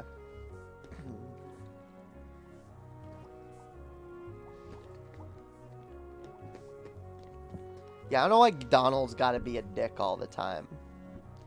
Donald's a bit of a diva roach. Donald's a diva roach of himself. He's a goddamn diva roach. He's a diva. He's all like, no, we're not bringing this motherfucker. You don't deserve to come along with us. Honestly, I wonder how much different the story would have gone if Riku had come along at that point. I really wish that we got... This is another area where I'd love to see DLC. I'd love to see a Riku episode where you play through Kingdom Hearts 1, but as Riku. Go in all the different worlds as Riku, because we know he at least goes to most of the same ones that Sora does. And I mean, they used that in Kingdom Hearts Chain of Memories where we get Riku's story. Why not add like Kingdom Hearts 1 DLC that does that?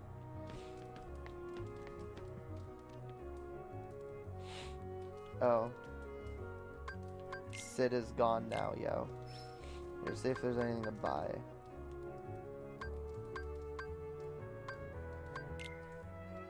I want that, and I want that.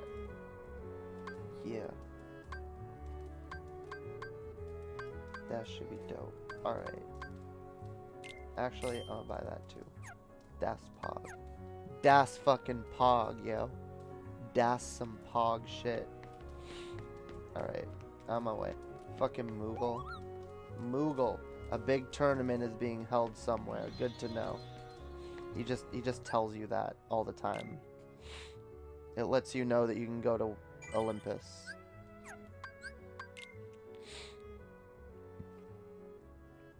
Olympus. The land of the Colosseum, which doesn't have a Colosseum in Kingdom Hearts 3 for no reason. Sorry, I'm a bitch about Kingdom Hearts 3 a lot. I don't know if you guys noticed. Okay, that's not open yet. Alright, wait, we gotta go District 3 then. We go to Sid's house.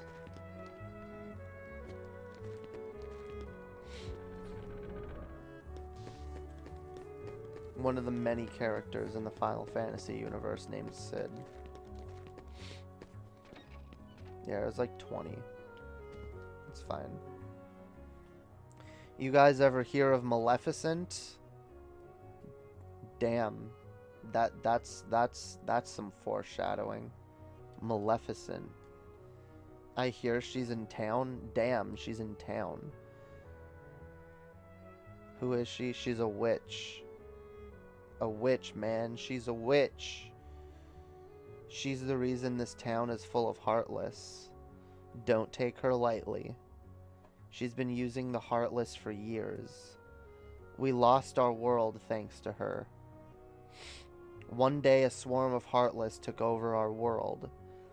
That was 9 years ago. I got out of that mess and came here with these guys. That's awful. Sorry. That's awful. I can't do Donald. Our ruler was a wise man named Ansem. He dedicated his life to studying the Heartless. His report should tell us how to get rid of the Heartless. Where's this report? We don't know. It got scattered when our world was destroyed. I'm sure Maleficent's got most of the pages. You see, it's just as I told you. While you toiled away trying to find your dear friend, he quite simply replaced you with some new companions. Evidently, now he values them far more than he... How is Riku this stupid? Like, Riku seems like he's better than Sora in every way, except that he's also way more cynical. Come with me. I'll help you find what you're searching for. Riku's like a doomer. You tell him, like, his friend replaced him, and he's like, damn, I guess my friend replaced me, instead of just making new friends, which is fine. Sora! Sora! Yeah, I can't do Donald.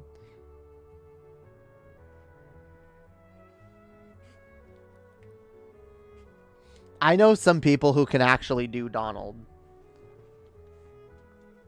I can't do Donald.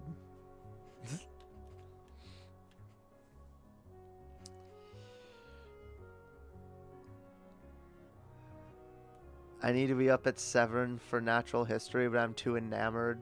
SMH. I don't own a game console, so I'm living vicariously through you. Damn. Damn. You should get a game console. How do you not at least have like an old PS3 or something?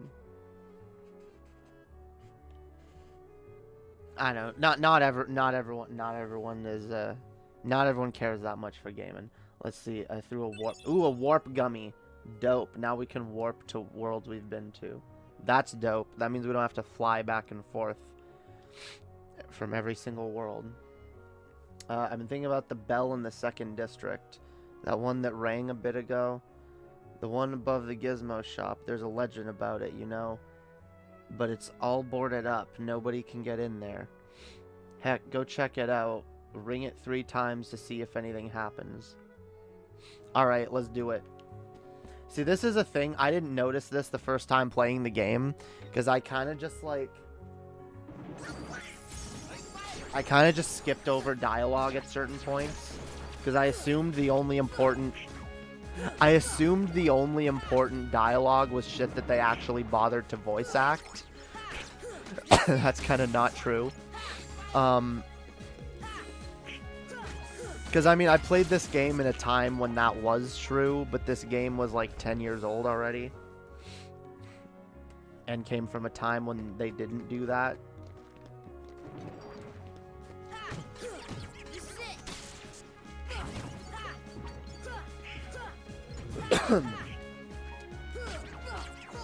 Die.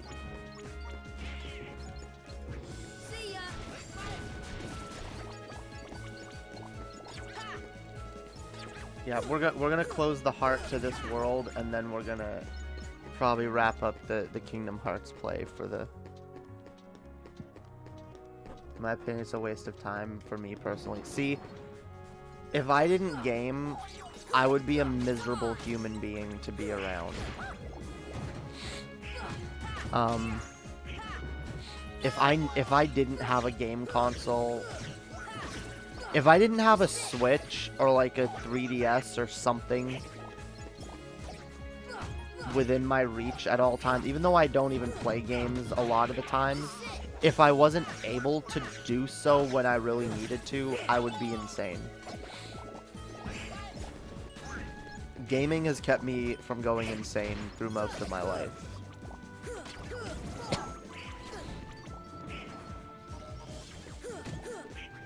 God, I hate these fuckers.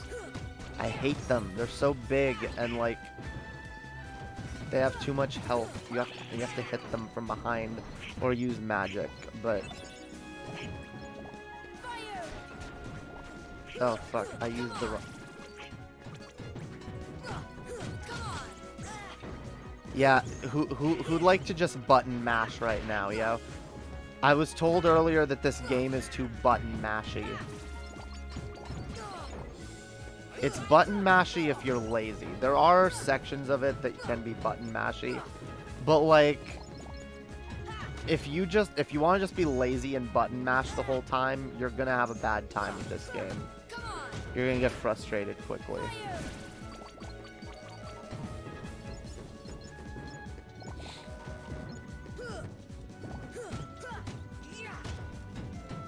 That's my skateboard or music, so I get it. Hell yeah. Yeah, everyone's got their shit that they need to get them through the fucking day, yo. Alright, let's go to the gizmo shop.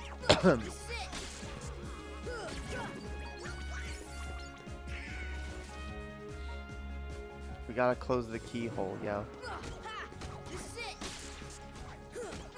Did I turn Ripple Drive back on, or did I turn that one off? I got a couple new abilities, actually. I should check them.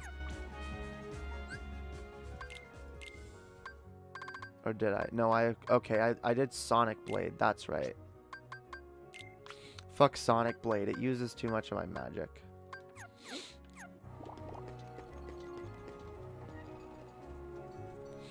I'll equip it when I have higher magic. I like Ripple Drive better. I hate climbing up ladders in games. I always feel like I should be able to jump. Because in some games, you can, like, jump higher than you can climb. Like, in some games, it's faster to just jump halfway up the ladder. And then, like, jump again until you're at the top of it. But, like, in a lot of games, you can't do that. You just have to watch yourself slow. So it makes me mad that, like, in some games, like, it's really quick to jump up a ladder. And in other games, you have to, like, crawl up it slowly. Yeah, that always pisses me off. Alright, ring the bell. 1,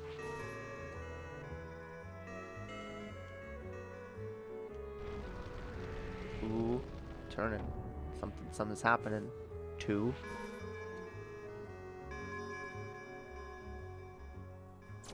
Yeah, it's turning again, yo. Look at that. And 3.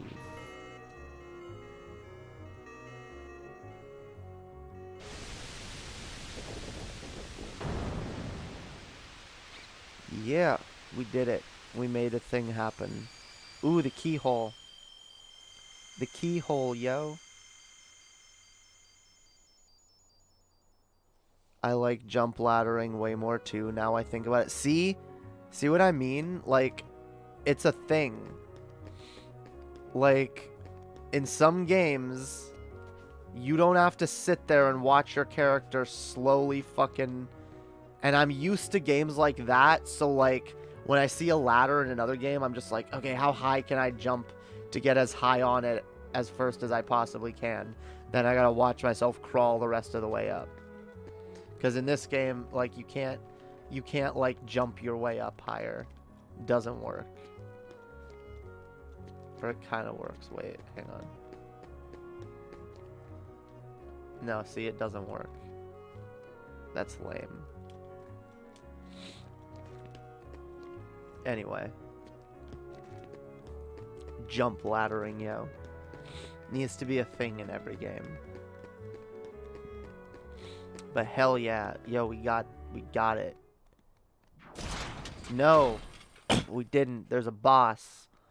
It's this fucker again. Alright, let's go. Let's go.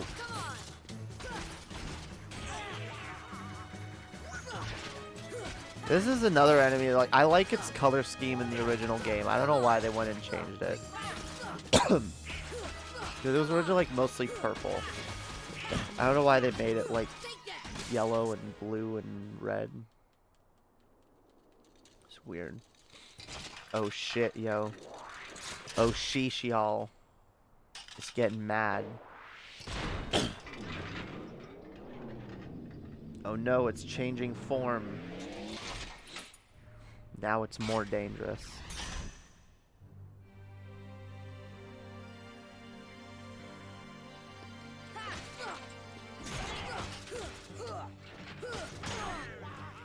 Yeah, let's do it. Let's do it.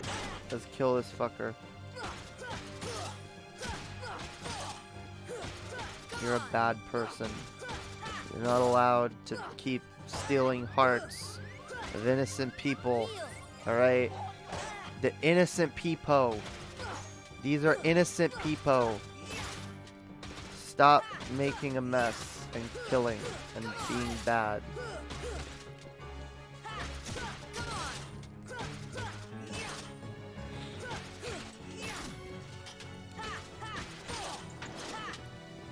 Fucking... I love that you can target each different part of it.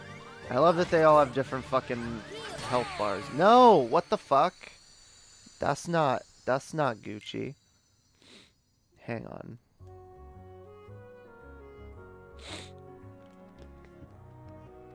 Seriously, it put me all the way over here. Okay, you know what? I'm actually gonna do a thing. First of all, do I have this shit optimized? I probably actually already do.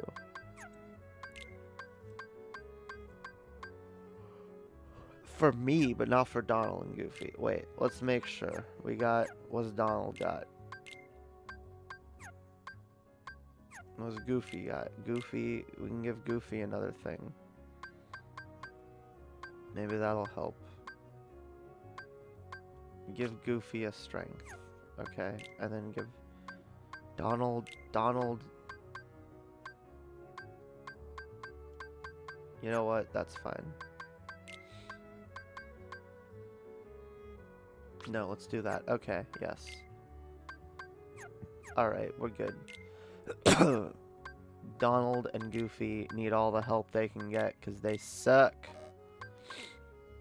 I'll even give them potions, which I don't normally trust them with.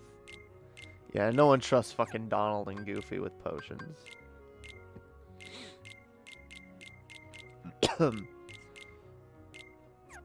I don't know why they don't know how to buy their own fucking potions. Because they need them too. Oh, customize. I think...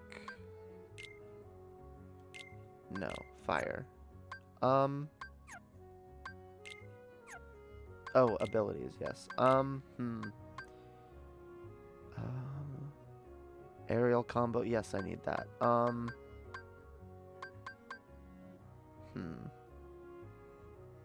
I'm gonna turn off stun impact because I don't think I even... Oh, wait, no, that's not enough. God damn it.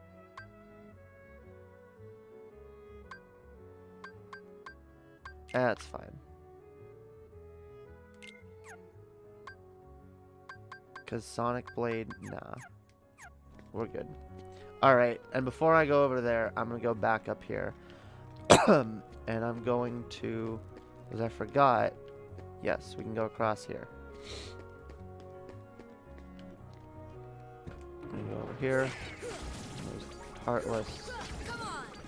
I don't care about the Heartless. I want the treasure. I want the treasure, which I can't get until the Heartless are dead. Isn't that lovely?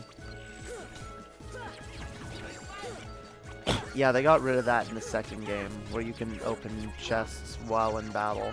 I don't... No! No! Oh god. See? This... Okay. Wow. Piece of shit. Yeah, yo, Donald and Goofy are freeloaders. Stealing your fucking potions. You know what? Donald and Goofy can suck it.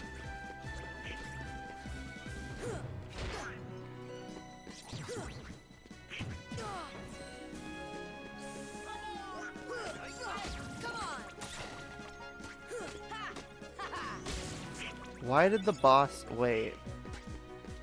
Do I need to kill these fuckers before the boss will show up? This is fucking stupid. Oh, wait. Did I not ring the bell? Wait. I didn't ring the bell yet. God damn it. It killed me and put me before... Okay. Now I'm mad. You don't have any business fucking with me like this, game. Okay? How dare you? You liar. You lied to me. I thought I already pulled the thing. I thought I did it, and then it killed... I died, and it put me back. Stop. I don't want to kill you. I have to. Damn it. You gotta love older games. They make you redo everything if you make a fucking mistake.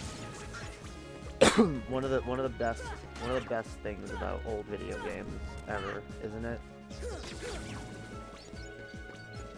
The fact that they force you to redo everything. Let's go. 1. What's even on these things? Here, let's see. This one is flowers, and then we got different flowers. I guess they're all just flowers or plants or trees or something. No, those one's flowers. This one's trees. That might have been like an underwater thing. I don't know. Then we got like butterflies. All right. Keyhole. Let's go. Let's go. Let's go. Did you hear about the no-knock warrant death in Minneapolis? Another one? Well, I guess that one wasn't in Minneapolis. Whatever, not surprising. Ooh, okay, enemies aren't showing up because the boss. So I can get this treasure. Ha! Ha! I did it! I got the treasure. In fact... Wait, I think there's another one down here. I can't remember. There's something... Ooh, you know where I can go? I can just say fuck you to this whole thing and go to the 3rd district. And then get... There isn't...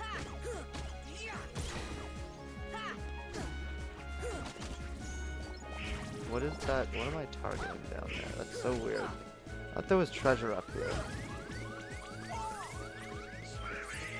No, see, they're using potions on me. They're using potions on me when they don't need to. Whatever. Alright, let's do this. Let's do this. Let's do this. Skip scene. Let's go. You know what I just realized? This is probably the first playthrough in a long time that I actually beat Clayton on the first try. And so I didn't have to talk about this when I was fighting Clayton back in the Tarzan world. But oh my god, the cutscene before fighting Clayton I hated so much because Clayton would always kill me. And then I'd always have to watch the whole fucking... Because the original game didn't let you skip cutscenes. The PS2 version, you can't skip cutscenes. So if there's a really long cutscene before a boss, and you fight that boss, and you die, you gotta start over, and you gotta watch the whole fucking cutscene all over again. So, yeah, that was one of the most annoying things about the original version of this game. It is nice that they at least added the ability to skip cutscenes. Because, oh my god, listening to Tarzan go, "Not Clayton! Ah! Not Clayton!" That was burned into my fucking memory. Not Clayton. Ah. Not Clayton. And it drove me crazy. And hearing Tarzan go, "Not Clayton." And I didn't understand what it meant at first either. Because he's saying it's not Clayton, it's his Heartless. But I was like, fuck you, Tarzan. Yes, it is Clayton. Clayton's right there. He's kicking my ass. He's killing me. He just killed me fucking 30 times. Shut up, Tarzan. I heard you the first time. And you were wrong the first time, because it is Clayton, goddammit. Clayton's killing us. Holy shit. I hated that so fucking much.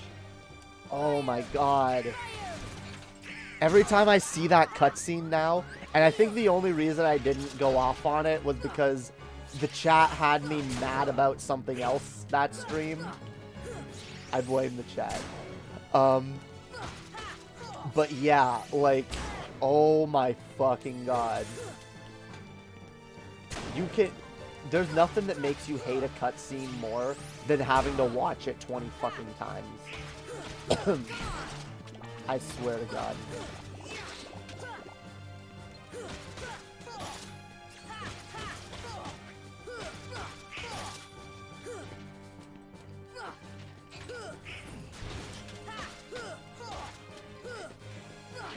The Joe Rogan thing. Look, if you guys want my opinion on the Joe Rogan thing,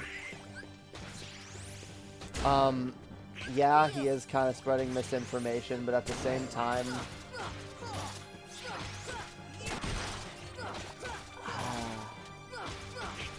I just don't know, fam. I think some people are making a bigger deal of it than it is. Like, I just don't care. The fucking Joe Rogan discourse is so toxic. It's gotten to a ridiculous place. I understand saying, hey, they should, if not take down shit that's flat out misinformation, it should at least be fact-checked. But, like, going to the place of saying they need to take away Joe Rogan's show, they need to take him off Spotify, it's going too far. I'm just sick of it. I'm sick of hearing it.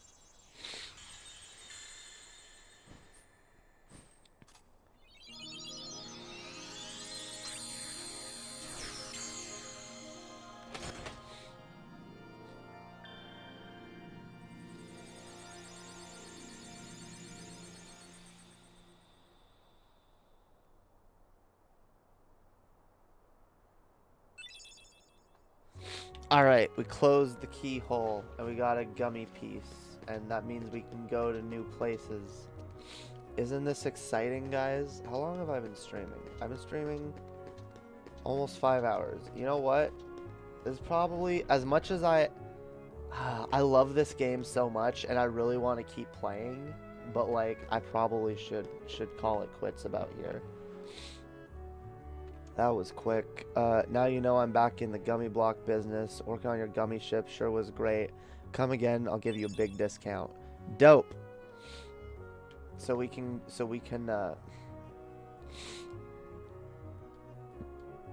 oh, we got another navigation gummy firmware installed. Dope.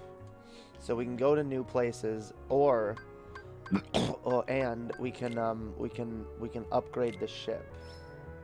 I don't know if I'm gonna bother upgrading the ship on stream. I might fuck around with it a little later and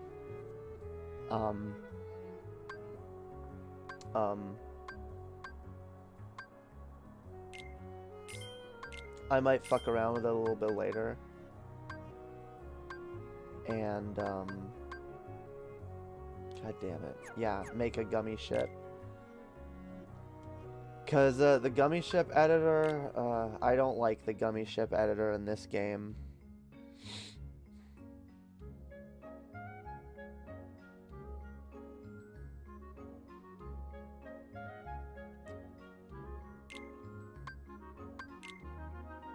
Yeah, I don't want to get into the whole Vosh whatever thing. I don't really care.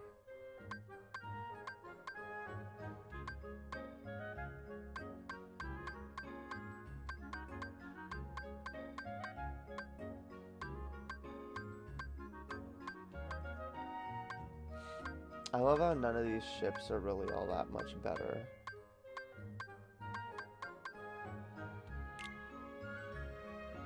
See, okay,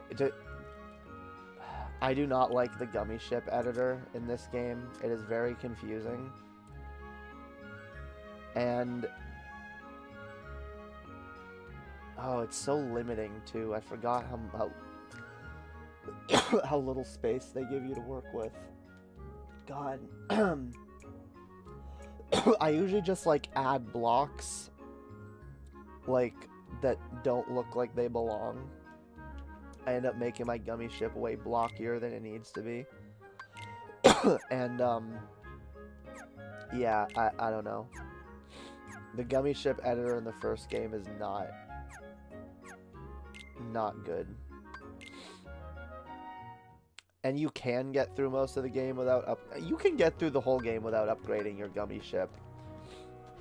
You should upgrade your gummy ship at some point as you go further in the game, but like it's not impossible to beat the game without upgrading your gummy ship.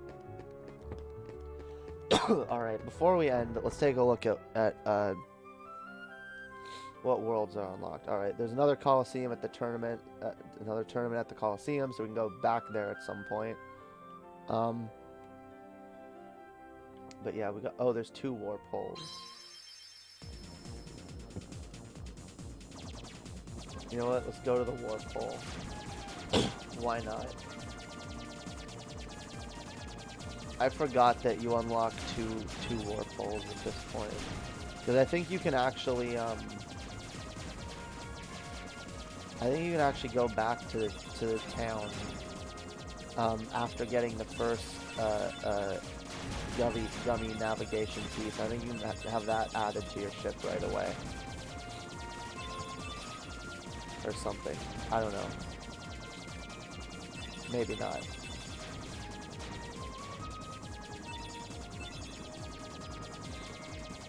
The shopkeeper is 1000% middle-aged Naruto. Damn. Yeah, it's middle-aged Naruto. Well, don't we have middle-aged Naruto now?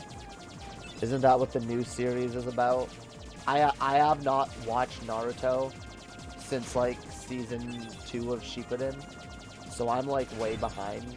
Keep that in mind. But if I understand it correctly, the new show called Boruto is about Naruto's son, and Naruto is actually Hokage in that. Which I guess just spoils the entire series, right? I guess not really, though, because, like, what's the first thing Naruto tells you when you meet him as a character in the very first episode? I'm gonna become Hokage someday! Of course he becomes Hokage. It's literally the thing that he makes his entire goal throughout the entire fucking series. Sounds too much like burrito. Yeah, I agree, actually. Boruto, burrito. Yeah, it does. I saw the name and I was like, this just looks weird. I don't know. Look, Naruto got hard to follow. Just because, like, it was super long and full of so much filler. And I got sick of the filler. I haven't finished Shippuden either. I'm on, like, season 11 or something. Yeah, I'm pretty sure I'm on, like, season 2 of it. And, like, I lost my place. That's the problem. I was watching on different, like, anime sites back in the day. And I lost my place. And so I started over, like, a few years ago. And I started over with the original show with Naruto, and I didn't finish my rewatch of Naruto to even get back to Shippuden, to even figure out where my place was so I can catch up again. I don't think I'm ever going to catch up. I just don't. It's not as important to me as it once was as a show. Hell yeah, we found Agrabah, yo. We found Agrabah. We did it. We did it. And that's what these warp holes do, I guess. I guess you have to do Agrabah before you can go on to any of the other worlds, which is dope. I would start Agrabah now, but I'm kind of tired, so.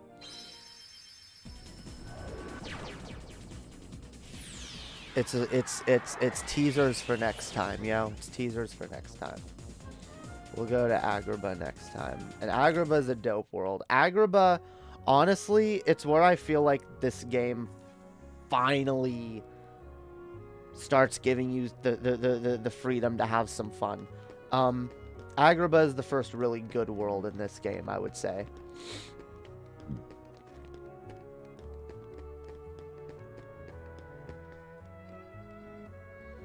Yes, I lost my place too. Gotta find a way to watch it someday. Yeah, one day I'll sit down and finish it.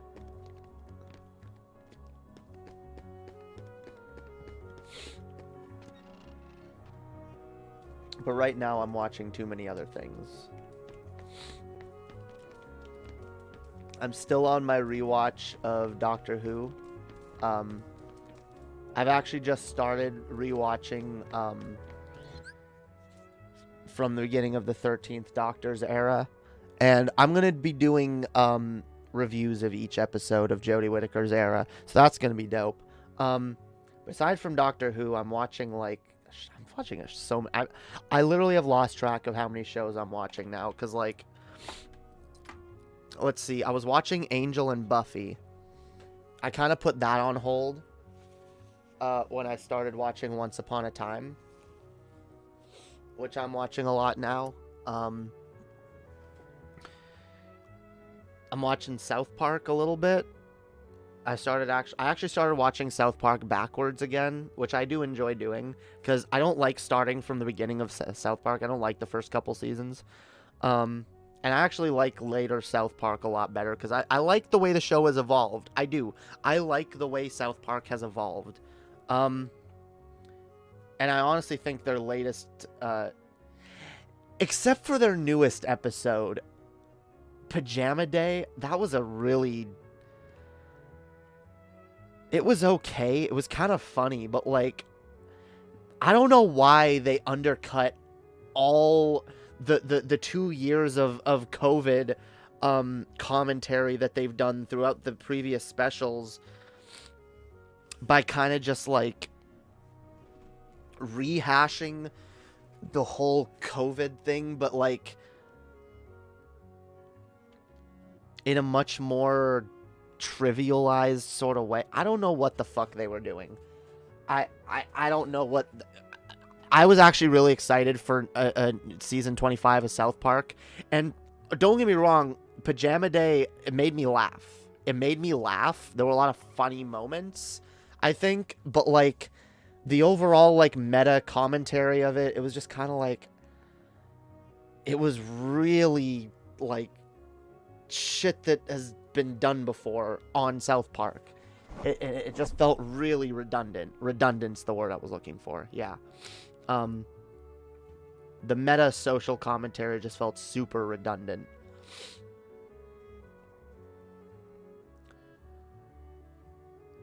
How's the combat system like a real-time Final Fantasy?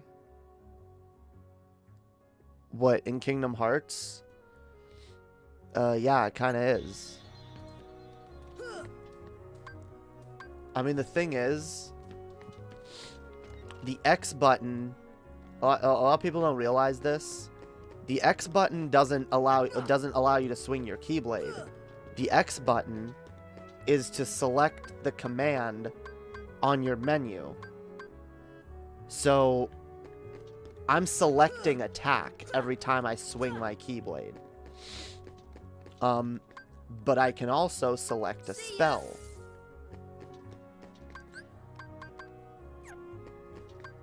Or I can summon something. Yeah, it's like Kingdom Hearts combat, but with you being a part of the action.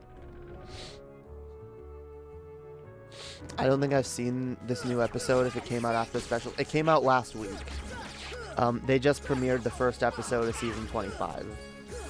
And yeah, it was on TV. I was kind of disappointed by it because I really liked this. I actually really liked the specials. I wasn't expecting to like, because I didn't love the vaccine special. I liked the COVID special. When the vaccine special came out, I was kind of cynical about it. Looking back, I actually do like the vaccine special. And then when I watched the post-COVID specials, both of them were really good. And I liked how the last one ended, where it was just kind of like... I liked the conclusion at the very end, where it was kind of just like, look, if we want to get through this whole COVID disaster, if we want to get through all of this and fix this mess we're in, what we need is some goddamn fucking integrity. What we need is to have some fucking compassion and empathy for our fellow humans and learn to just start being fucking nicer to each other. I swear to God. And like, even if it was just a cynical little jab at the end at the fact that none of us are actually going to do that, whatever, I still accept it because it is the message we need to get through our thick fucking skulls right now. All right. Which is why I like the overall like solution being integrity. Yes, that's unironically what we need. Yes. And I get it. I get the whole meta commentary of the whole integrity farms things up till now. I get that, like, integrity is something that's good and that we should promote and that we do need in our society. But we should be careful because when we try to put forth our integrity, yes, companies, corporations, greedy capitalists will take our integrity and cynically attempt to sell it back to us for a profit. Okay? And we need to be wary of that. We need to be wary of things that claim to be selling us integrity but are just trying to make money from us and don't actually care what we learn. But that doesn't fucking mean... Sorry. That doesn't fucking mean that we need to forget the value of integrity. That's the thing that I think South Park has been trying to drive home for a long time.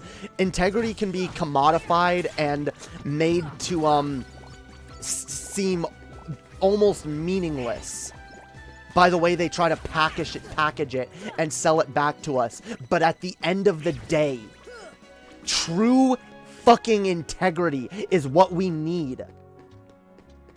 Without it, we're doomed.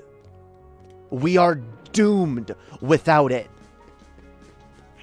if we don't look around and learn to have a little bit of fucking integrity in the way we treat each other, in the way we behave, put our fucking selfishness, our own self-centered nature aside, and just have a little bit of goddamn integrity.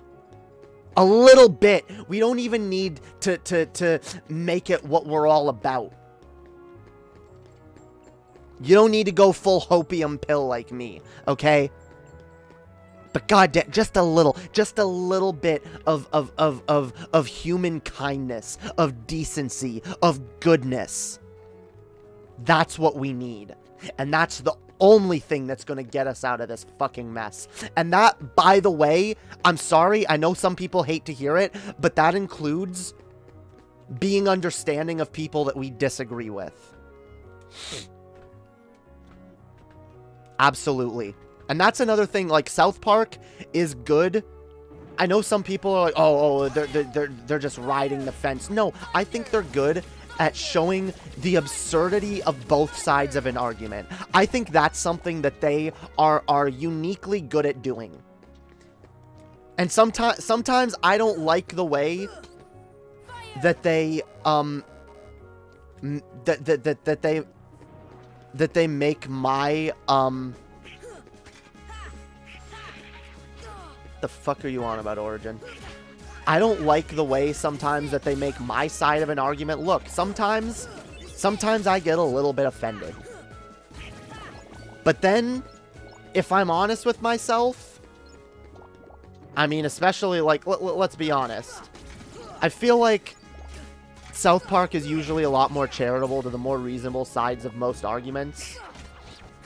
I feel like they're here's the funny thing. In their uncharitable, cynical satirizations of groups of people, they unironically can accidentally end up being charitable to both sides.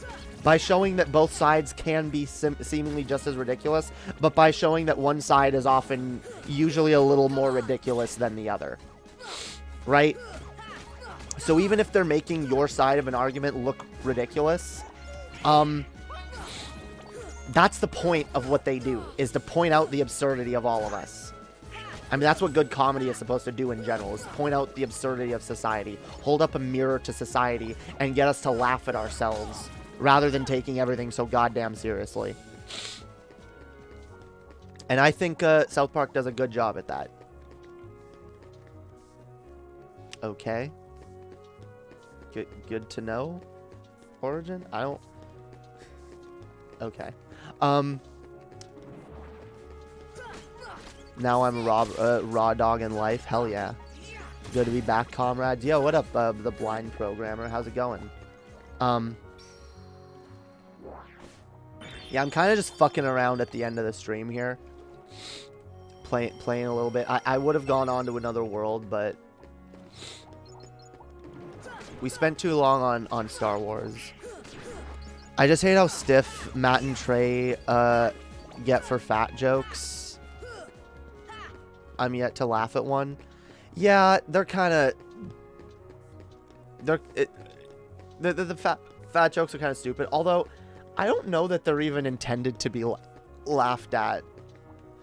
I think the fat jokes are there to laugh at. Like, laugh at the idea. Like, you know, oh, you fucking fat ass. Oh, you fucking Jew. Like, the fat ass jokes are supposed to be as ridiculous and dumb as Cartman making the dumb Jew jokes, right? The idea is supposed to be like it's all juvenile humor. And that's the thing. South Park engages in the juvenile humor, but they also, I feel, laugh at it in a meta way that, like, I don't hold it as much against it. I don't know. Jamie, is there a proper context where a white person is justified in calling black people the N-word? No, I don't believe there is. that was Joe Rogan's defense. Actually, hang on. That was not Joe Rogan's defense. Joe Rogan's defense was that he had a policy wherein when reading a news story or when quoting something that used the N-word, his policy was that he would read it verbatim. And from what I can tell, that's a similar policy that Kyle Kalinske has had, that the Young Turks have had, a lot of channels have had that have you know, gone through their free speech arcs. That there's and that's a different argument, saying you know, there are some contexts where it's okay to use the word if you're just quoting it, or you know, but in terms of calling black people that, there isn't even an argument. There isn't even an argument for there being a non-racist way to do so. It's just not. Just don't do it. You will always make people. You will always come across as some kind of a racist if you use the N-word to describe black people. You'll come across as a racist if you use the N-word in any context, just because for a lot of people, like, we can't tell. It's hard to tell, and there's too many crypto fascists out there. So for that reason alone, you shouldn't say it. But like, when it comes to like one of the worst contexts you can use that word in is to just blanket refer to all black people, or even any group of black people. All right, because you are inherently implying then that they are inherently lesser as black people. And that's not okay. It's not entirely true, though. Joe has called black people that. Have you seen the Twitter thread? He prompts a guest to say it. I don't know. I'd have to look into more of it. I saw the compilation. I watched Kyle Kalinske's video on it, and he seemed to make some good arguments for why. Because look, not why it's okay, but why maybe we shouldn't hold his past use of the word against him. Honestly, it depends how long ago he's been doing this. It depends for how long he's been defending his use of that word. And, like, if he realizes now that it's not okay and he is not using it anymore, then I guess it's... I used to use it. A lot of people used to use it.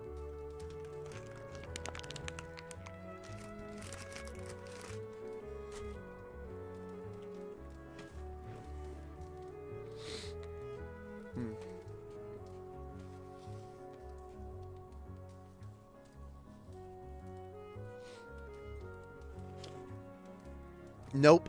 Body shaming is not okay. Your body might be mutable, but you cannot always control what your body looks like. That's not true, fam. That's way too reductive of a way to look at it. No, I don't trust Kyle that much either on that issue, just because, yeah, he is friends with Rogan, but, like, he makes some good points. If I'm gonna hold something, there's a lot to hold against Joe Rogan. Trust me, there is. I don't like Joe Rogan, but, like, let's be specific and pointed in our criticisms, okay? And this like digging up of a compilation of N-words, well, an optics nightmare and something that really doesn't make him look good, for me, isn't the kind of thing that pushes him over the edge as like, oh, see, he's irredeemable. Because no, like, again, I used to make edgy jokes. I used to use that word in bad contexts, okay?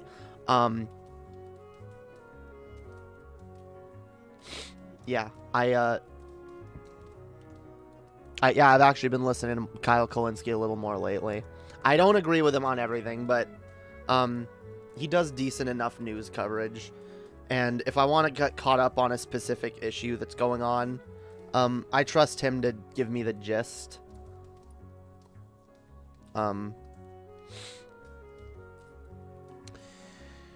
Anyway, I like Joe. This idea that he's an alt-right gateway is cringe. Oh no, he's an alt-right gateway. Although I don't think he's one intentionally. He is irresponsible with his platform. The problem is Joe Rogan is an idiot. Don't get me wrong. I believe Joe Rogan is a nice guy. I believe he's a genuine person that, you know,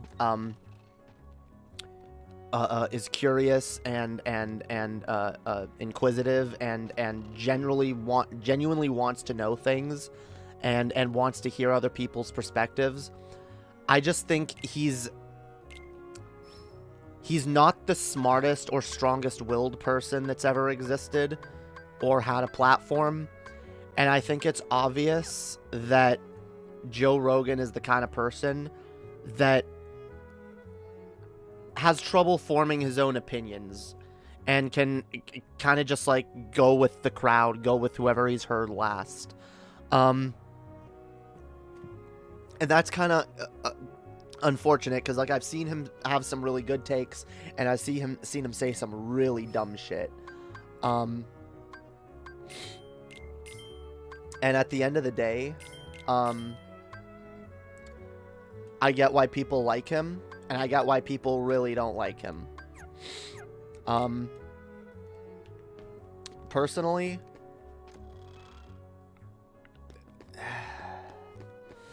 Personally,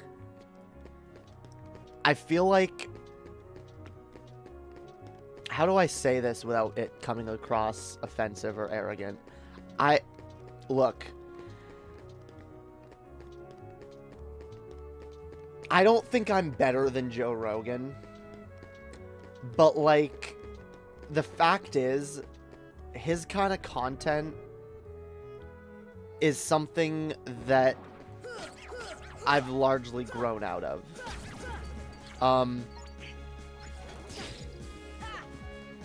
And I prefer something a little more, like, he's not the content he makes is not intelligent enough. It's not well researched enough. It's not subversive or different enough. It's just kind of one of the most milquetoast cookie cutter podcasts on the internet, and the fact that because honestly, I feel like Joe Rogan goes out of his way to try to give attention to all sides and try to, oh yeah, I just listen to all sides, you know, I give everyone a chance. But like, I think he's giving too much equal time to both sides that I think he neglects having a bit of a healthy bias in a way that might actually help to make his content slightly more responsible to the masses that take him in. But then I guess you could also argue that if he were to alter that format in any way, it might not be so palatable to so many people. But like, at the end of the day, like, Joe Rogan, it's fine. If people like the Joe Rogan stuff, enjoy it, I guess. I need smarter content that engages me on a more intellectual level, and Joe Rogan does not do that. And like I said, even if Joe Rogan were to like use his brain a little more and you know, maybe allow himself to form some biases based on, you know, ideas that are more commonly come from correct sources and you know, like whatnot, like maybe if he I don't know. I don't even want him to push a bias necessarily. I just want him to be more responsible. That's what I want him to do. And I don't think Joe Rogan is responsible. And I don't think he's smart enough to be as responsible as having the platform that he does requires him to be.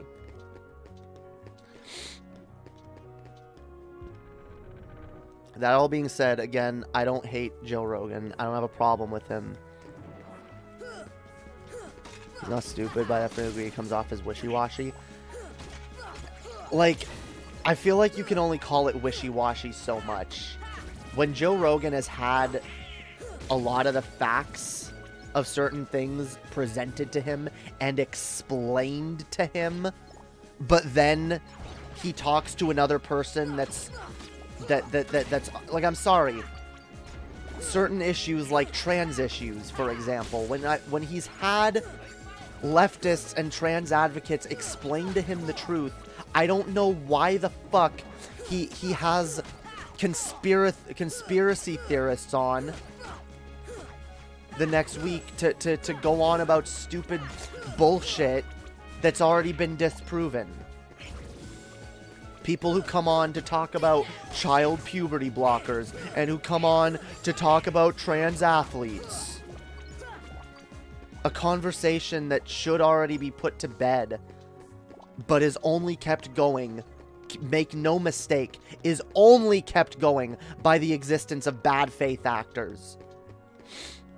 And I'm sorry, the fact that Joe Rogan isn't a little more biased means that he gives more credence and more time and attention to bad faith actors than I think anyone should.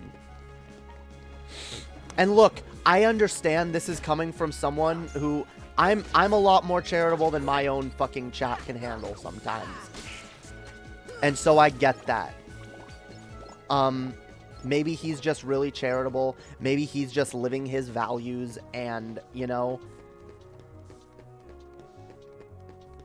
he doesn't appreciate me sitting here assuming that certain people that he has been very friendly with are acting in bad faith. The problem is, I'm sorry, a lot of them are. Or some of them are. And I think he would do well to be more careful, pay more close attention to that sort of thing, and do far more research on the people that he gives platforms to. Or at least have a PR team give far more research to the people he gives a platform to. And just do more research in general. Joe Rogan is such a big podcast, he should have an entire research department, okay?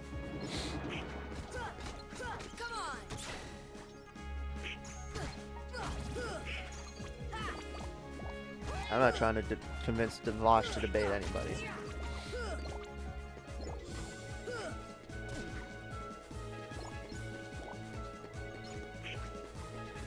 Okay, he's not an expert in that field, Origin, but he's really fucking good at debating racists. And, see, this is what I'm talking about. We let our biases and our cynicisms get in the way of intellectual honesty. Because I'm sorry, when Vosh debates a racist, he does a pretty good job at schooling them. And like, if you're gonna pretend Vosh wouldn't make be good at debating Joe Rogan, like you're lying to yourself. But furthermore, no, I wouldn't necessarily want to see him debate Vosh. I'd like to see him sit down and have a conversation with someone who knows what the fuck they're talking about. That's what I'd like to see. Although, he has. That's the problem. He has. And then he talks about... Then he sits down...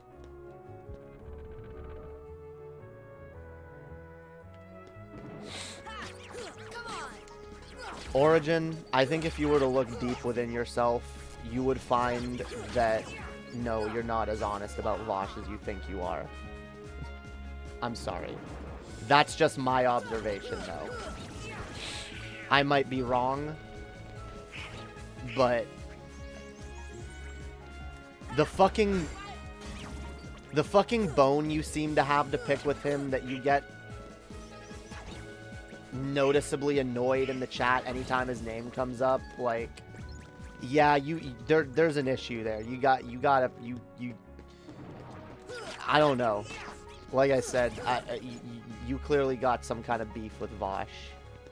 I don't know if he touched you in a naughty place. I don't know.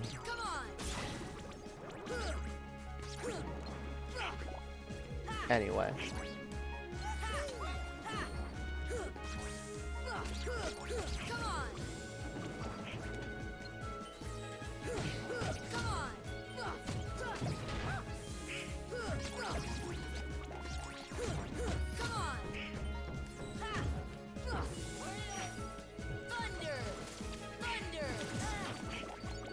Anyway.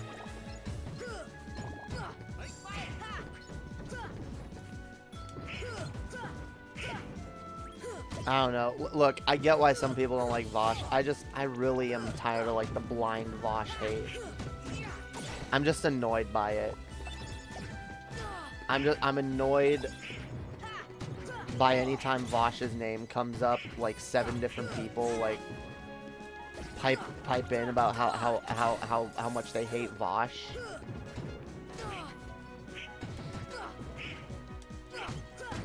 He's not the be-all, end-all. No, he's not amazing. He's not, like, some amazing arbiter of anything. But, like, I get why someone would want to see him debate Joe Rogan. I would like to see him debate Joe Rogan. That would be an interesting debate. Yes, it would. Yes, it would. Okay? Origin, just ask Vosh out on a date. I know, right?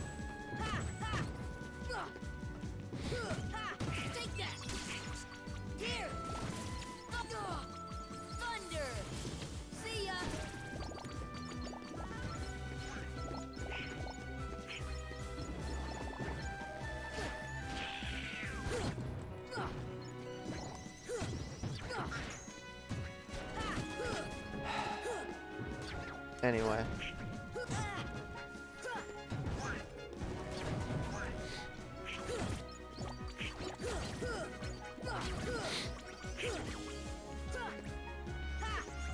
Oh yeah, I forgot about the body shaming thing.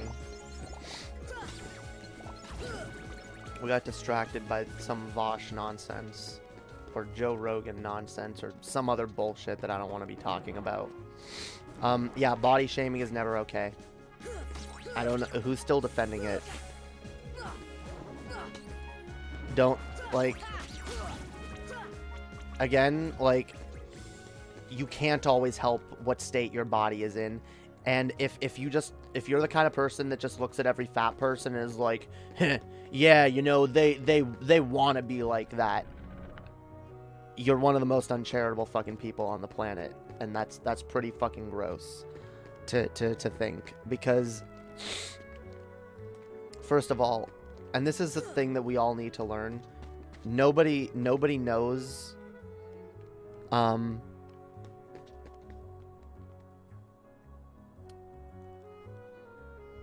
goddamn.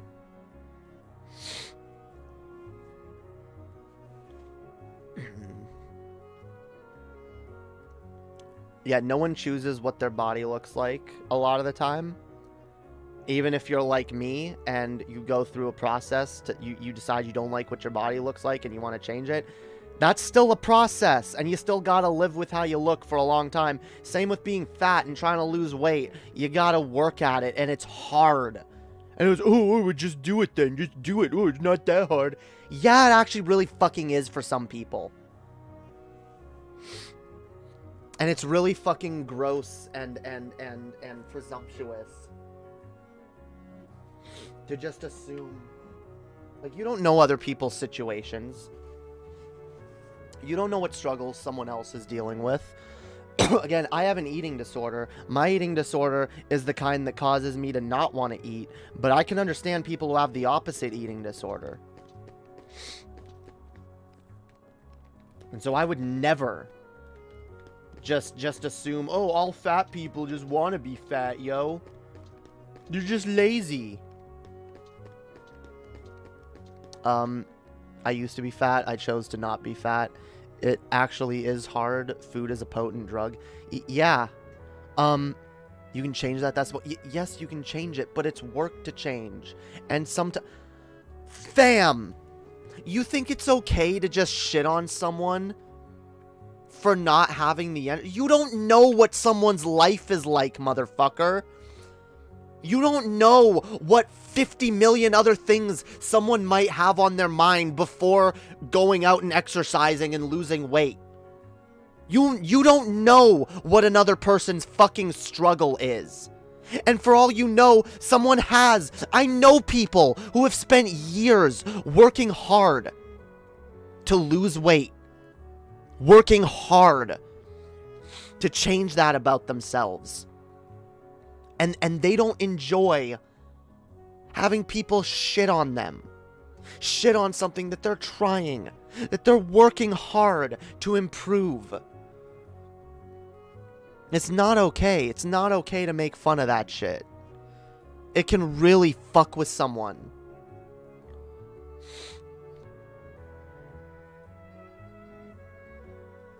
Managing weight is hard, I agree. Then why are you arguing that, like, you can change it? That you can change it shouldn't matter.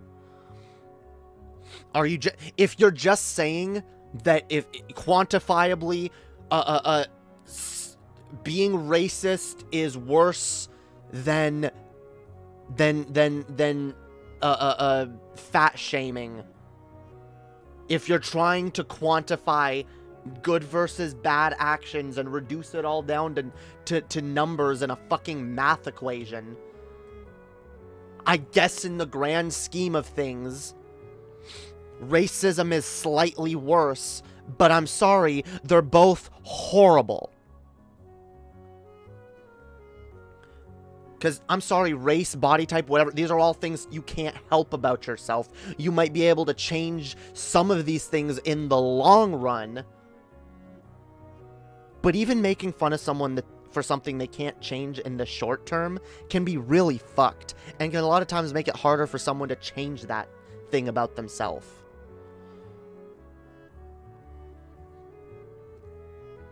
I don't know what you're talking about, Origin.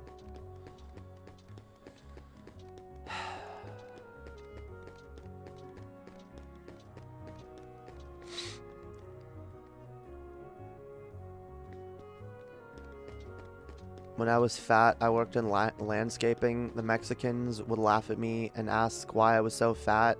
I would laugh it off, but it triggered me deep down. Yeah, words can affect you in ways that you don't realize they're affecting you. And just in general, guys, we should be working to not make life harder for people. Right? Let's not. This is why I don't go after Shani at all, but if I was going to, I definitely wouldn't go after her for her fucking weight. And I don't care. You can be like, oh, well, she's lazy, and I know that she's lazy and doesn't want to. I don't care. I don't care. I don't care. Because the minute you make it okay to make fun of one fat person, you're making it okay to make fun of them in general. You're acting like there's something funny about just being fat. And maybe to you there is, but like, to a lot of people there isn't. And if you are going to find that kind of thing funny, I'm not even going to tell you you're not allowed to find it funny, but I'm just going to remind you that humor is subjective, and that maybe, just maybe, you should keep that type of humor within circles that find it acceptable. Because not everyone does.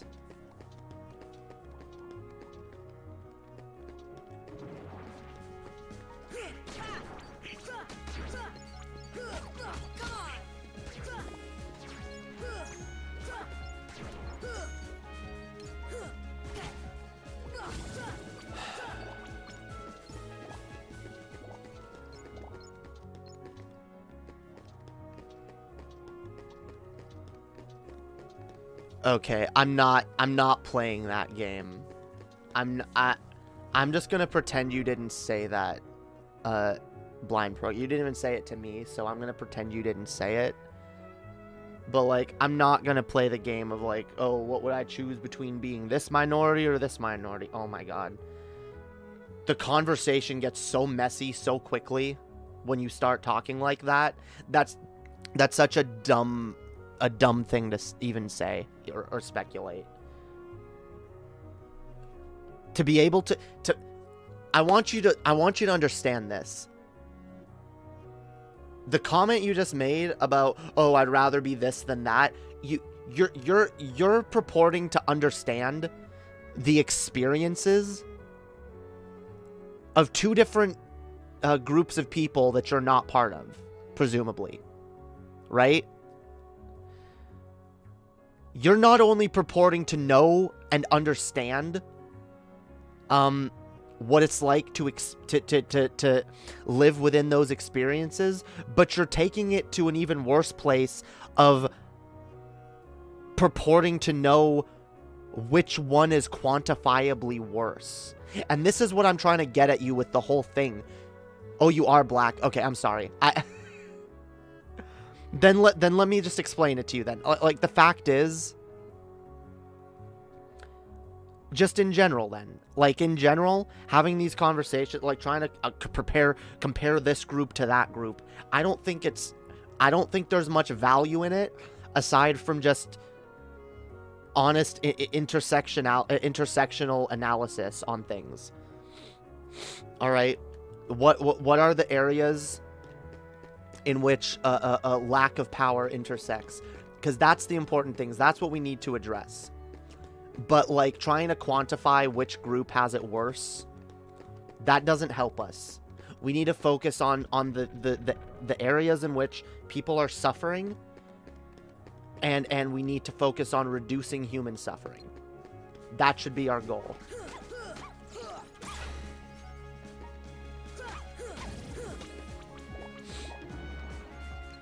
Reducing human suffering wherever it appears.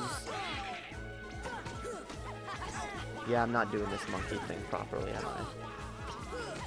This is a special Heartless that you have to beat it in a certain way in order to get an item from it.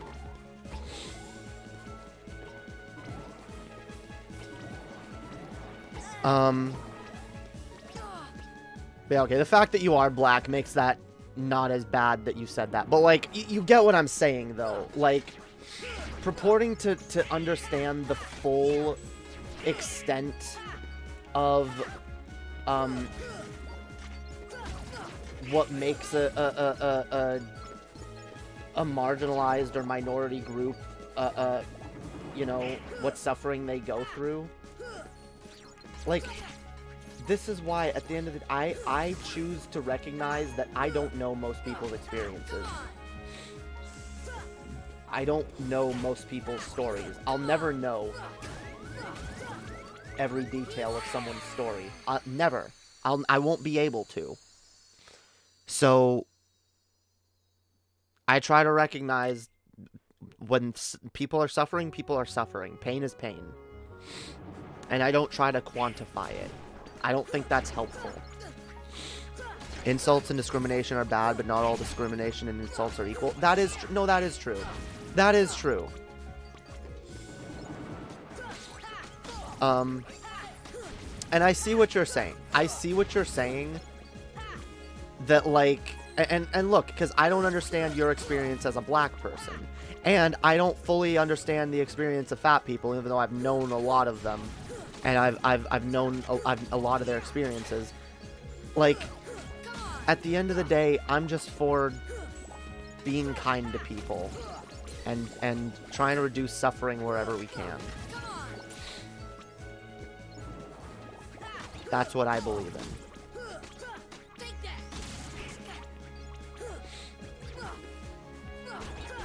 I don't think any of us should, like, I don't think I as a trans person should sit here and try to say, oh, I'm more oppressed than black people or than gay people or whatever, or that I'm less oppressed, or like, I don't think playing that game, like, trying to quantify oppression never ends well, because it leads to the one thing we all know is shitty.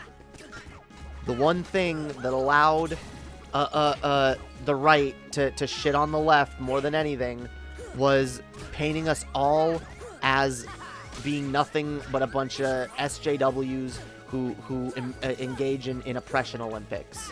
We're all just playing oppression Olympics over here. No, I don't play oppression Olympics. Oppression Olympics are not a good game to play. We should try to help people. We should try to make life easier for people who have it rough. That's it. Now, you could argue... Now, if you want to argue which of these causes is more deserving of your time, sure. Because, okay, I will admit, there are some areas in which it's very clear there's more systematic oppression towards black people than fat people. But I'd argue there's also some areas that, you know, are some struggles that are unique to fat people that the rest of us will never fully understand. So rather than... And this is why I say human solidarity is so fucking important, because at the end of the day, what we should be working towards is getting to a place where we look at each other and we say, look, we are human beings having human experiences, and we all experience human suffering. And human suffering is something that is not the same for every human. And we won't all perfectly understand each other's pain, but we will. The fact that we understand human suffering, it's a thing that's unique to us as a species. Our capacity to truly suffer on multiple levels. We should be able to recognize just how painful that can be at times. And we should be working to reduce suffering. This is why, to bring it back to what I said near the beginning of the stream, we gotta remember, misery loves company, but so does joy. And we should be spreading joy, not misery. If we see a group of people that are miserable, we should try to figure out a way to make them less miserable. Even if we think like that's not the most important thing to focus on right now. If we can do something, do something. If we can make life a little less horrible for another group of people, we should work towards doing so.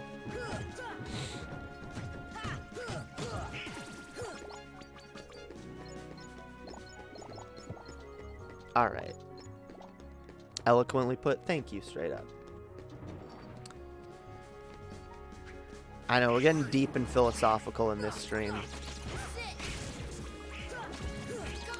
Well, I suppose fat people don't have to worry about being gunned down by the cops as much. Yeah, no, they don't. But then, like that... Like I said, it's just... Yeah, if you quantify everything, I'm sure you could figure out which group has it worse. And black people would probably be high up on that list. I'm not denying that in the slightest, okay? But yeah, let's work to address the struggles of the black community. Let's work to address the struggles of the trans community, the gay community. Yeah, the what do we call them these days? The fat community? I don't know that that's the word. The community of size. No, that sounds wrong. Community of size.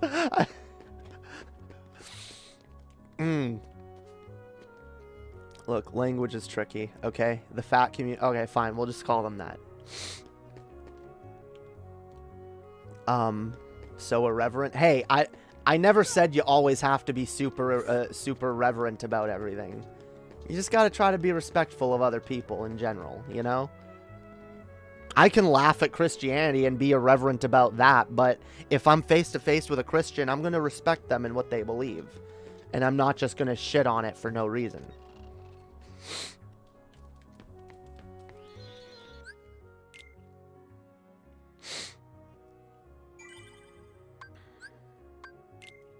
And we all gotta be irreverent sometimes, okay? We all gotta be. Oh god, I've grinded quite a bit. I've look at that. I got like 3 levels by just running around. Emotional pain is subjective and not quantifiable, so you can't do the math. That is true. No, religion is... Okay, guys. First of all, religion is a choice. Eating junk food is a choice. First of all, religion is often not a choice. And, again, being fat is also often not a choice. A lot of people are raised fat. Some people have health issues that cause them to be fat. And other people, yeah, eating junk food can be a choice. But a lot of times, especially in America, guys, it's hard to be able to afford anything other than junk food. Which is one of the things that's made it very hard for me to pull myself out of my eating disorder and eat healthier, because I can't afford to eat healthy. Yes, these things are a choice. I get it. I understand. If you want me to agree that black people have struggles on them that they can't avoid, I get that. You can't change your skin color. I recognize that, and that sucks.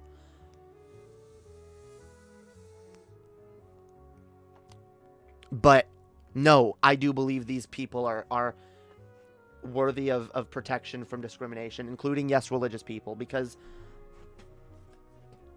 I'm sorry, like, protecting religions, atheism is protected under that, under religious freedom, okay? It's, and think about religious freedom. Think of what that means for a country that is currently a far-right theocracy. Think of the Middle East right now. Think of the countries in the Middle East that are Islamic theocracies. Think of what freedom of religion might mean in one of those places. Think of what it might mean to those people who have had their freedoms stripped of them.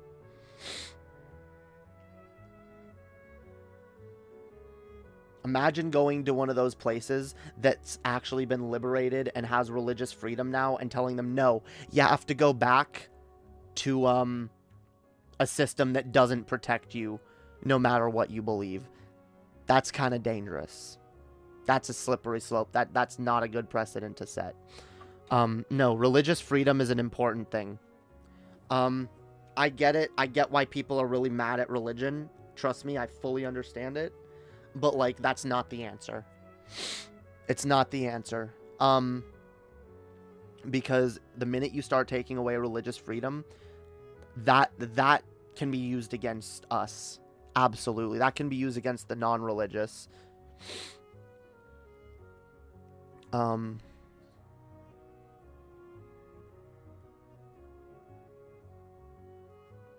I'm testing whether your defense on lifestyle-related choices extends to other areas of life.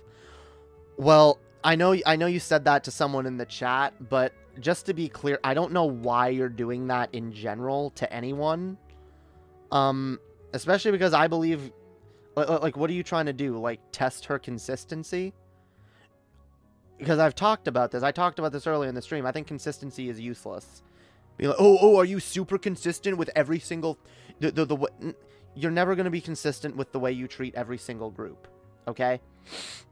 Because, yes, I want us to be kind and treat people with respect. But, like, there are some people, obviously, who threaten our freedom and safety. You know? If some Nazi comes around... We don't want them to be allowed to just spread their hate.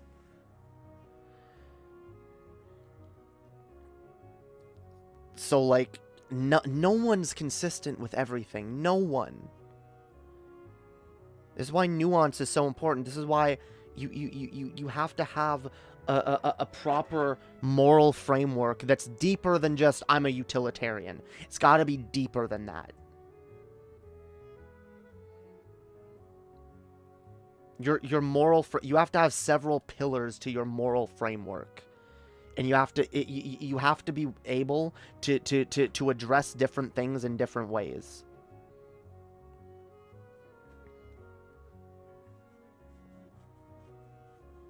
But also, yeah, when it comes to like protected classes, like, yeah, let's treat all protected classes with as much respect as we can. Let's you know, not do things that upset them or make their lives harder in general, right?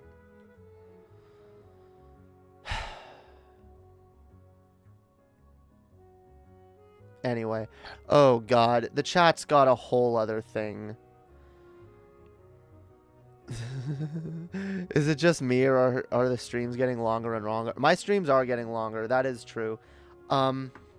Although, like I said, I like this format of stream better, where I do like the first half of the stream chatting about whatever or responding to content, and then I do the second half of the stream playing a game and hanging with you guys, because that tends to be a lot more fun, and I feel like we get more, I don't know, we get more done in the stream. We talk about more.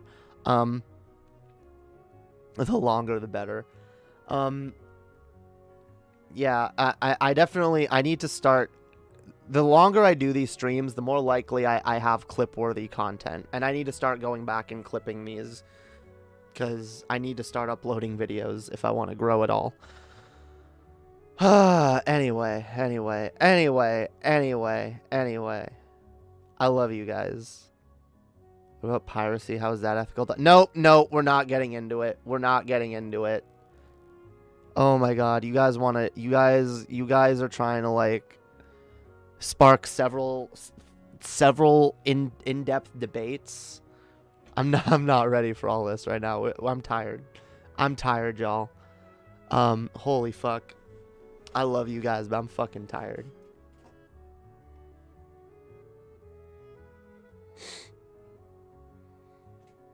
Oh god. Yeah, I'm tired, guys, so here we go. There we go. Yo. This has been a stream, y'all. This has been a dope stream. Thank y'all for hanging out, chilling, watching, subscribing, liking, doing all the things. Remember, go down in the description, click all the links, do all the stuff. Follow STRAYDUP, my boy, my buddy, my producer, my rap buddy. Makes some good songs, got some dope videos. Go check him out. Go check out my Patreon if y'all want to support me. Really fucking helps me out if you guys support me on Patreon. I'm working on adding some new perks since we've put the patron show on hold, or since we've opened up the patron show to the public, rather. But there's definitely perks. There's definitely reasons to go join that. And I'm going to come up with more. And it also helps me out a lot. And it keeps this content free and available to everyone. So, yeah, consider doing that. Consider donating. If anyone wants to send me specific shit, shit I need for my streaming setup, or random outfits you want to see me wear, I got an Amazon wish list. Okay? You can send me stuff.